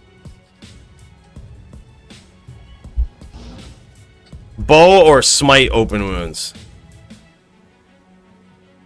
Makes a difference. No bow, okay. Alright, so he's got smite open wounds. He's probably going to just be looking to get up close. That's actually kind of smart, too. I would expect no less from this guy. He's going to be looking to get up close, and which is kind of what I want him to do, right? Like, I want him to kind of get up close and get hit by these, get hit by these meteors. But then he's also going to try to punish me with open wounds. Kill me, Merc. Yeah, it's kind of smart, dude. Curious to see how this is going to go. We got to be quick on our feet. Oh, dude, Emilio almost ganked him. Emilio almost got him. That gives me hope. Good duel. That gives me hope.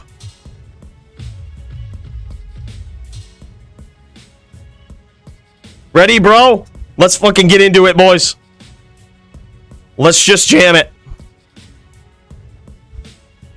All right, here we go.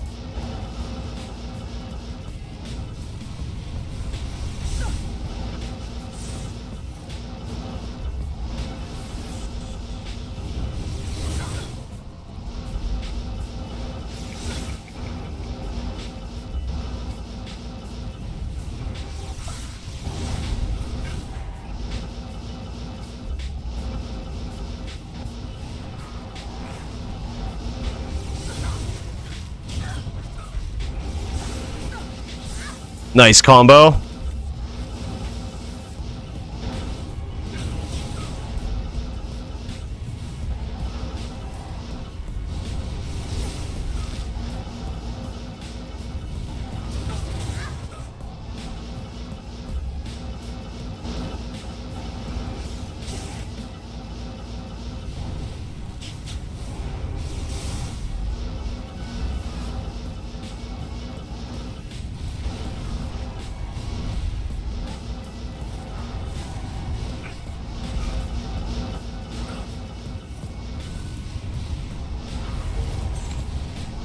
Boom, baby! 1-0 so far, man! Woo! We in this. We in this. All right. If it goes 4-1 in his favor, I'm pumped. I gotta win. You know, I gotta win. Gotta win in there. You know, I want to be jumping the gun with the excitement. Okay, let's all calm down. All right. You don't see me overreacting. Getting a win against the ArmondP. You remember how the first time went? 3-0 and then punted it?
You need to keep that almond crown ear in your stash for gloating rights. You know, I don't want to count these chickens before they hatch. I don't want to count my chips while I'm still at the table. I don't want to count my ephedra plants before they bloom. But holy shit, Kyle, my dude. Big cheers to you, bro. We're gonna be going back to the spaceship for all these cheers here in a second. Performance enhancer for you, bro. We're gonna try to stay right in the zone. We're gonna try to stay right in the zone this time. This is my shot. This is my opportunity.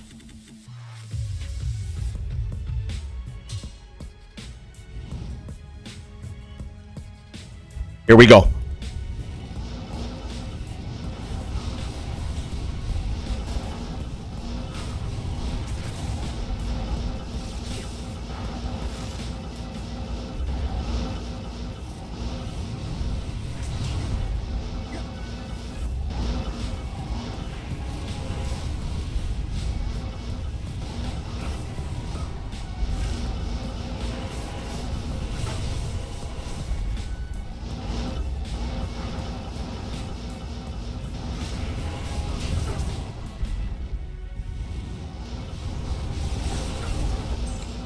Oh my god. Not here.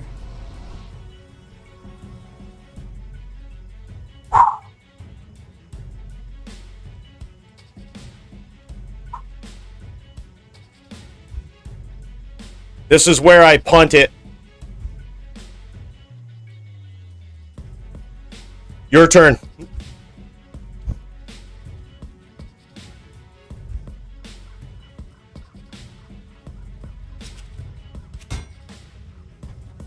Boys, I don't want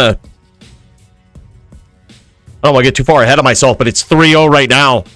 And DFC title is on the line. I'm just not going to think about it. It's just another day. It's just another day.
Oh my god! Firewall PK! Santiana, the new DFC champion! Oh my god, boys! Dude.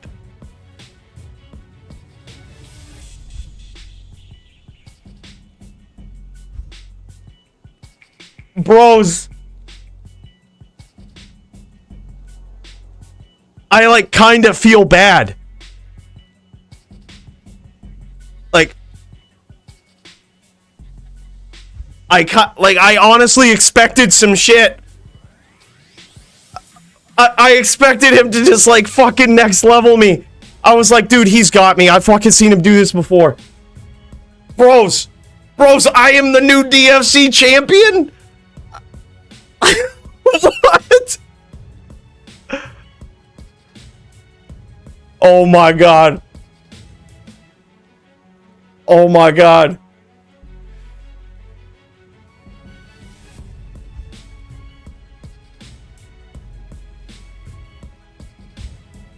We'll run it back next week, dude. We'll go like did we did. I feel like I didn't actually expect to do this. Oh my god, dude. Oh my god, dude.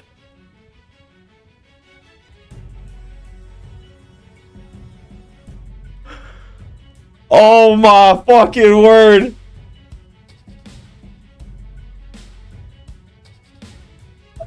I feel like, you know what? This is how I feel. I feel like this might be the most epic night in DFC history. I fucking see you, Kyle! Congratulations, Party Popper, you have done it. Let's fucking go, man! I'm so pumped about this!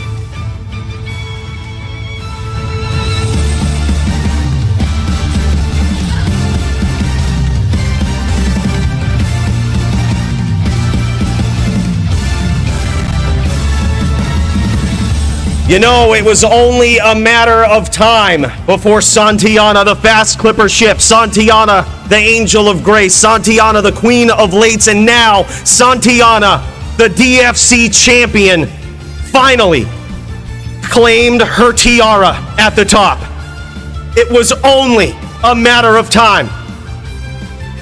I remember, you guys, I remember when you told me, give up on that fucking din.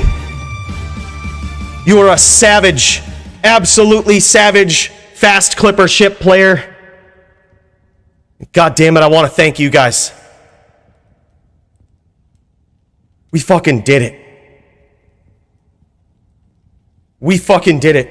You guys are looking at the new DFC champion. Hold on. I'm sure you guys are all wondering, thinking he's probably just got perfect gear on, and that's why he did it. That's how he could pull it off. Well, I've got news for you. I do have perfect gear. I've got myself a perfect 40 Hodo, perfect Shaco with a Cham in it, and look at that perfect Mars. Joby, I see you, bro. Thank you, man. 3 years in the making. Look, bros. 3 years in the making. DJ, give him the theme song. I cannot believe this. I also do have the perfect Enigma. The perfect Enigma. It makes a difference with the 775 defense, obviously. Wow. Dude, and it was a 4-0 victory. Bros, I just thought for sure. I was like, dude, we've been here before. Like, I think I beat him the first time because, like, he didn't really try any tech on me. The second I heard open wounds, I was like, yep, I'm fucked. I was like, that's very smart. I was like, yep, that's exactly what I expected. As soon as I heard it, I was like, yep, he's got open wounds. He saw it was very effective. He's going to do that. I was like, yep, good duel. But I was like, well, we're going to do our thing. I was like, we're going to do our thing. We're going to have fun with it.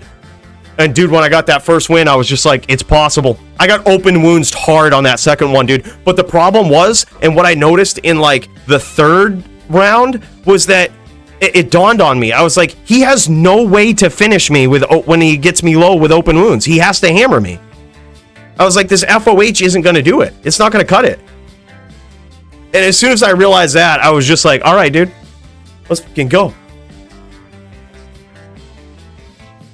Gurdy, me, Hammerden versus you? Bro, you want a piece of this? You questioning? You questioning the skill of Santiana, the fast clipper ship, with her perfect Enigma breastplate, 15-15-775? What are you, crazy? Wow. Bros.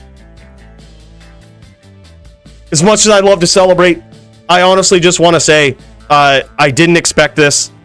I honestly thought ArmondP was going to beat me. I think ArmondP is like one of the best champions the DFC has ever seen. Mad respect for that guy. And I honestly didn't expect this. Like, dude, we're going to have to run it back. I honestly, I like kind of feel bad. But at the same time, DFC champ, baby. Let's fucking go. I finally got a belt in my own tournament. I finally did it. Wow. All right, let's cut over. I hear that our boy Polytheist is ready to go. And we got to see it, boys. We got to see it. Oh my gosh. I feel bad. I also see Punch streaming live. Let's jam it. Let's pop over to Punch while Polytheist gets ready. Oh my god, guys. This is Punch versus it's either Punch versus GVN or Punch versus Doom. Oh my god. Boys, new DFC champion. I'm gonna go AFK for a few months. Yeah, I got some shit lined up.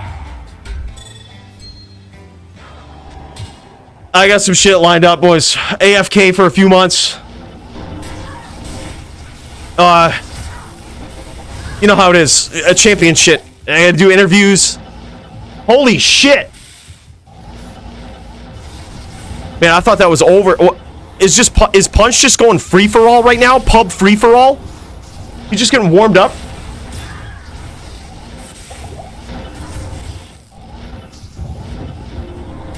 Dude, this is just I would want to see nothing else right now. Coooley wins DFC. I'm out AFK for months. Yeah. AFK. DFC's over, boys. We're retiring it. It's been a great time. We're just gonna have to retire it now. The champion is just gonna have to be the champion for the DFC legacy, the final DFC champ, Nah, we wouldn't think about doing that DFC till the day we die, boys. Oh my god, dude, I cannot believe that. Check in game, Coooley. Oh shit. Oh, hold up. Oh my god.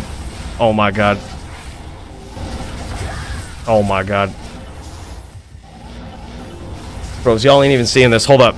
While Punch is just getting ready here, I just want to show you this. Joby over here. Oh my fucking word, bro. No fucking way, dude.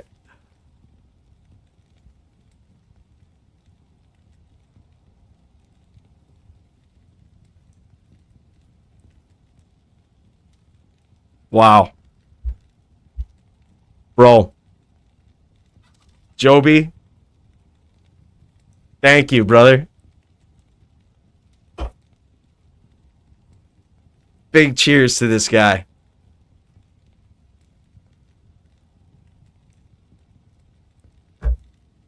I can't believe this. Do you guys know the story behind this?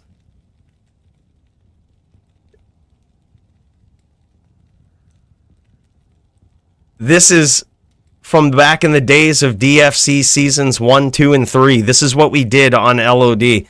I had the character name DFC, still have it. So there can be no fakes out there.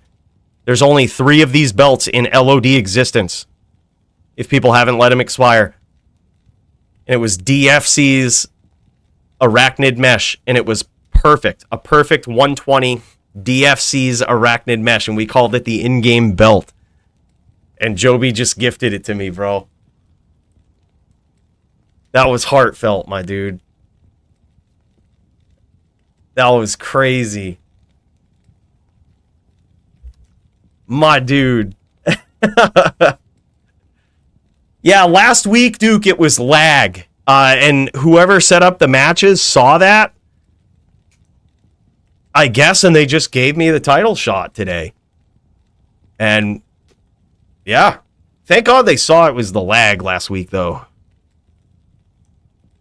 It was good. Bro, holy shit. I can't believe it. I can't believe it. It's crazy, Joby. This is like the best gift, bro. This is the best gift. What is the ping for that game? Dude, actually, during the duel, right now it's very good. Like, right now it's 47, but I noticed it when I stepped into the game, the ping was like 90. And I was like, well, whatever. I was like, I'm kind of not going to be the... I'm like not the aggressor here anyway, so I was like, I'd rather have him be on good ping. So I was like, I'm just going to play it. Good or bad. Wow. RNG sis was on my side. By the way, what's up, Dustin? How you doing, man? Good to see you, brother. Big cheers to you. Yeah, I'm the unexpected DFC champion. I honestly just expected to get next leveled by ArmondP here. I was like, dude's champ. There's no way it's going to go similarly as last time. He's going to do something different. Bro, I'm wearing this forever. I can't believe it. That's amazing. Bro, thank you so much, Joby. This was the best in-game gift I've ever received with perfect timing. I cannot believe it. Bro, that's so sick. Man, oh man, what a night of DFC this has been, huh? What a night of DFC this has been. Is Punch ready for our duel? Dude, I saw him jamming in pubs, bro. Let's check this shit out. He should be. Let's check it out. This is Punch, bro, jamming in pubs. I think he's just kicking some ass. Free for all in pubs. Making it work. I can imagine he's ready to kick some ass. Bro. Wow. So clearly this means by default, I just want to remind everybody, this means by default that technically I can beat anybody in the DFC. That's technically what it means. So just be careful next week, all right? Signing up. Just be careful. Bro, that's why we switched to the ES Fireballer too, because I was like, dude, I think I had 2 bad weeks, honestly. Like, last week felt really bad. Like, when I was dueling Hellian, I felt like I wasn't on point. I wasn't timing right. And it could have just been the way he was playing too. Hellian's a really good player. Like, my timing wasn't on point.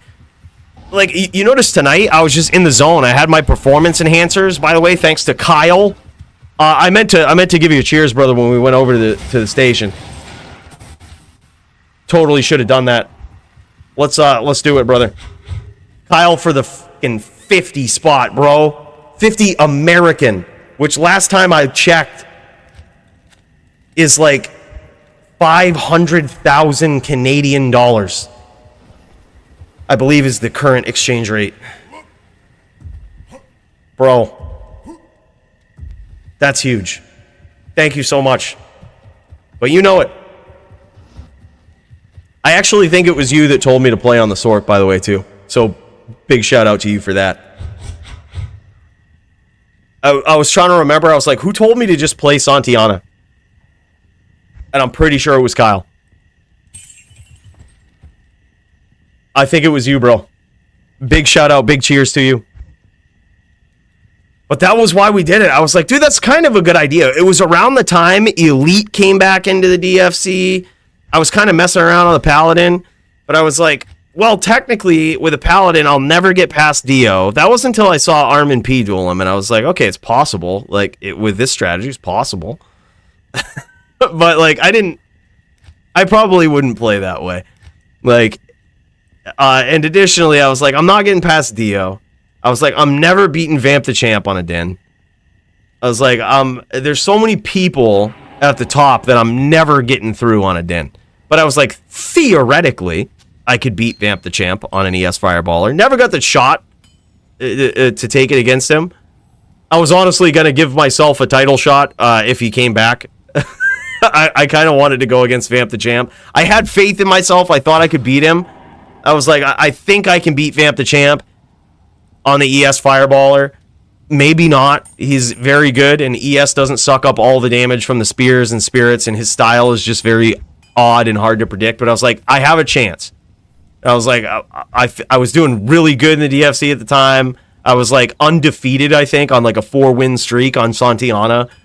I was like, it's the way to go, dude. Like, it could have happened. It would have been probably more justified than this week, if I'm being real. Like, it was, I think I was coming off a loss last week and a loss the week before, too, if I remember correctly. It felt weird, but I was like, still in the top 10, I guess. And I was like, I honestly set it up for a success story for ArmondP, because I was like, there's just no way I'm going to beat him. And, like, then we can call him the unbeatable Din. You know what I mean? Like, he beat the one person on the one build that beat him. Like, he's just the unbeatable Din. That was kind of how I expected it to go. And I'm just like, now he's the Din, man. Hold it as long as you can. Like, you know, it's so good to see a Din at the top. So I feel good and bad at the same time, because our boy ArmondP, dude, I wanted to see him up there for a while, and we probably will. Like, next time, dude, we'll probably just run it back Din v Din. Like, you know, when I see him again, we'll run it back Din v Din, which I think that was actually a fun, fair duel. So, yeah.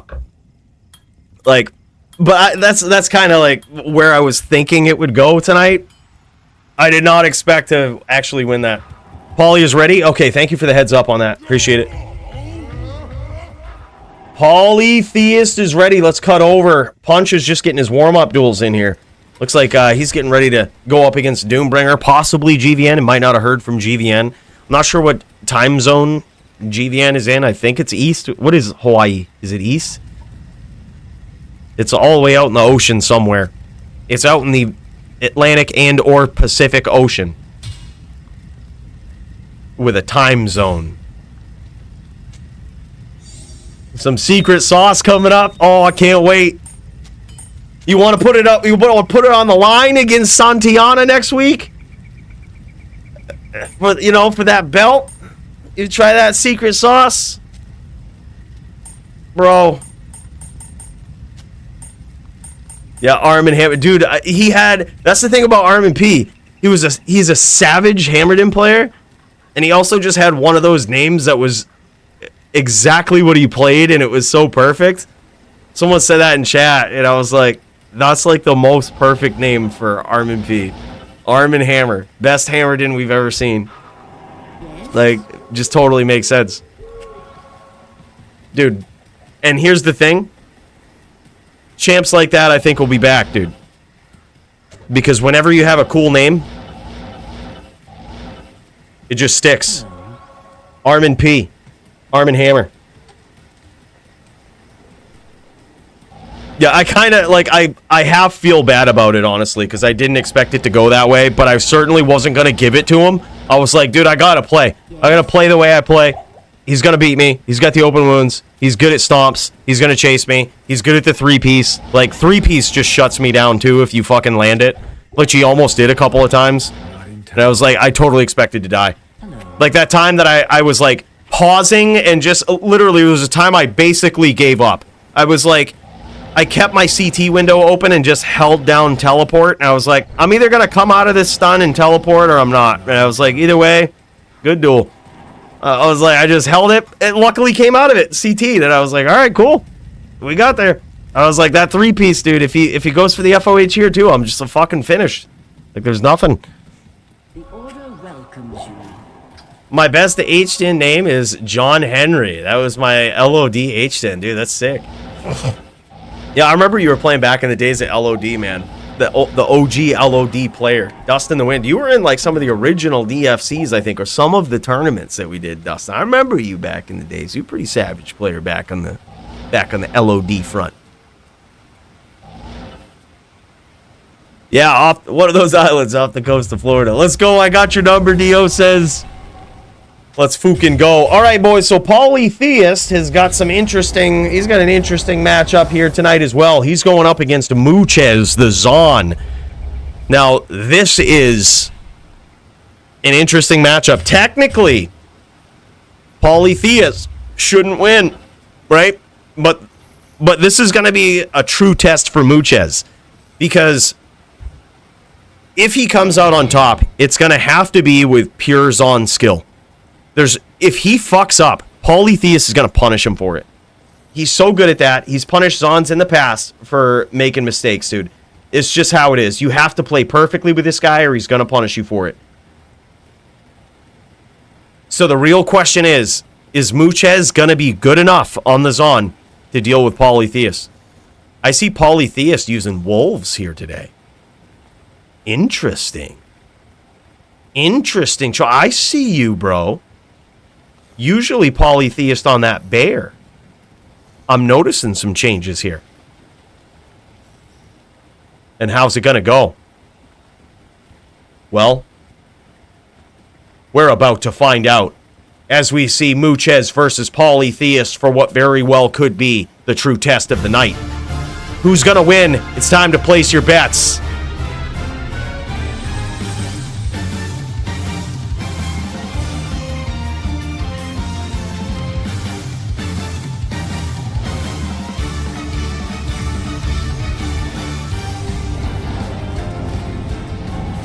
And in this corner, we have Polytheist, who must have been on a bathroom break or something. He says he's back.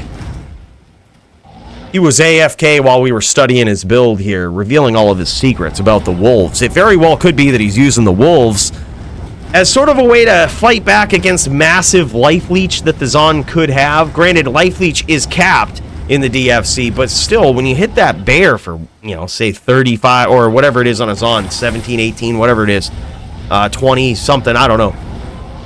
We'd have to check if it becomes a problem, all right? But when you hit the druid like that, oh my god, dude, you can leech some life right back. And he just landed some big shots against Polytheist. This is certainly going to be a tough one for him. Certainly going to be a tough one. And he's going in willy-nilly, trying to land this boulder. Trying to get in close and present a threat, but he's getting nailed with those guided arrows from afar. Little bit of poison damage there, nothing too crazy. Oh my god, and he got impaled! Clutch call from Muchez, dude. He got impaled at close range. That was a clutch call on behalf of Muchez. He knew that Polytheist was going to try to walk away after that stomp, so he impaled him on the stomp, basically freezing him in place. Hey, thanks, Primo. Appreciate you, man. Big cheers. New champ, brother. I really didn't expect it. I feel good, but I also feel bad, if that makes sense. Bro, thank you so much. Big cheers to you.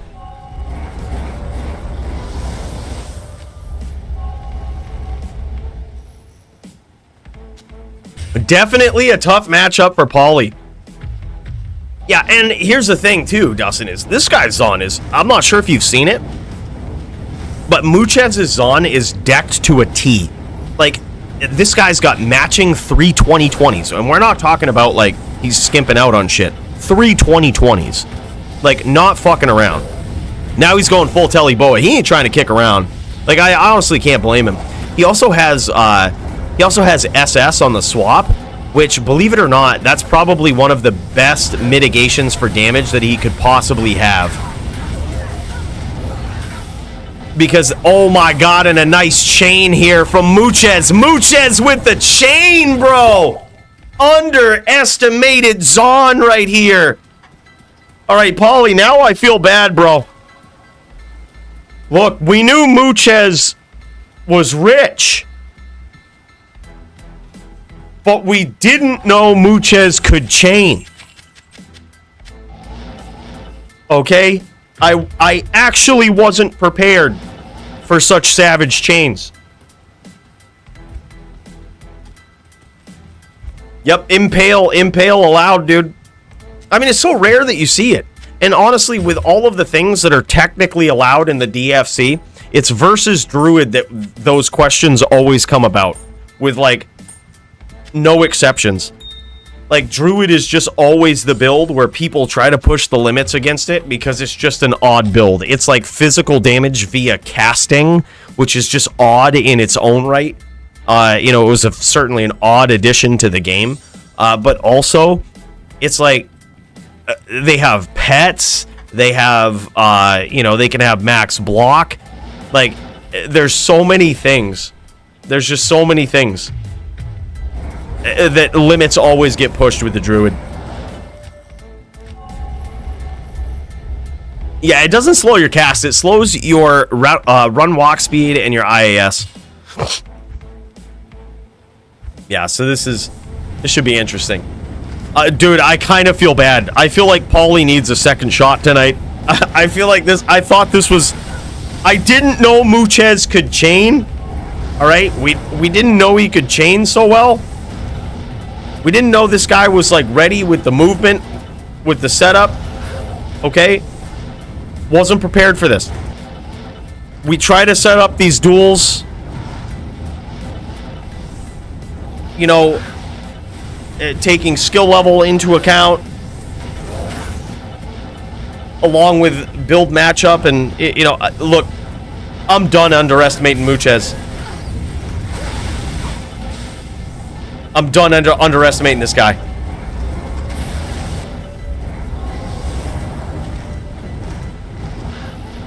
I'll do a poly. Jam's not here. Deal. Let's jam it. Which one? Who were you, Jason, on here? Jamie Jams is not here, so you were Philiac. So it would be necro versus. Oh, dude, that could actually be good. That could be good. I actually think that's probably more fair. I'd be down for that. Let's do it. Are you ready to go? Let's get it on after this, bro. Let's get it on. I feel like I need an apology fight for Polytheist after this. Look, I had no idea the chain skills of Muchez. It's now official. You cannot underestimate Muchez. Don't underestimate his purchasing power, and don't underestimate his chaining power. Okay, both of them will surprise you. This guy is actually good. His move, it goes beyond the chains too. Like his actual movement and choice as to when to switch to Jav, when to switch to bow, and just his ability to walk down and not just teleport away. Like this guy is actually really good. I might have been underestimating this guy a little bit. Like this guy is pretty savage. Zons are really tough, man.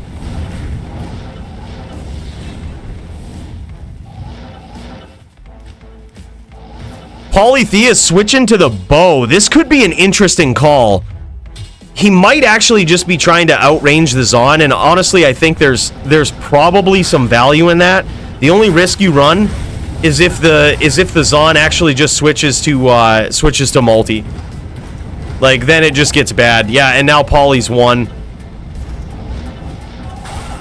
Yeah, and there it is. Oh, that's so tough, dude.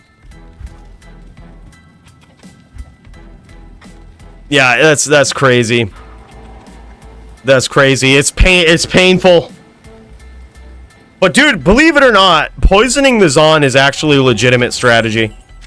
Like I think his mind's in the right place with the bow, because if he has a shot, like I do this with Zon sometimes. Like I tried to cheese Stadium PK on the Din with this before. I just stacked up the poison charms. And I would teleport in while he was like multiing. I would teleport behind him, shoot one arrow in at him, and then get the fuck out and just hope the arrow hit, because I knew he was not prepared for poison. Like I just knew with all of the other shit that the Din does with the smiting, charging, hammers, I was like, he's just not gonna be able to prepare for poison too. And like, sure as shit, I was right. He couldn't do it all. Azan has trouble stacking up her resistance anyway. So like, you know, having that threat as well is certainly something. Yeah. Yeah, they have better frames and evades, but theoretically, if you keep your cast up, like, you don't need to outshoot the Zon. You just need to outmaneuver them with your bow. Like, so you telly up with your block and all of this stuff, right? And you might take a shot. You might take a hit from multi coming in. But it's better than just, like, especially in Polytheist case here. He stood toe-to-toe with his opponent. And, like, he notices with dodge, avoid, evade, fire, and physical resistance, he's not going to do much. He's never going to win it. But he can do some damage. So, like, his shot here, I think his mind's actually in the right place. You might think that busting out a bow against the Zon is a bad move. I actually agree with it. Like, I think that's actually a good move. Because all it takes is just that one poison damage hit, and, like, suddenly you're doing way more than all of your all of your fire damage would do at close range with him just sitting there and shooting, like trying to trade with you.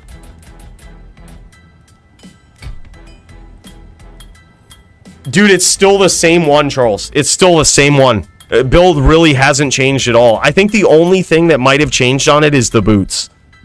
Like, I think I only use Marowaks now to, like, BM pub games.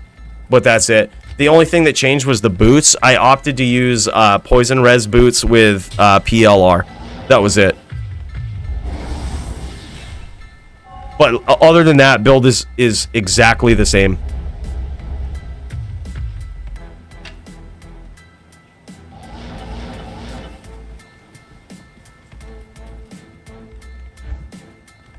Dude, yeah. Oh, I'm not saying Muchez ain't savage. This guy, like, so here's why I set this duel up, right? I knew Polytheist would be at a disadvantage and technically should lose the duel. But I was like, we've seen Muchez win. We've seen him play. We've seen him play pretty well. But I'm like, he hasn't really gone up against someone with the knowledge and know-how of Polytheist. And I was like, so theoretically he has an advantage, but I was like, Poly just might be able to outplay him. And sometimes I'm just totally wrong. But then again, this duel ain't over. Like, Poly's still in this duel.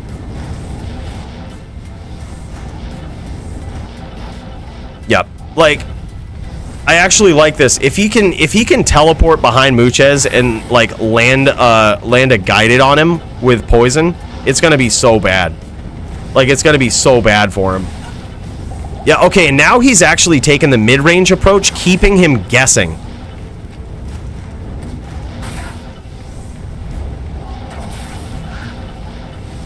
And he's unsummoning the bear after a couple of hits. He doesn't want that life leech to come back.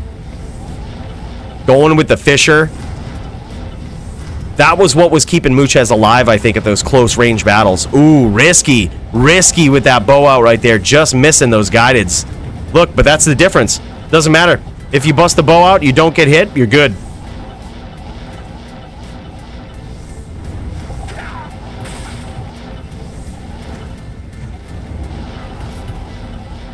Duke is heavily favored towards the Zon. Well...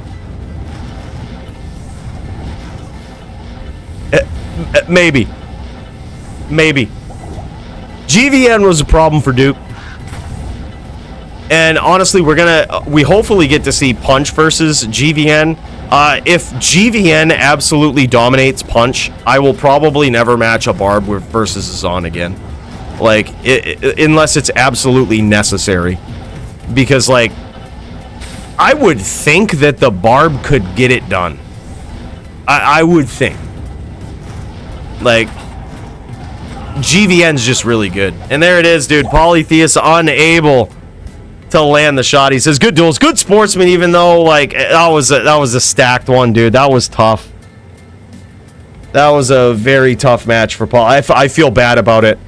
Yo, bro, if you're ready to go, dude. If you're ready to go and we ain't got jammy jams around, Philiac, if you're ready to do neck v Poly, I think that would be cool. It's technically still in your favor, but same thing applies, right? Polytheist is a savage.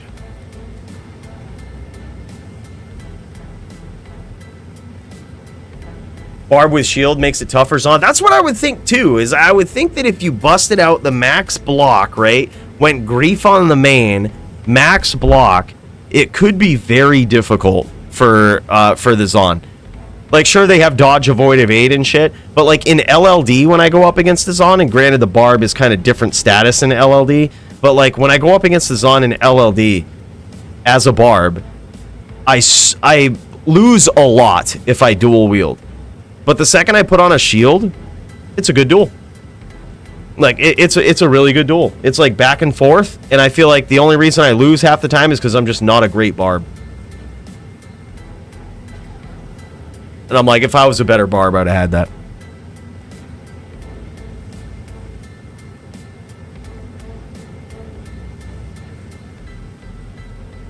Well, this is the thing, dude. He's still got a bad match. And honestly, it's not necessarily about the points or anything. I mean, as you can see, like, it's about having fun. It's about having a good experience. That's why we try to set up good, exciting, fun duels. I totally underestimated Muchez. This guy's a fucking savage. Like, I'm fully convinced, dude. This guy's a fucking savage. He knows what he's doing. Like, sometimes we have mismatched duels, technically, but usually if you see it, like, so for example, if you see ever, like Din v Sin, or a Sin v Druid, right? If you see those matchups, they're pretty heavily in favor of the Sin, both of them. But it's usually because I recognize that the skill level of the other player on the Din or the Druid might counteract the skill level of the Sin player. Like, or they're just both savages and it would be exciting. Like, you know what I mean? But I kind of feel bad. Like, when I see this, I'm like, okay, I expected this to kind of be a little closer. I was like, when it's a shit show like that, I kind of feel bad. Props to Muchez, though. This guy, holy shit. Let me see if he's still streaming. Dude, I want to see if this guy will show off. Yo, Muchez, you got to show off this build, bro. When you get a sec, all right? We're tuning in. We're checking it out. You won't believe this, dude. This is like... This is prime Sin. This is prime Zon shit, dude. Look at this. 219, 20, 51 life amulet. This got 40, 15 and a perfect SS, perfect war travs, perfect everything with an, like, wait till you get to the inventory, bro. Like, it's the most beautiful Zon I've ever seen. Perfect up string of ears. 100% perfect. All 6-point rings. He's got his life leech 6-pointer just for the swap. 220 knockback, 15-12 gloves. Shut the fuck up, dude. Holy shit. Like, look at these perfect matching 3. I told you, this guy don't skimp out, man. Like, the gear is perfect. It's just like the most beautiful Zon you could ever hope and dream for. Like, this is what a Zon player aims to get. Right? This is where it's at. Like, oh my god. 40 IAS, 2 Zon skills, near 600 damage on those jabs. They're beautiful. He's got a swap for everything. This guy is just geared out, dude. Just geared out. He's got his IAS breakpoints figured out, as you can tell by the swaps and the jewels with the resistance on the shields. He's got this Zon figured out, dude. One, not 100% perfect spirit, but a good spirit. Oh my god, dude. He's got a 220 amulet with resist for every matchup and life. Jesus Christ, dude. This is, I mean, we should have known from before. Because I always say, when a guy knows how to change his gear for a matchup, that's the first sign that he might know what he's doing on the build. The rest is, can you pull it off? And Muchez answered tonight, he can certainly pull it off. You don't underestimate this guy. This guy's a savage. Is Dio stepping up? He's just like, yo, let's get it.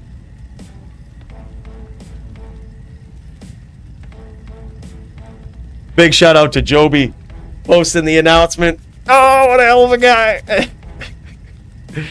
Wow. They even gave me the DFC champion belt in the Discord. Man, oh man. I feel good. What an epic night. What an epic night. Bros. Wow.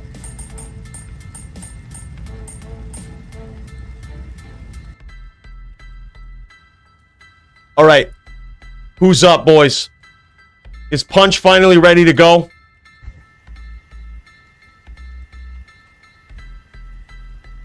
He is. I see him on his sorceress.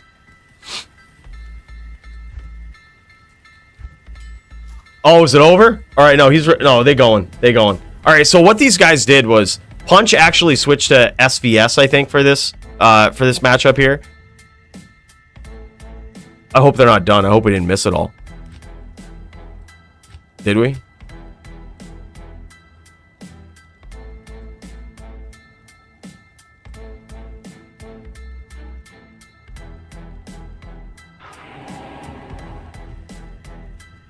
Crap, forgot my small charms. Alright, so I think at least Punch was talking about switching it up to sorc v sorc for this matchup. I say if it's cool with Doom, whatever. You know, we just want to see exciting fights. He was trying to avenge his boy Brandel last week on the Lightning Sorceress. That's what he said. He was like, I want to avenge Brandel on the Lightning Sorceress. Yeah, I did, Mark. New DFC champion, bro. I won. 4-0, brother. Yeah, SVS would be cool. Here's my problem with SVS, is I feel like Doom's sorc is not set up for SVS. And like a barb like Punch has the potential to beat Doom on a barb. But if these guys want to do SVS, I say whatever's exciting, dude. Like, if they agree to it, go nuts. Let's do it. But honestly, I think Punch has what it takes, like, regardless.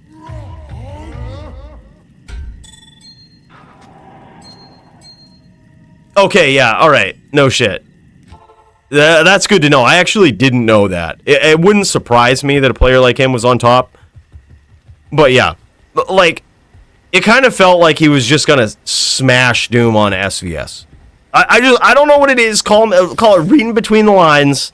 But I was like, I don't know, dude. I think if they do it, they ought to just do both. Like, you know what I mean? Just do both.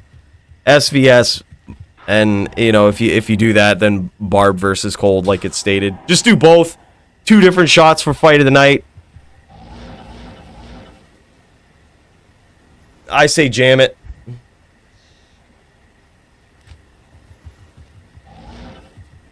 Now, does that even count versus your sorceress, Max? Like your Oridin sorceress? Or is that not in the rankings? Because something tells me I think you would beat Punch. I got faith in Max.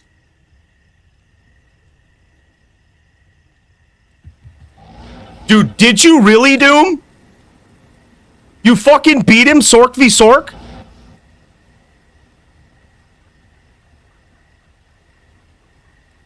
Bro. Really?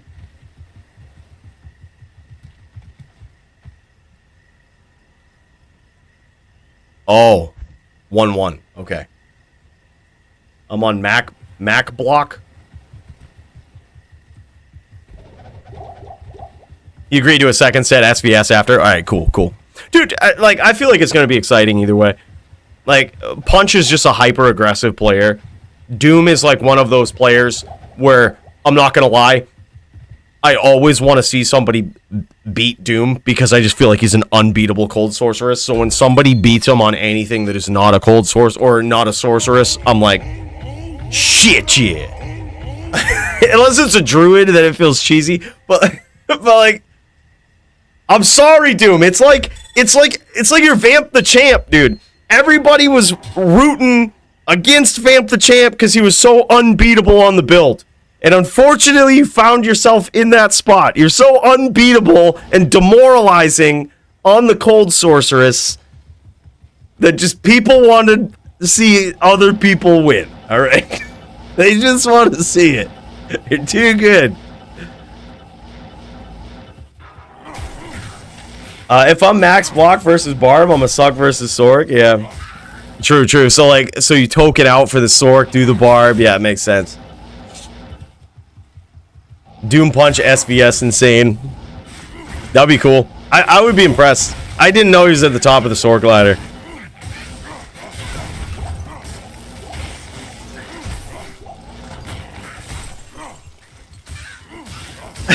Hasn't it though, Ron? This has been like the most insane night of DFC ever. Like, holy shit. Been the most insane night. Like, the only thing that could make a difference is like Mr. Llama SC shows up and he's just like, yo, dude, got room for a duel? Can I get in there? Shows up, fucking dominates.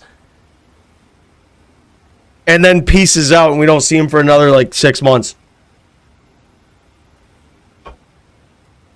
Like, I'm pretty sure at this point, like, every week, the bar and standard of DFC events just keeps getting higher. I don't know how. But it just does. Like, dude, there was a time in the DFC.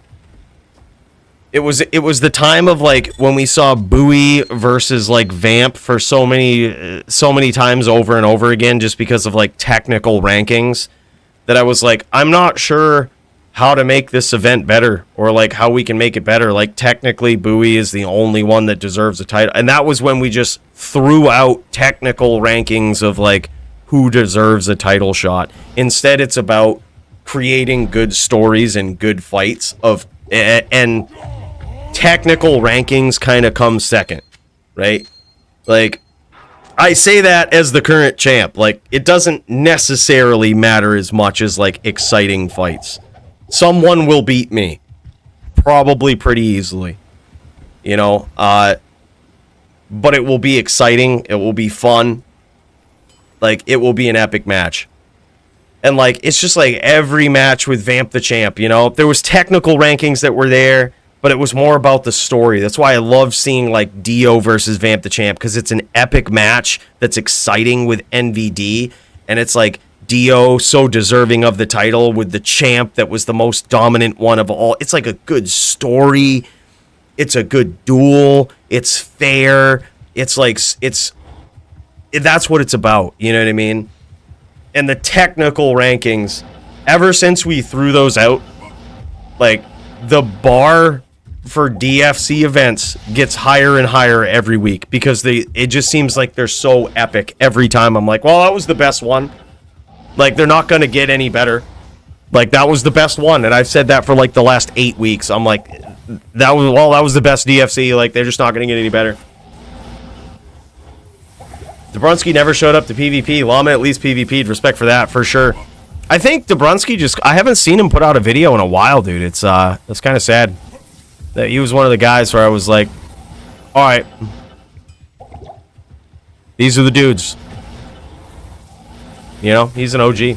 Oh my God, big hit from Doom. Doom is gonna make Punch chase him. Punch being very patient, playing smart, not running in to Doombringer's traps, kind of forcing Doom to come in a little bit, look for these hits. But here's the thing. Doom is no stranger to this matchup. He has gone toe-to-toe in a very close match with Stadium PK in Barb v Sorc like this before. Additionally, he has so many reps in with this matchup against Duke that, like, he's very seasoned. Like, he's very seasoned. And, like, Duke and Doom going back and forth, learning off of each other. Like, I mean, probably hundreds of matchups between these guys on this particular matchup, Barb v Cold Sorceress. So, like, he's no stranger to it. That's why you see Doom. He'll sit on the outside. He'll try to bait Punch in. And the second that he doesn't come in, like, he'll just go up and be like, all right, I'm here. You ain't going to come into my trap. You're not going to beat me here either. You know, he's, like, really forcing Punch, like, antagonizing him. Like, here I am, man. I'm just right here. Can you grab that name lock? I bet I got better timing than you. That's just how he is. Like, that's how he is in this matchup. He's so tricky. He's so evasive. He'll set a trap for you, but if you don't take it, he's happy to come in. Just be like, all right, let's go. Big opportunity for Punch there. He's a little slow on the whirlwind. Look, he's getting warmed up. Nice whirl there.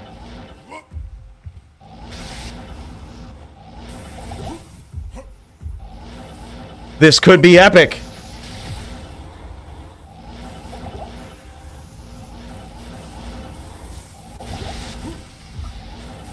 And here's the thing, I think that I didn't quite get a good look at Punch's cold setup here and what he chose to go with, but it's possible. I'm gonna guess that he went with 40 Sorb and the most cold res that you could go with at 40 Sorb, which I believe is 315, somewhere around there. And if he did, then the challenge that Doombringer is going to run into as this duel gets lower, as Punch gets lower in life, is that the cold damage will deal progressively less damage the lower he gets in life. I don't claim to know how that works or why, but it's certainly an observable effect of having 40 cold absorb. So even though like the first hit is like big on Punch, oh my god, big hit from Punch, nice whirl there. Like, the rest of them won't be as big. You know what I mean? He still has quite a number of hits. He can probably tank, I would guess, 6 or 7 blizzes. Like, he has a lot of leeway. And he actually has Doom pretty low here. Nice whirl from Punch. And predicting, again, he just whirled without the name lock. Like, he got in there, whirled without the name lock, and almost clipped him, dude. Probably going to be looking to re-up on these mana pots here real soon. And there it is. Wow, dude.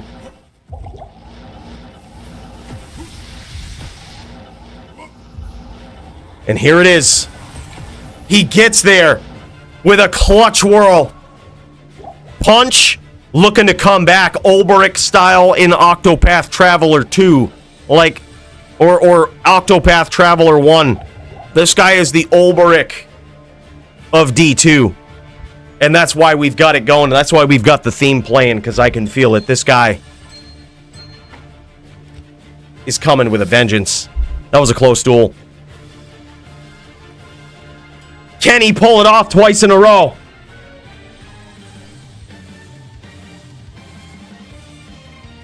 If there ever was a barb that could, it is Punch. But dude, honestly, with the way that Doombringer is playing here, like, you can't hate this guy. Like, there's a lot of cold sorcs that kind of lates, they don't aggress, they don't know how to really play a cold sorceress. This guy, again, has just got the setup for everything. He's got a setup for max block when it would blow your mind, dude. We're talking J-mods with 4/5/5 facets in them, really putting the F's to his opponent, but one whirl, and he's down, dude. The most clutch whirl that has ever been thrown. From go to co. That was fast. That was nuts, bro. Let's go ahead and check that out again, shall we? Once this program gets done loading, we're gonna have to see. Holy shit, bros.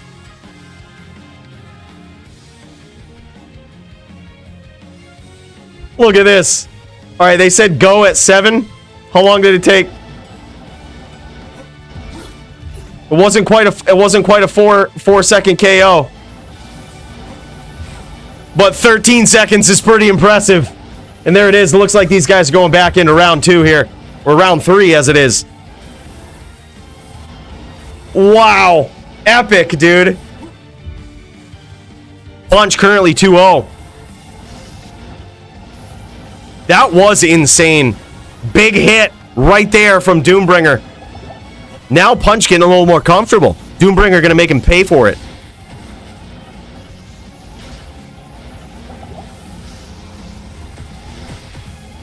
Not too much damage that he's taken from those orbs, which is very indicative of 40% absorb. He's taken about 100 to 200 damage per shard with those, which is still, like, significant. You know, if you were any other character. But being on a barb, Like, your life total is so huge, it often doesn't matter too much. But those hits do, right there. With the Blizz and the Orb back-to-back, well, that's pretty hard. That's a pretty heavy hit. And now Punch at less than half life. After 2 big exchanges with Doom. He's got a nice lock, though. The Oak Sage blocked it. Oak Sage is very important to keep up in this matchup if you're Doom. The reason being is because oftentimes when the Barb goes in and gets that Whirlwind hit, not only do you have the max block with Doom's setup, but you also have that Oak Sage, which is very likely going to take that first hit. So it's going to block a hit for you.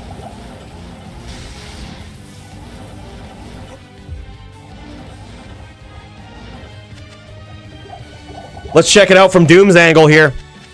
Doom re-upping. He's also walking here. I like this. A little bit of pixelation here. We'll see if this clears up. This actually looks like the NVIDIA glitch. So I'm actually gonna. Oh, we'll give it a sec. Oh my God! Big hit from Punch. Big hit from Punch.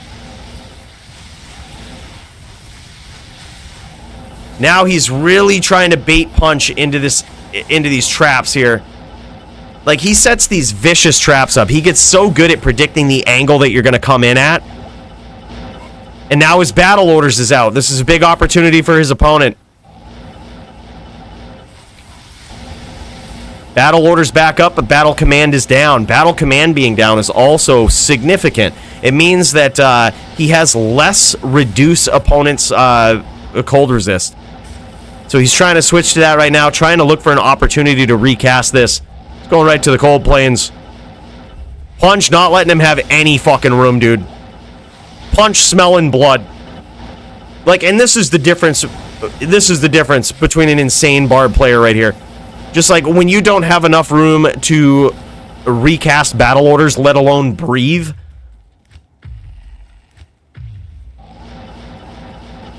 I think he casted the wrong thing there. I think he casted Battle Cry. Uh-oh. A lot of misclicking going on here from Doom, and this could be, no pun intended, it could spell his doom. It could. But believe it or not, he's actually ahead in this fight right here. We've got Punch, and he is extremely low. All it's going to take is another very big exchange with the Blizz here, and that's probably going to be it. Oh, man, that could have hit. It might have actually hit Doom's Oak Sage. Or does he have the Oak Sage up? He might just have Cold Absorb. Ooh, man, again. He might just be getting hit with these blizzards here. It's so hard to tell. I don't hear the ticks going off like he's actually getting hit with them. Oh, and I'm also seeing that perplexity easy. Well, there it is, man. 3-0 so far from Punch. Holy shit, how close was that one? Oh, he just healed. We just missed it. All right, let's just check the cold stack rules from Punch here real quick. Let's just see what he's rocking for the setup. See if it fits in with the rule set. All right, we just want to make sure so that we keep things above reproach. It is technically 315 with double Cold Absorb, which is I assume is what he's on.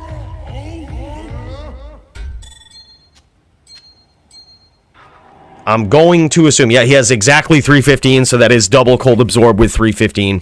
Yep. Looking good. Looking good. Thank you, Punch. And look at this. Just perfectly calculated to 315 as well. Yeah. I mean, that's to be expected. But also, I mean, versus a very good Barb, here's the thing. Punch is one of those players right there that will make it feel very demoralizing, right? He's just that type of guy. He's that type of guy. That he's so aggressive on the Barb. He's so good on the Barb, he makes it feel demoralizing. It's just how it is. And it looks like these guys are Punch is ready for the next round. Looks like Doombringer going out. Gonna get battle ordered up. Gonna re-up on the mana pools. And then we're gonna see. Dude, if Punch 4-0s this, he would be the first Barb ever to 4-0 Doombringer.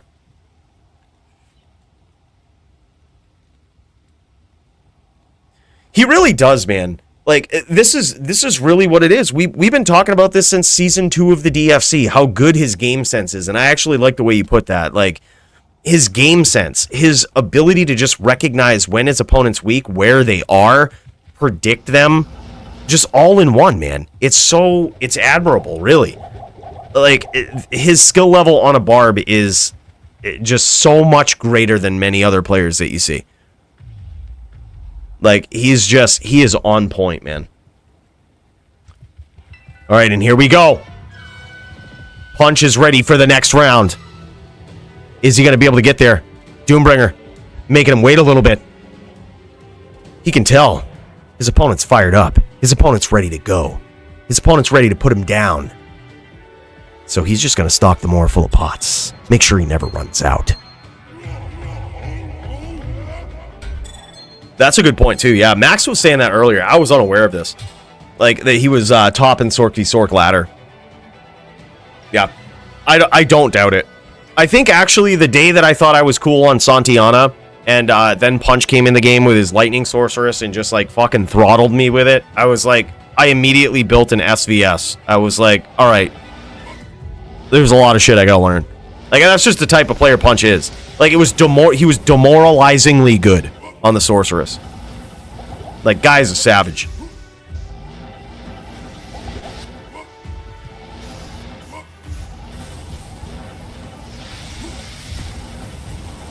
Big hits from Doombringer early on.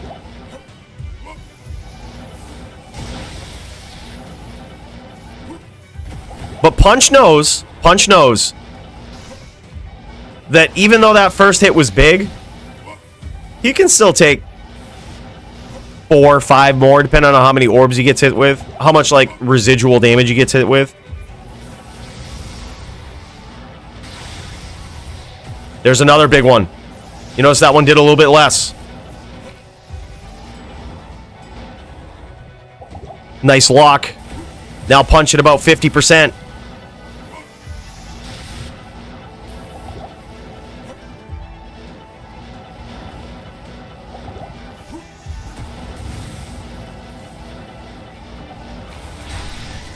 Another big hit from Doom.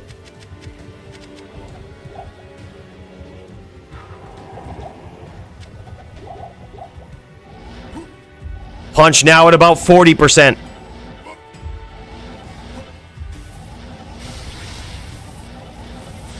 Manages to avoid all of those shards from the orb there. That was actually impressive. Gets a direct hit from that one for a good chunk of 300 damage.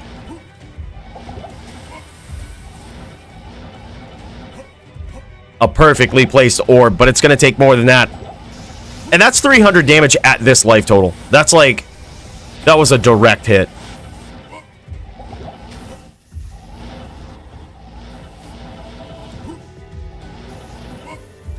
Dio Druid play Coooley Fire Sorc. Punch. Hold up. Dio Druid play. Coooley Fire Sorc play. Punch Barb play. Trap Sin Max. Tempest. Max and Tempest for sure. Muchez Zon play. Muchez and GVN on Zon. I'm beginning to think these guys might be exactly the same person. Just kidding. But, like, they have... Their skills are pretty comparable. Like, I think we've underestimated Muchez. It won't happen again. This guy needs to be treated like an absolutely savage Zon because he is.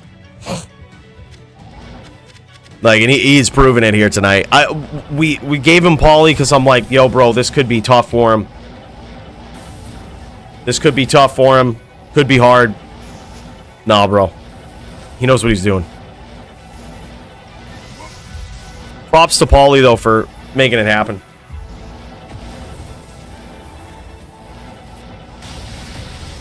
It might be much easy. No, we went over this. We went over this straight from the horse's mouth, dude. Muchez said it is pronounced Muchez. Although I did have quite the wordplay for his name because we weren't sure how to pronounce it. I was proud of myself. Much easy. As much as I'd like to call him Muchez, it might be much easy. You see that play? Yeah, he's a gangster. I would guess, dude, I would guess Punch is probably one good Blizz hit away. Yeah, and he's getting chunked down with these orbs. Now trying to Zerk lock. Just misses. Oh my god, dude. How did he not get hit by that Blizz? Another big orb hit. He's now like probably shard PK. Like orb shard PK. He's so low.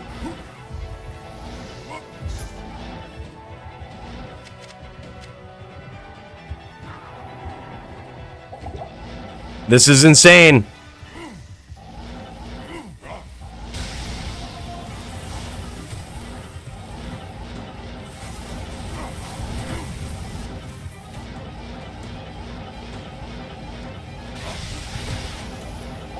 What?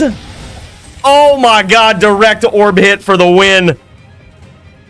Wow. What a tank. Yeah, Zerklock is very hard with max block. It will usually work against most sorceresses. But dude, max block just puts a stop to that. And honestly, here's the thing too, is I really don't think that Doombringer stacks up much DR anyway. Like I think he's got some, but I'm not 100% sure if he goes over the top with it. We could double check. We could check on his screen. See what's going on. But I really don't think that he does. Yo, Doom, you should hit Alt-R for your graphics card to take away this sheer inhibitor to our view. Just hit Alt-R. Nice. Thank you.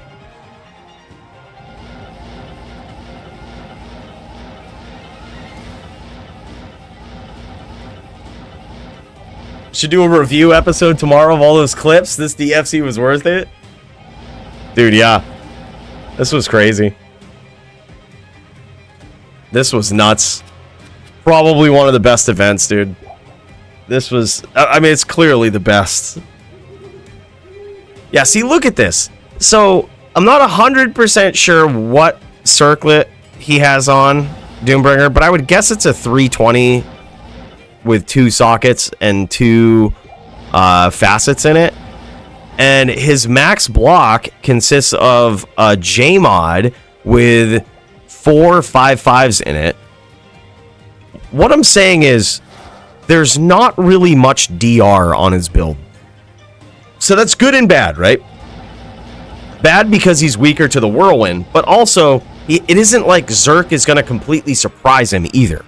Like, it isn't like he's so over-prepared and nerfed his build with physical damage, you know, physical damage reduction, to the point where, like, a Zerk is just going to completely throw him off his game. It's like he threw out damage reduction anyway for max block, and that's what he's relying on. I actually respect that style.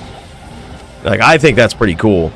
But also, like, he knows what he's doing with the Sorceress. And, sure, Zerk is cool, but good luck hitting him. And also, it's not like you're circumnavigating the... you know, the setup of DR. Like, he just didn't have any anyway.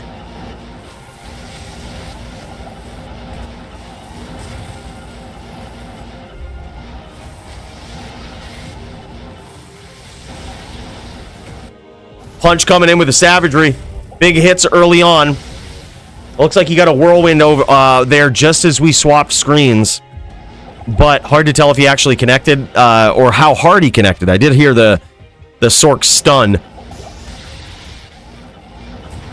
Oh, and another connection. That was some poison that went off that we saw. I'm pretty sure that went on Doom right there. Yeah, that was a pretty good hit. Yep, that was a direct hit. Doom could be very low. Let's check it out. No, he's not. He's actually surprisingly looking good. Still technically up in this duel. Yeah, and I mean, at that rate, like, he's already got 2 clips from this guy. Like, 2 good clips. Yeah, who needs DR? You just need the max block. I wouldn't say he's necessarily glass cannon. Like, Glass Cannon usually refers to, like, the Zons from back in 1.09 that were Barizza Zon Glass Cannons, where literally if you kicked a pot next to them, you've got to be careful because you might actually kill them. Like, you know, if you're in Act 2, just trying to PK him or some shit, like, you kicked open a pot, it might actually kill the Zon. Like, because they invested everything in dexterity, they had such low life. But with Doombringer, he's full Vita. Like, he's full Vita, but also, like, just because I think DR is a little overrated in the game. Like, there's only certain matchups where you just need to concede to it and overstack on the DR. But I think for the most part, I know you guys are going to laugh at me for this, but I'm the fucking DFC champ, so shut the fuck up, alright? DR is overrated, alright? Just don't get hit. Just don't get hit. Yeah, bring the noob cannon, glass cannon, Barizzas on. That shit would be sick, dude. That shit got mad IAS on it, bro. I'm telling you.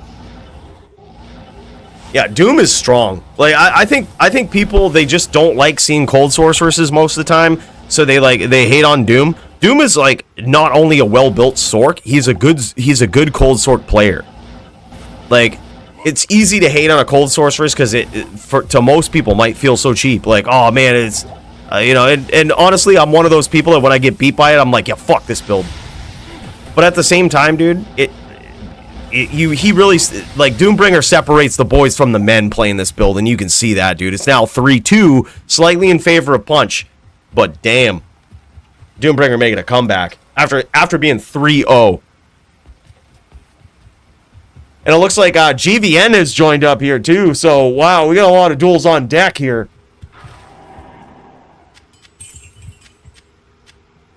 Got a lot of duels on deck. What a hell of a night.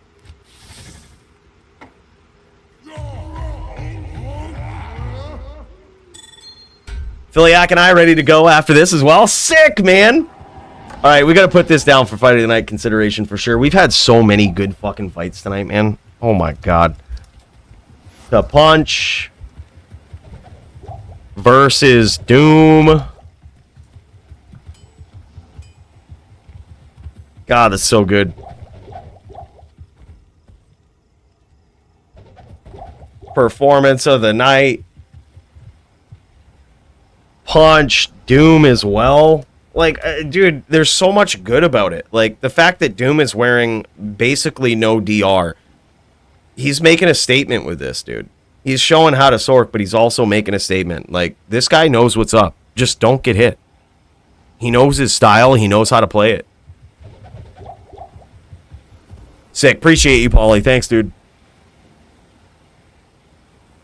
Much appreciated. What an event here so far, man.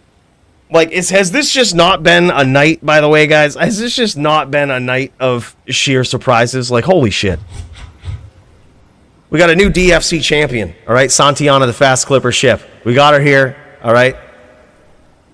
You know, she's so pretty. You can see her back there in the background. The fast clipper ship that she is. So goddamn pretty. The DFC built, given away by Joby. So symbolic. We've got Polytheist with 2 fights here now on the card. Philiac getting his fight in. I'm excited about that. Should also be a fun one. We got Punch ripping it up, dude. We've seen so many good matchups. NYCmaxim versus Riz. Steez versus Ares. How fucking savage was that duel? Mantrayana, Javito. God damn, man. It's just a night. It is just a night. And here we go into the 6th round here. Can Doom pull it off? Can Doom even up the score here? Or is Punch going to go in hardcore? Is Punch going to show what Punch is made of? Ooh, long leap there. Bro, you got to go in too early. ArmondP gave me plenty of time to sober up. It wasn't until like 4 hours in that I dueled ArmondP. And it was like immediately that I drank all that whiskey. I had plenty of time, bro. Plenty of time. Yeah, Max and Tempest. Yeah, dude, all so good. Like, this is... I mean, I say it basically every week, but I just don't think it gets much better than this. Like, what a fucking event, dude. Like, symbolically, for so many reasons. Like, the best fighters doing the best shit. Like, Punch. Oh my fucking word, dude. Doombringer just evened up the score. It's now 3-3. Top sorceress... I'm sorry. Second top sorceress in the DFC now. Sorry, we got the champ here. It actually doesn't work like that. I'm pretty sure he's still top sorceress. But we've got top sorceress versus likely the top barb. I'm pretty sure Punch is. Haven't checked in a little bit, but I'm pretty sure Punch is top barb. These guys going at it. It's now an even score. Can Punch pull it off? Dude, same here, Max. Like, he actually got chunked very quickly in that exchange. Like, demolished. You want to know really what I think it is? I honestly think those first couple of duels went on for so long, right? Like, those first set of duels early on went on so long, you could tell that Doombringer didn't have battle command statted. Like, or he didn't have it keyed, sorry.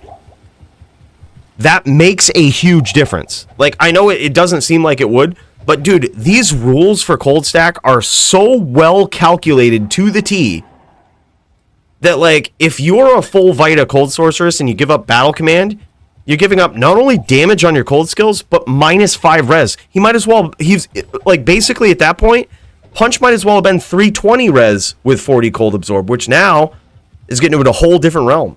Yeah. Yeah, exactly. Like, I honestly think that was what it was. Like, the first few duels went on so long, you could see Doom struggling to recast battle command because it wasn't keyed. And I just think it made a huge difference. Like, now you can see the damage actually stacking up and doing something. Could have also been a double hit, but it would be unlikely for it to be. It could have been, just because of the way Blizzard works. It's a weird skill that can double hit like that. But it's odd to see that when your opponent doesn't have a pet out.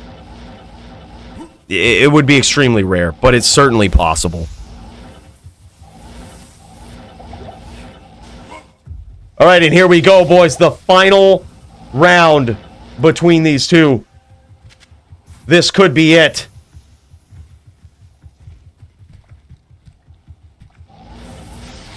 How is it gonna go? Who's gonna come out on top in this epic match?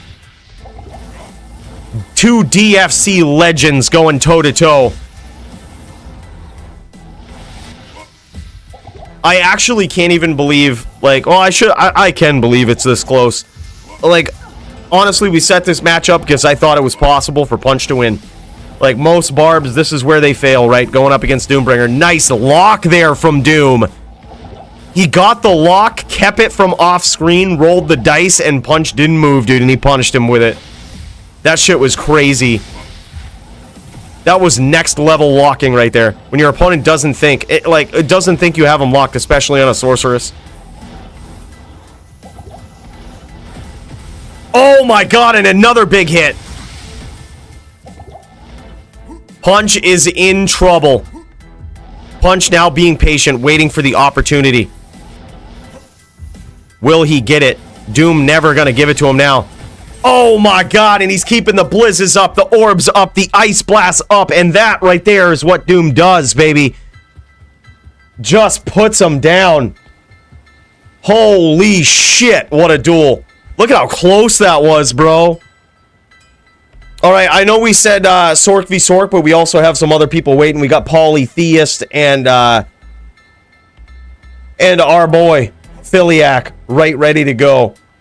So I'm going to pop into that real quick. If you guys are still doing, like, feel free to start that up. We'll pop in after this. Philiac's been waiting all night for this, man, patiently. His opponent didn't show up. That could have been a really fun duel, too, man. That was Din v Neck, technically in favor of the Necro, slightly. But honestly, in my experience, I used to hate that matchup. I used to think it was so dumb. But, like, honestly, it's one of the funnest matchups, I think. Like, Necro v Din. As long as the Necro isn't just constant IBS, which you can get called for, it can get stopped for. Like, you can lose a round for that shit now. But, like, as long as that isn't going on and it's actually a skillful duel, the Necro's mixing in spear and shit, like, you know, doing your IBS train, that's fine. But, like, when the Din approaches, don't be afraid to walk spear, dude. Like, just like you would a druid. Just like you would, you know? Like, that makes it very interesting. Makes it very back and forth, a very fun and fair duel. It's like these guys are gearing up for what could be an epic matchup between these two. I'm ready. Can Philiac take it? Philiac technically has the advantage, technically. And why? Well, because he has range advantage, right? He doesn't necessarily need to aggress Poly. Most people don't want to aggress Poly. There's only a handful of builds that really do. You got, like, the Zon's not going to aggress. They've got the range advantage. Necro certainly isn't. Barb might aggress. A Ghost Sin might aggress. A good VT would definitely aggress. But those are basically the only builds. Like, you know, I guess maybe a Wind Druid. Like, but even then, there's an argument to not aggress and to just hope that he runs into NATOs. Because unless you get a perfect stomp as Wind Druid, like, unless you really get him, dude, he's going to escape. He's just going to be constantly evasive. Like, he's not trying to get it point blank range and fire back. But this one right here is a rare, very, very rare opportunity where we see Polytheist take a hyper aggressive role because of the range advantage. Yeah. It certainly is AoE. Yeah, I mean, you got to be good at running, but you also got to be good. You also got to be good at this shit right here. Like, this is, like, it's an AoE build. I call it a piano build, dude. Like, if you look at how many fucking skills are keyed on this. He's literally showing them off. Like, how many builds actually have this many hotkeys that are not battle orders? Like, none of these are battle orders, battle command and shit. Like, look at this shit. This is a piano build, dude. He's got so many tools, so many things that he has to keep up and cast that, like, yeah, the struggle should not necessarily be to be hyper aggressive all the time. It's keeping up the right skills at the right time. Like, it's literally like playing a musical piece. Yeah, assassins do, but assassins have, like, burst of speed, fade, battle orders. That's what their hotkeys are. Like, this is, I mean, let's count this. This is 14, 15 hotkeys maybe. What is it? 14. Hold up. Yeah, 14 hotkeys. 14 hotkeys. Now if you tack in battle orders, battle command, there's 16. There's none with more. Prove me wrong. There's no class with more hotkeys than that. Like, yeah, it's just not normal. On every class, even Barb? No shit, dude. Well, that's max, okay? Look. That's max. Alright? Rare exception. Max has got guided arrow keyed on his Barb. He's got fucking throw keyed on it. I see, like, I can't even think of 16 fucking things that you would need on a Barb. Like, it's crazy. It's crazy. I use F keys like Maddie. By the way, congratulations, Doom. Good win right there, man. Close duel. Big cheers to you. Howl is underrated. Yeah, also a good skill. Howl, what is it? Battle Cry, also a decent one. Rip the defense away from your opponent. That's actually underrated, I think.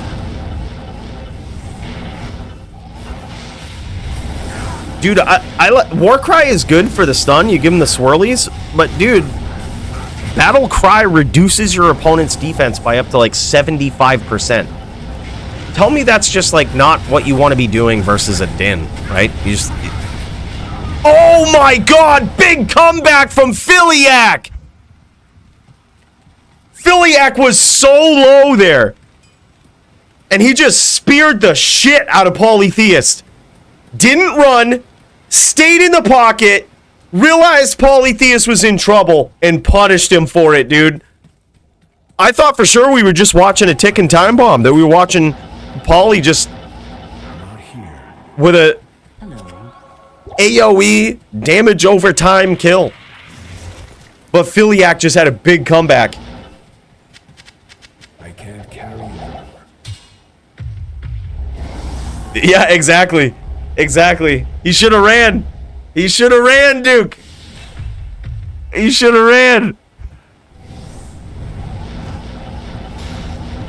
He might have also puddled himself there. I think that might have been what happened. He might have just found himself in a weird spot. Okay, so now I was wondering if we were going to see this. I was really wondering if we were going to see this. This is the perfect matchup right here for Polytheist to bust out the poison bow.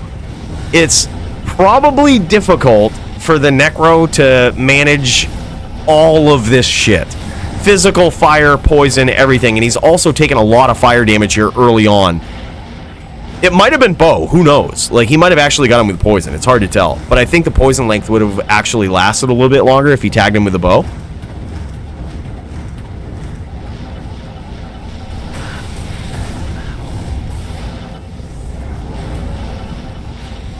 Warcry? So wait a minute.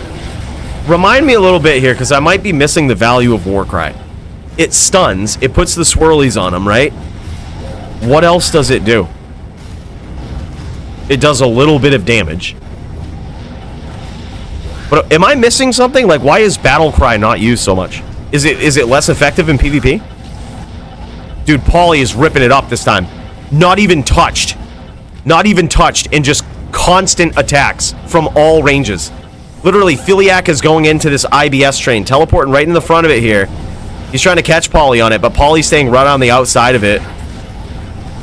He does catch him, though. He actually caught him with a train.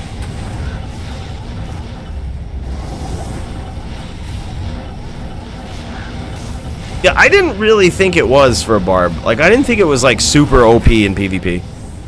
Oh my god, Poly getting worked down, dude. Poly getting worked down. Now testing that range a little bit. Oh my god, he teleported right into a stack, dude. Philiac putting on a show here, bro. Landing a couple more spears. And some more. Both players in trouble. Close duel, man.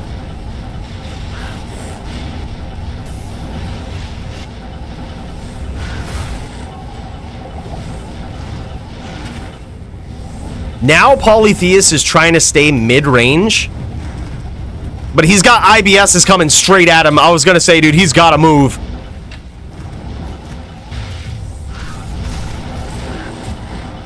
Oh my god, sick, sick telly lock there from Polytheist. Both players in dire trouble here, but honestly, I think at this point, it actually favors Philiac, because Philiac has bone armor, which the physical damage here is very important. But then again, just as I say that, Polytheist showing off his tool that he has in his toolbox, and that is his werebear form. If he does get down low enough, right, he can always go into werebear form and make it very difficult for Philiac to win. But best you can hope for in that round right there is a draw, and it is now, what is it? Is it 2-1? In favor of Philiac? Amazing. In the DFC, if it's a draw and it would not end the duel, both players win. But if that was like 3-3 and it was a draw, it would just be a redo. It'd just be a draw. It'd be 3-3-1. Did he just bone wall? Dude, he did. Good observation. So I'm not sure the actual... I'm not sure the stats on that, or if that works. But it's possible that Bonewall could absorb those hits. Right? It could absorb those, much like Bonewall does for a barb, right? Like, especially Faxo know this in LLD. Like, you have Bonewall up, and a barb is coming in to whirlwind you, it's going to hit that Bonewall first. And I'm wondering if it works the same on Armageddon, and if that's like some next level shit right there. It 100% absorbs hits? Oh my god, dude. We've never seen that. We've never seen a Necro do that. A good answer to that AoE Geddon, dude. Philiac. Don't underestimate this guy. I think this guy might underestimate himself. I think he was saying in the DFC chat that he was ready to go up and get, you know, dominated by another opponent in the DFC. Bro, I think he's underestimating himself, man. This guy's good. Guy's very intelligent. Definitely doing stuff that, like, I love it when we see new tactics, especially from these builds that you think you know everything about.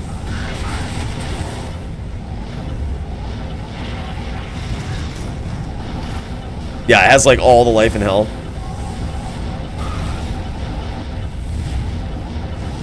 Yeah, I mean, that's the thing, too, with, like, we kind of did away with the token rule of, like, you know, it used to be that we would have these brackets where, like, people would, they'd pick a build, they'd duel in the bracket, and it made sense to not switch your class. But with the way DFC is set up nowadays, it's just like, you have one duel a week, typically. Every once in a while, you have more. But, like, whatever. Like, we've never seen, fun fact, we've never seen anybody token a build just to try to counteract their opponent. It's been, like, it's never happened without someone communicating up front, hey, would you rather go against this or this type of druid? Would you rather go against a fire druid or a wind druid? Like, you know, like that type of shit that we see. Like, it's never been like, BM, let's token from a fucking cold sorc to a fire sorc or some shit. Like, no cheesy shit like that. And even if they did, you have the right to know before every duel and before every match. So, like, yeah, I mean, it's just, there's kind of no point. Your opponent can just prepare for it no matter what. Less rules is more rules. And there it is. I believe Polytheist tying it up now at 2-2 with a nasty Geddon from far out. Or it might have actually been a name lock. Was that a Fisher name lock? Dude, there's so many keys. There's so many attacks going off all at once. It's just crazy.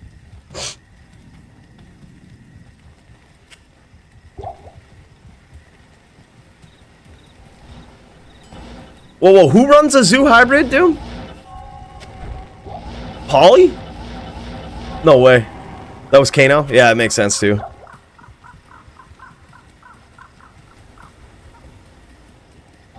Dude, believe it or not, those zoo hybrids are actually something. Or the zoo builds are actually something. Drew G has one. And he was totally trolling Santiana. I was like going up against the Zon, working on my max block setup. Fucking dude brings in like a zoo druid. And I was actually surprised at how hard it hit. Like, he would literally tele-stomp and then just walk away. Like, get 'em, boys. Like, oh, fucking... But, dude, here's the thing about zoo druids. The wolves and the bear... Oh, maybe not the bear, but the wolves are just there for looks. Like, the biggest hitters with a zoo druid are the ravens.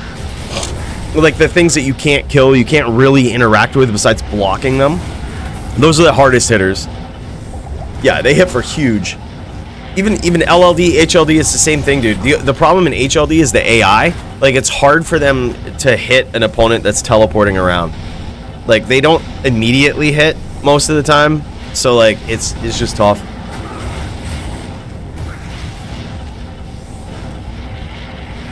Once you know it's the Ravens,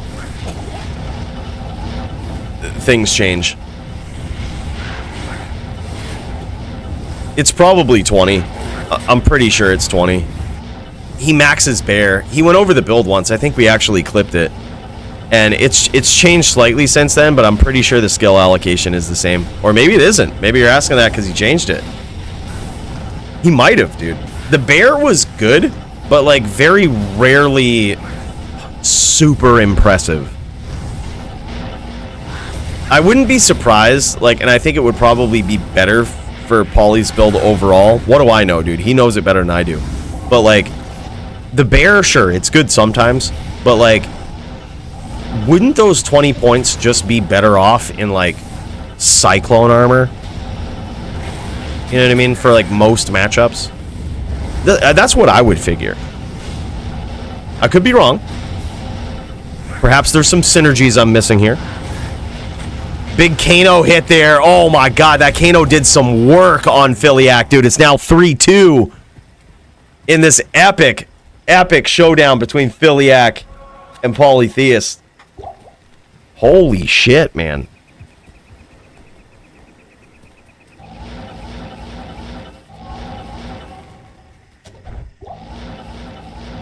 That is insane. Hello. There's so many fights on the card for Fight of the Night, dude.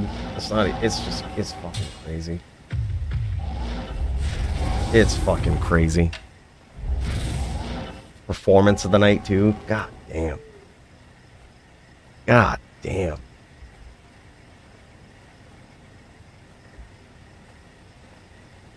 So good.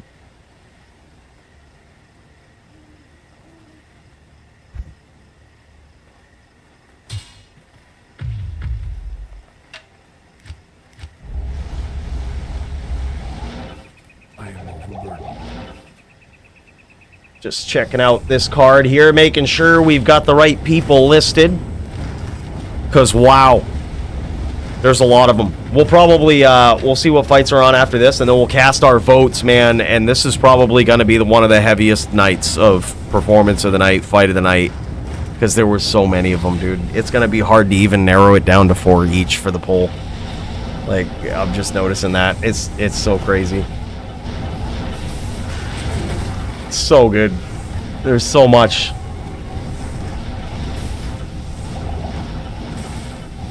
So much, dude. And it's now 3-2 in favor of Polytheist. No more draws allowed because they would end the duel.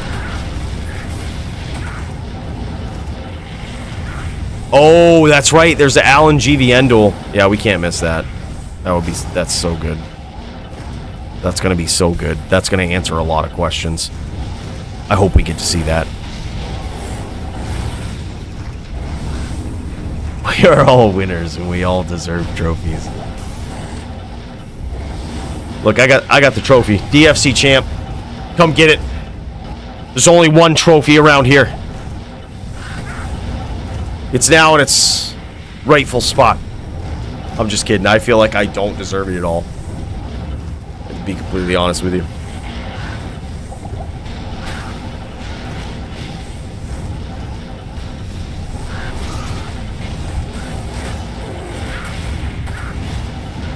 Santiana, boys. I'm telling you. It's definitely one of my favorite builds, dude, that's not a paladin that I've ever run. Not gonna lie. I'm learning a lot with it. I get my ass kicked a lot with it. But I also kick a lot of ass with it. It's one of the builds that gets me fired up to learn. Oh my god, big hits from Polytheist with Molten Boulder. That really punishes an opponent that has subpar block. Because it will just keep hitting you, dude. And now look at this! Vicious aggression from Polytheist. Noticing how powerful that Molten Boulder was in that matchup. Dude, he let Philiac have it. I think he picked up on the style there at the end, noticing that Philiac was so prone to stay in the pocket when Polytheist was there, right? When he came up, when Polytheist was supposed to or expected to run, Philiac would just stay right there, launch those spears. When Polytheist picked up on that, he says, it's Molten Boulder time, baby. And that's what just dominated that last duel. I easied Santiano with staff and HLD. I don't remember that, dude. I don't remember that. I don't think it ever happened. Let's hope it's not. Let's hope I think we were looking at another screen. Like, I think I was, like, in the spaceship or something. Just AFK. Oh, no, dude, don't do that. We don't need none of that shit. We don't need none of that.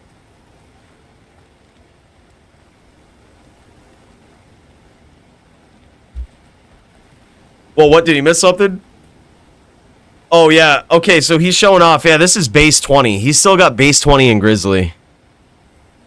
He's showing it off, Max. He's got base 20 in Grizzly. Yeah, like, that didn't change. Okay. Yeah, it's still the same shit, dude. with like the most savage flickering flame ever. Look at this beastin' thing. 3 to Armageddon, Volcano, and Grizzly with a perfect roll on just about everything with the exception of mana. Yeah, it's so good. Yeah, that's the best flickering flame I've ever seen. Best Shaman Druid Helm. Yeah, he's still got it. And like all of these techie skills. Arctic Blast. Why Arctic Blast? What? How many points was in that? That is Twister. Releases several. Okay. 20% duration per level. Well, that's fucking insane. So what he does is he casts Twister. They stay out longer. If I'm putting this together correctly, he casts Twister. They stay out longer, and they induce a stun on his opponent.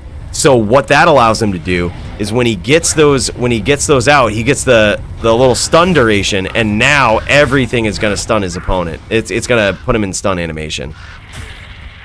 So he gets the swirlies above his opponent's head. And that's exactly what he wants. Like, it's one of the few ways that the Druid can actually stun his opponent, making his chain locks even better. I guess he also has the shockwave. But that just makes it so he doesn't have to morph into bear form. Dude, these are the subtleties that I'm talking about. Like, that shit is nuts. Yeah, stun durations. Okay. Yep, that makes sense. All right. So that's why he does it. It's just all stun durations. If he can keep those swirlies above your head, suddenly the smaller damage over time sort of AoE effects are not only annoying damage that is adding up, but they're stun damage. They put you in stun animation, stop you, and give him an opportunity to either pick up a Telelock, throw a Molten Boulder. Yeah. His Hurricane got me good. Yeah, and then also this Hurricane. Ooh, Hurricane cold check. That's so good. Build is just so... It's like I said, it's a piano build, dude. Like, there's so many threats to it. There's so many things that are just going on. Some of which is just so subtle. Like this stuff that we see right here. So subtle. It's crazy. GG, thanks for showing that off, Paulie. It looks like we got Punch ready to go. Looks like this is his matchup versus GVN. This is going to answer a lot of questions. Dude, is he dual wielding? Is he dual wielding for this match? No fucking shot. Bro. No fucking shot. This is nuts.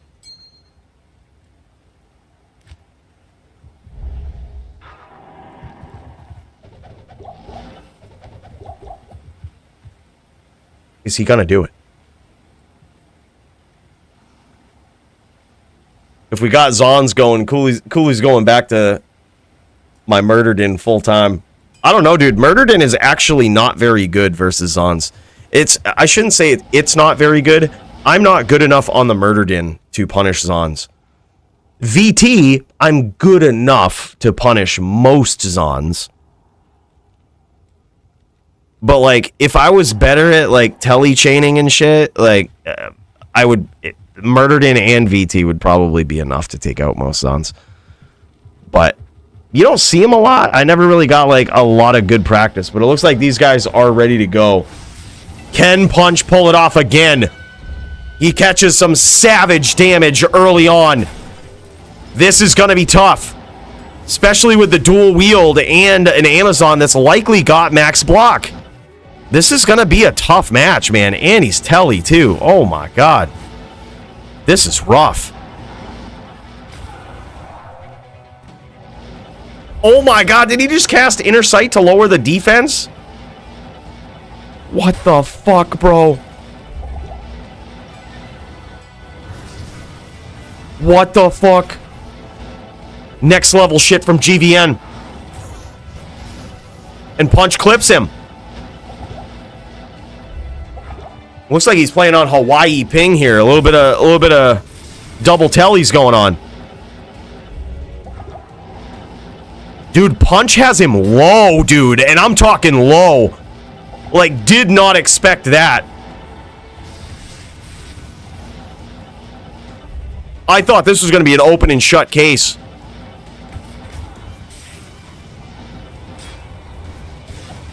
Good hit there from a distance from GVN. Just making the right calls there. Wow, that was close. GVN going live too here. Let's check out this Zon. Oh my god, that was close. This Zon is such a tank, man. From dodge, avoid, evade to the damage reduction to the max block. It's just, there's so much. The GVN went too aggro there with high ping. Yeah. Dude, I'm surprised. Honestly, that Punch is going dual wield.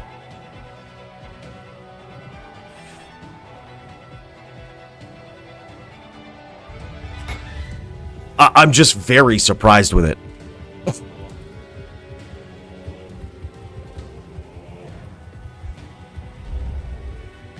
Yeah, the inner sight, it will lower the defense, which is kind of meh in my opinion, because like it helps with the multi-shot, but what else does it really help with? Doesn't help with impale, that's always hit. It doesn't help with those jabs, those are always hit. Doesn't help with guided, that's always hit. Punch is in trouble early though with some chains from GVN. Man, that max block. I love how Punch is just getting in and out with the hits. You see that? Interesting choice to walk here, though. I guess it keeps your defense up, but again, kind of meh.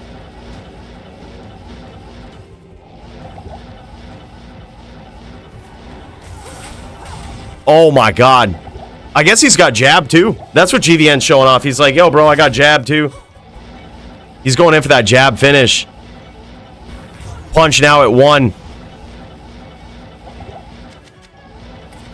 I was gonna say it's probably only a matter of time before he gets caught with one of those multis at a distance. See, I like Punch's style here though. This is what I noticed when I was playing a barb versus on in LLD. If I was going dual wield, I noticed there was value in just trying to clip a Zon coming in, and if you either miss or it doesn't even matter if you hit or miss. No matter how it goes, unless they're just sitting there and letting you triangular whirlwind them, just get the fuck out of there. Like, go in, swing. If they move out of the way, they start walking down, you just telly out and reset. So I think that's a good strategy. I still wonder about that shield, though, man. I got shield setups. He says, just rather play it like this. Yeah, makes sense. True barb player. OG barb right here. OG punch, appropriately named. Yeah, well, that's the thing, is like, when you put on a shield, you're giving up certain things. You're giving up the attack speed breakpoints from Fanaticism. You're giving up the AR from Fanaticism. You're giving up a lot, right? The open wounds, crushing blow, you know, so that if you finally do get a hit, it chunks even more. There's a lot of stuff that you're giving up. But that being the case, sometimes I think it is better to just concede. Okay, like, I need to block some shit here. But now he says Allen mode engaged. Allen mode engaged. Oh my god, dude. GVN chaining. And now he's ready. Allen mode engaged. Is he going to be able to pull it out, though? Dude, so many triangular whirlwinds barely connected on him. Oh, and that last clip, though, almost did him in. Dude, GVN chaining punch. Ballsy.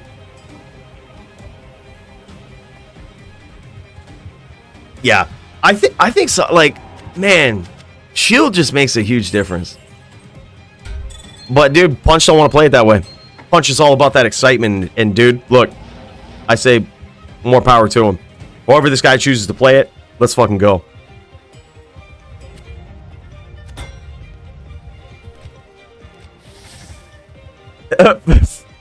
Bax says, weird shield is gay. Punch has my respect. Dude, guy's had my respect since he stepped in DFC Season 2. Dude's a savage. Dude's a savage. It's so good to see him on D2R, man. It's been too long. The world needed a punch.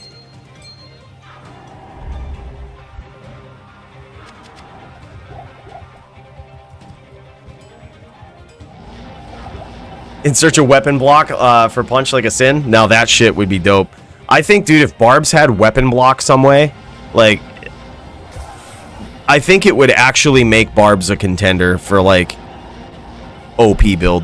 You know what I mean? Like, everything has, like, an OP setup. Barb, you have to be good on a Barb. If they had some way to efficiently get weapon block, oh my god, that shit would be nuts. I think it'd be cool. I'm all in favor of it.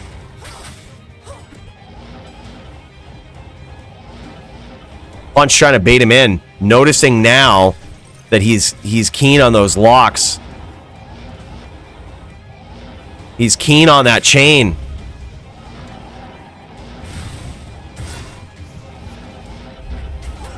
Oh my god, and he was ready for it that time. Is it going to pay off?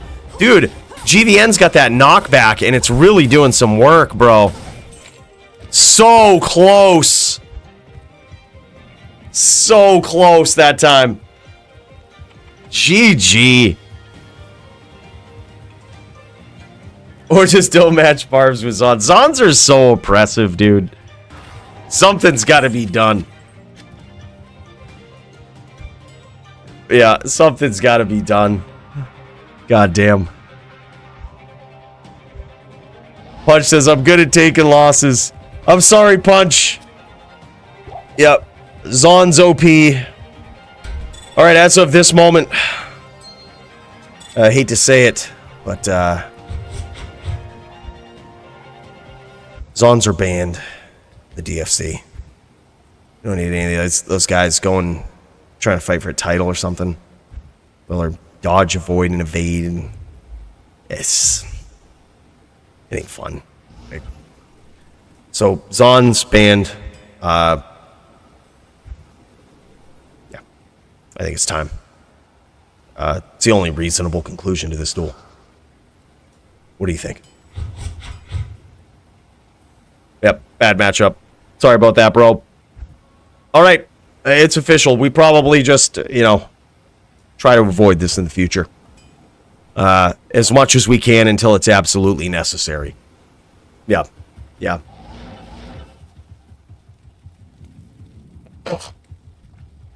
No, Punch has already got plenty of matches in here. But we'll give him a trophy.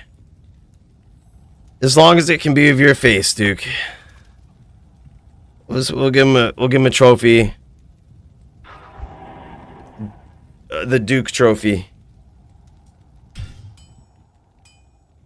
That was good, dude. G, F, and G.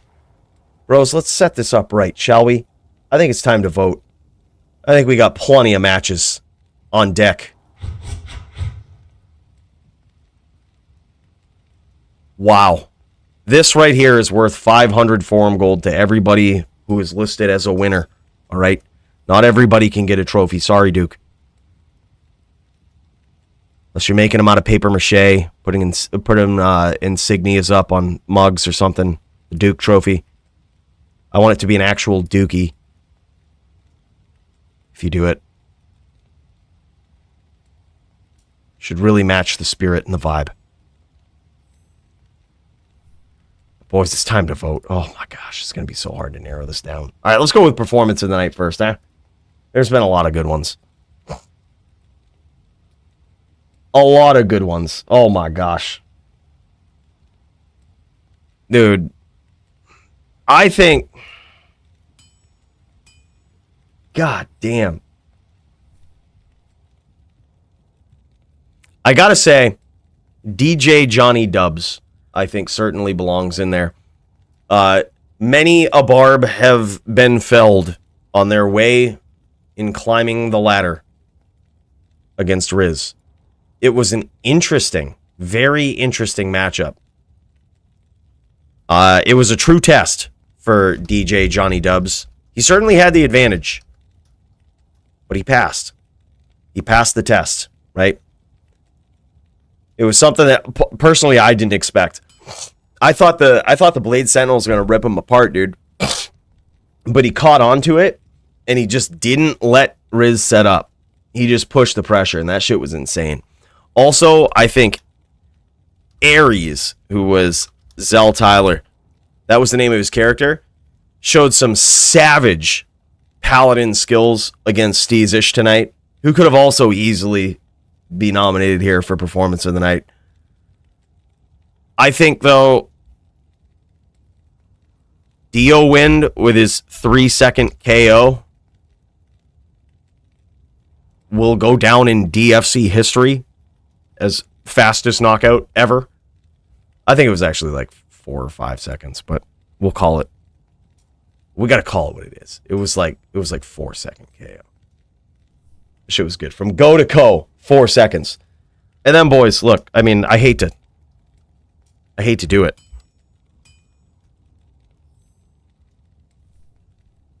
But we got to put Santiana, the fast clipper ship, on here. Someone who was always doubted. Time to vote. All right, let's do it, boys.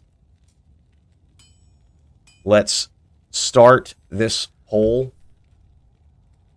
There we go. There we go. What do we think? There was a lot of them. There was a lot of good ones. It's so hard to narrow it down. It's so hard to narrow it down. The 4-second KO was impressive. I was so happy to see Ares the Din tearing it up. I was so proud of DJ Johnny Dubs.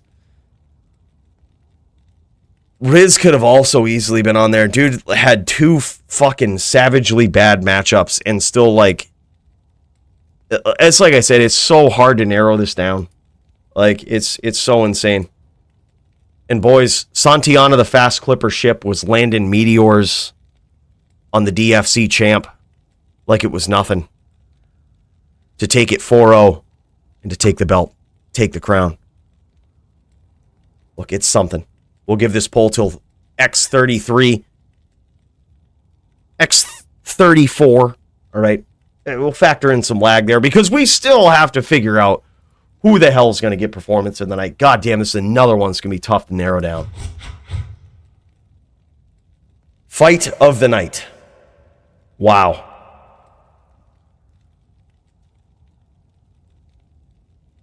Check PM.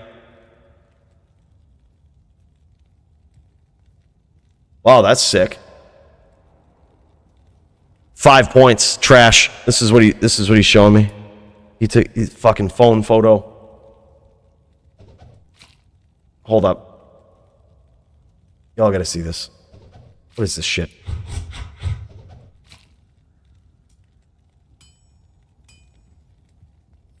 Look, you get this trash out of my face. All right. 5 points.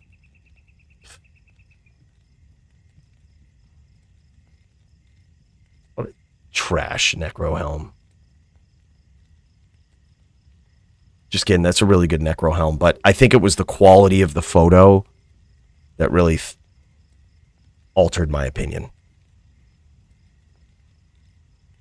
Still good, though. All right, boys, this voting is over. Diowind for his 4-second KO wins. And I couldn't agree more. That was really good.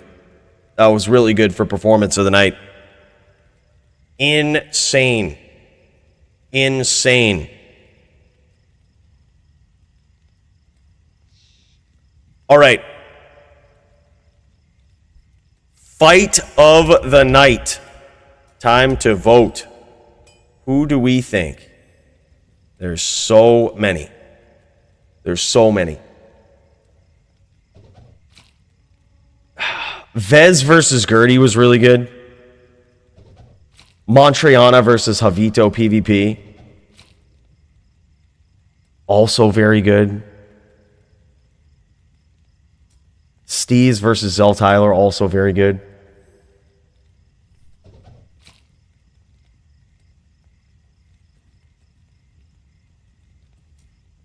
Max, Riz, DJ, Johnny Dubs. Bro. All right, one that stands out. Punch versus Doom.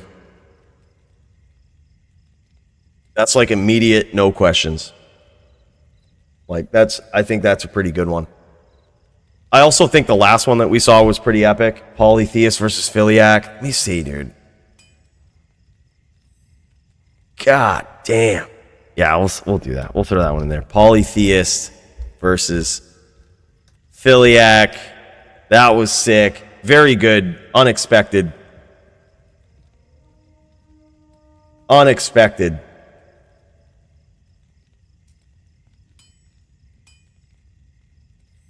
Look, just because it was epic and we will likely never see such a victory again, we're going to put the ArmondP versus Coooley. Just know if he wins, I now owe him 1,500 forum gold in some sort of in-game compensation.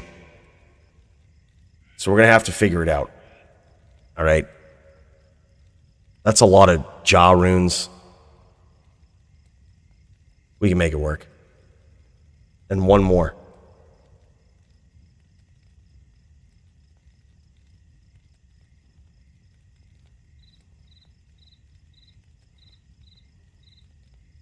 God, there's so many. Steez versus Xeltyler. Easy. That was so good. It was Xeltyler on Ares the Din, showing off nasty chainlock and three-piece combos with Steez busting out the bow and, like, just tearing it up, dude. Most creative, most original sin.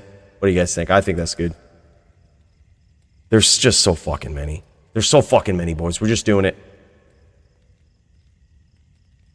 I think Javitopvp PvP too. Like there's just so many. All right, choose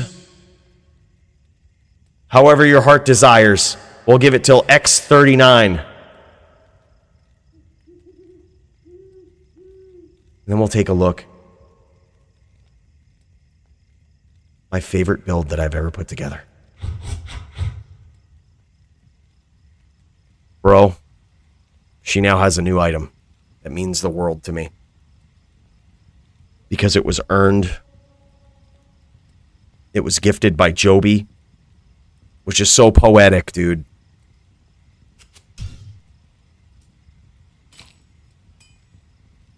Oh, that's not me, dude. Whoever made that is a level 97. So, and I'm level 99.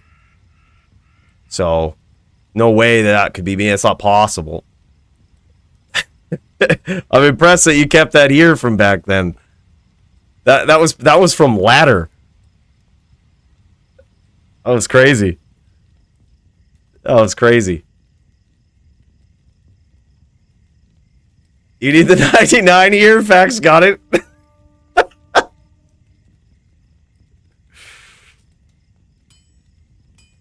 Oh my fucking god. Santiana now got a price on her head, or should I say, her ear.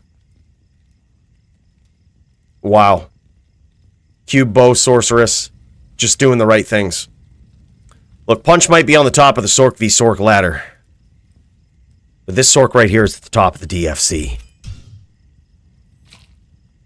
Oh my fucking word. How many times did you PK some other guy named Santiana? Wasn't me. That's level 94. It's no shot.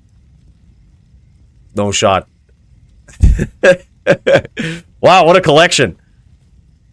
All right, boys. Let's end this one. I completely agree. I actually think that was definitely fight of the night. It was very back and forth. Punch versus Doom. This marks the third week in a row, I believe, that Punch has won either fight of the night or performance of the night. And, dude, just let it speak for how nasty this guy is. Top of the SVS ladder right now. DFC Season 2 champion. Guy ain't never lost his touch. And still throws the shield to the side and says, you know what? They say you should go out on your shield, but I'm going to go out swinging. That's what he does in his matchup versus GVN, and dude, wow. Impressive. Very, very impressive. Good stuff. Well, boys, wow. What a fucking night of DFC. Let's mark down these winners here so that I don't forget. That was Coooley and ArmondP. Right. Good stuff. Winners. Good duels, man. That was awesome. That was sick. Very good night of duels. Boys, it's the highlight of my week. Every week, being here with the DFC, being here with you guys. Late night, but packed, chocked right full of action and surprising events. Thanks for being here. Appreciate you guys. I'm going to check out SVS Doom v Punch in the Discord. I'll be down there chilling and checking it out. I need to take these sunglasses off and chillax. I would highly suggest you guys join up. Check it out in the Discord. That's where we'll be shooting the shit. Seeing the real SVS champion. Going after it. Seeing if Doom can put a stop to this mess. GG's all. Nice job today, Punch. As always, brother. GG's, y'all. Have a great night. We'll see you tomorrow. Dude, you know what I might actually do tomorrow? Dude, I might try something crazy. I might actually try to go to the store and get a new game. I know, dude. I know. But here's a little bit of a hint.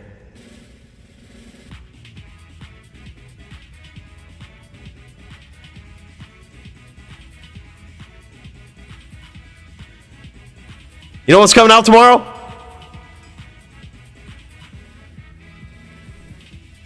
If you recognize it, you know what's up. And dude, I've wanted to play that game since they announced it. Super Mario RPG, the remake. Count me in. Count me in. Yeah. We've done all that there is to do in Diablo 2. It's time for a challenging game. Super Mario RPG. Something that really poses a real challenge here. All right, we've done it all at this point.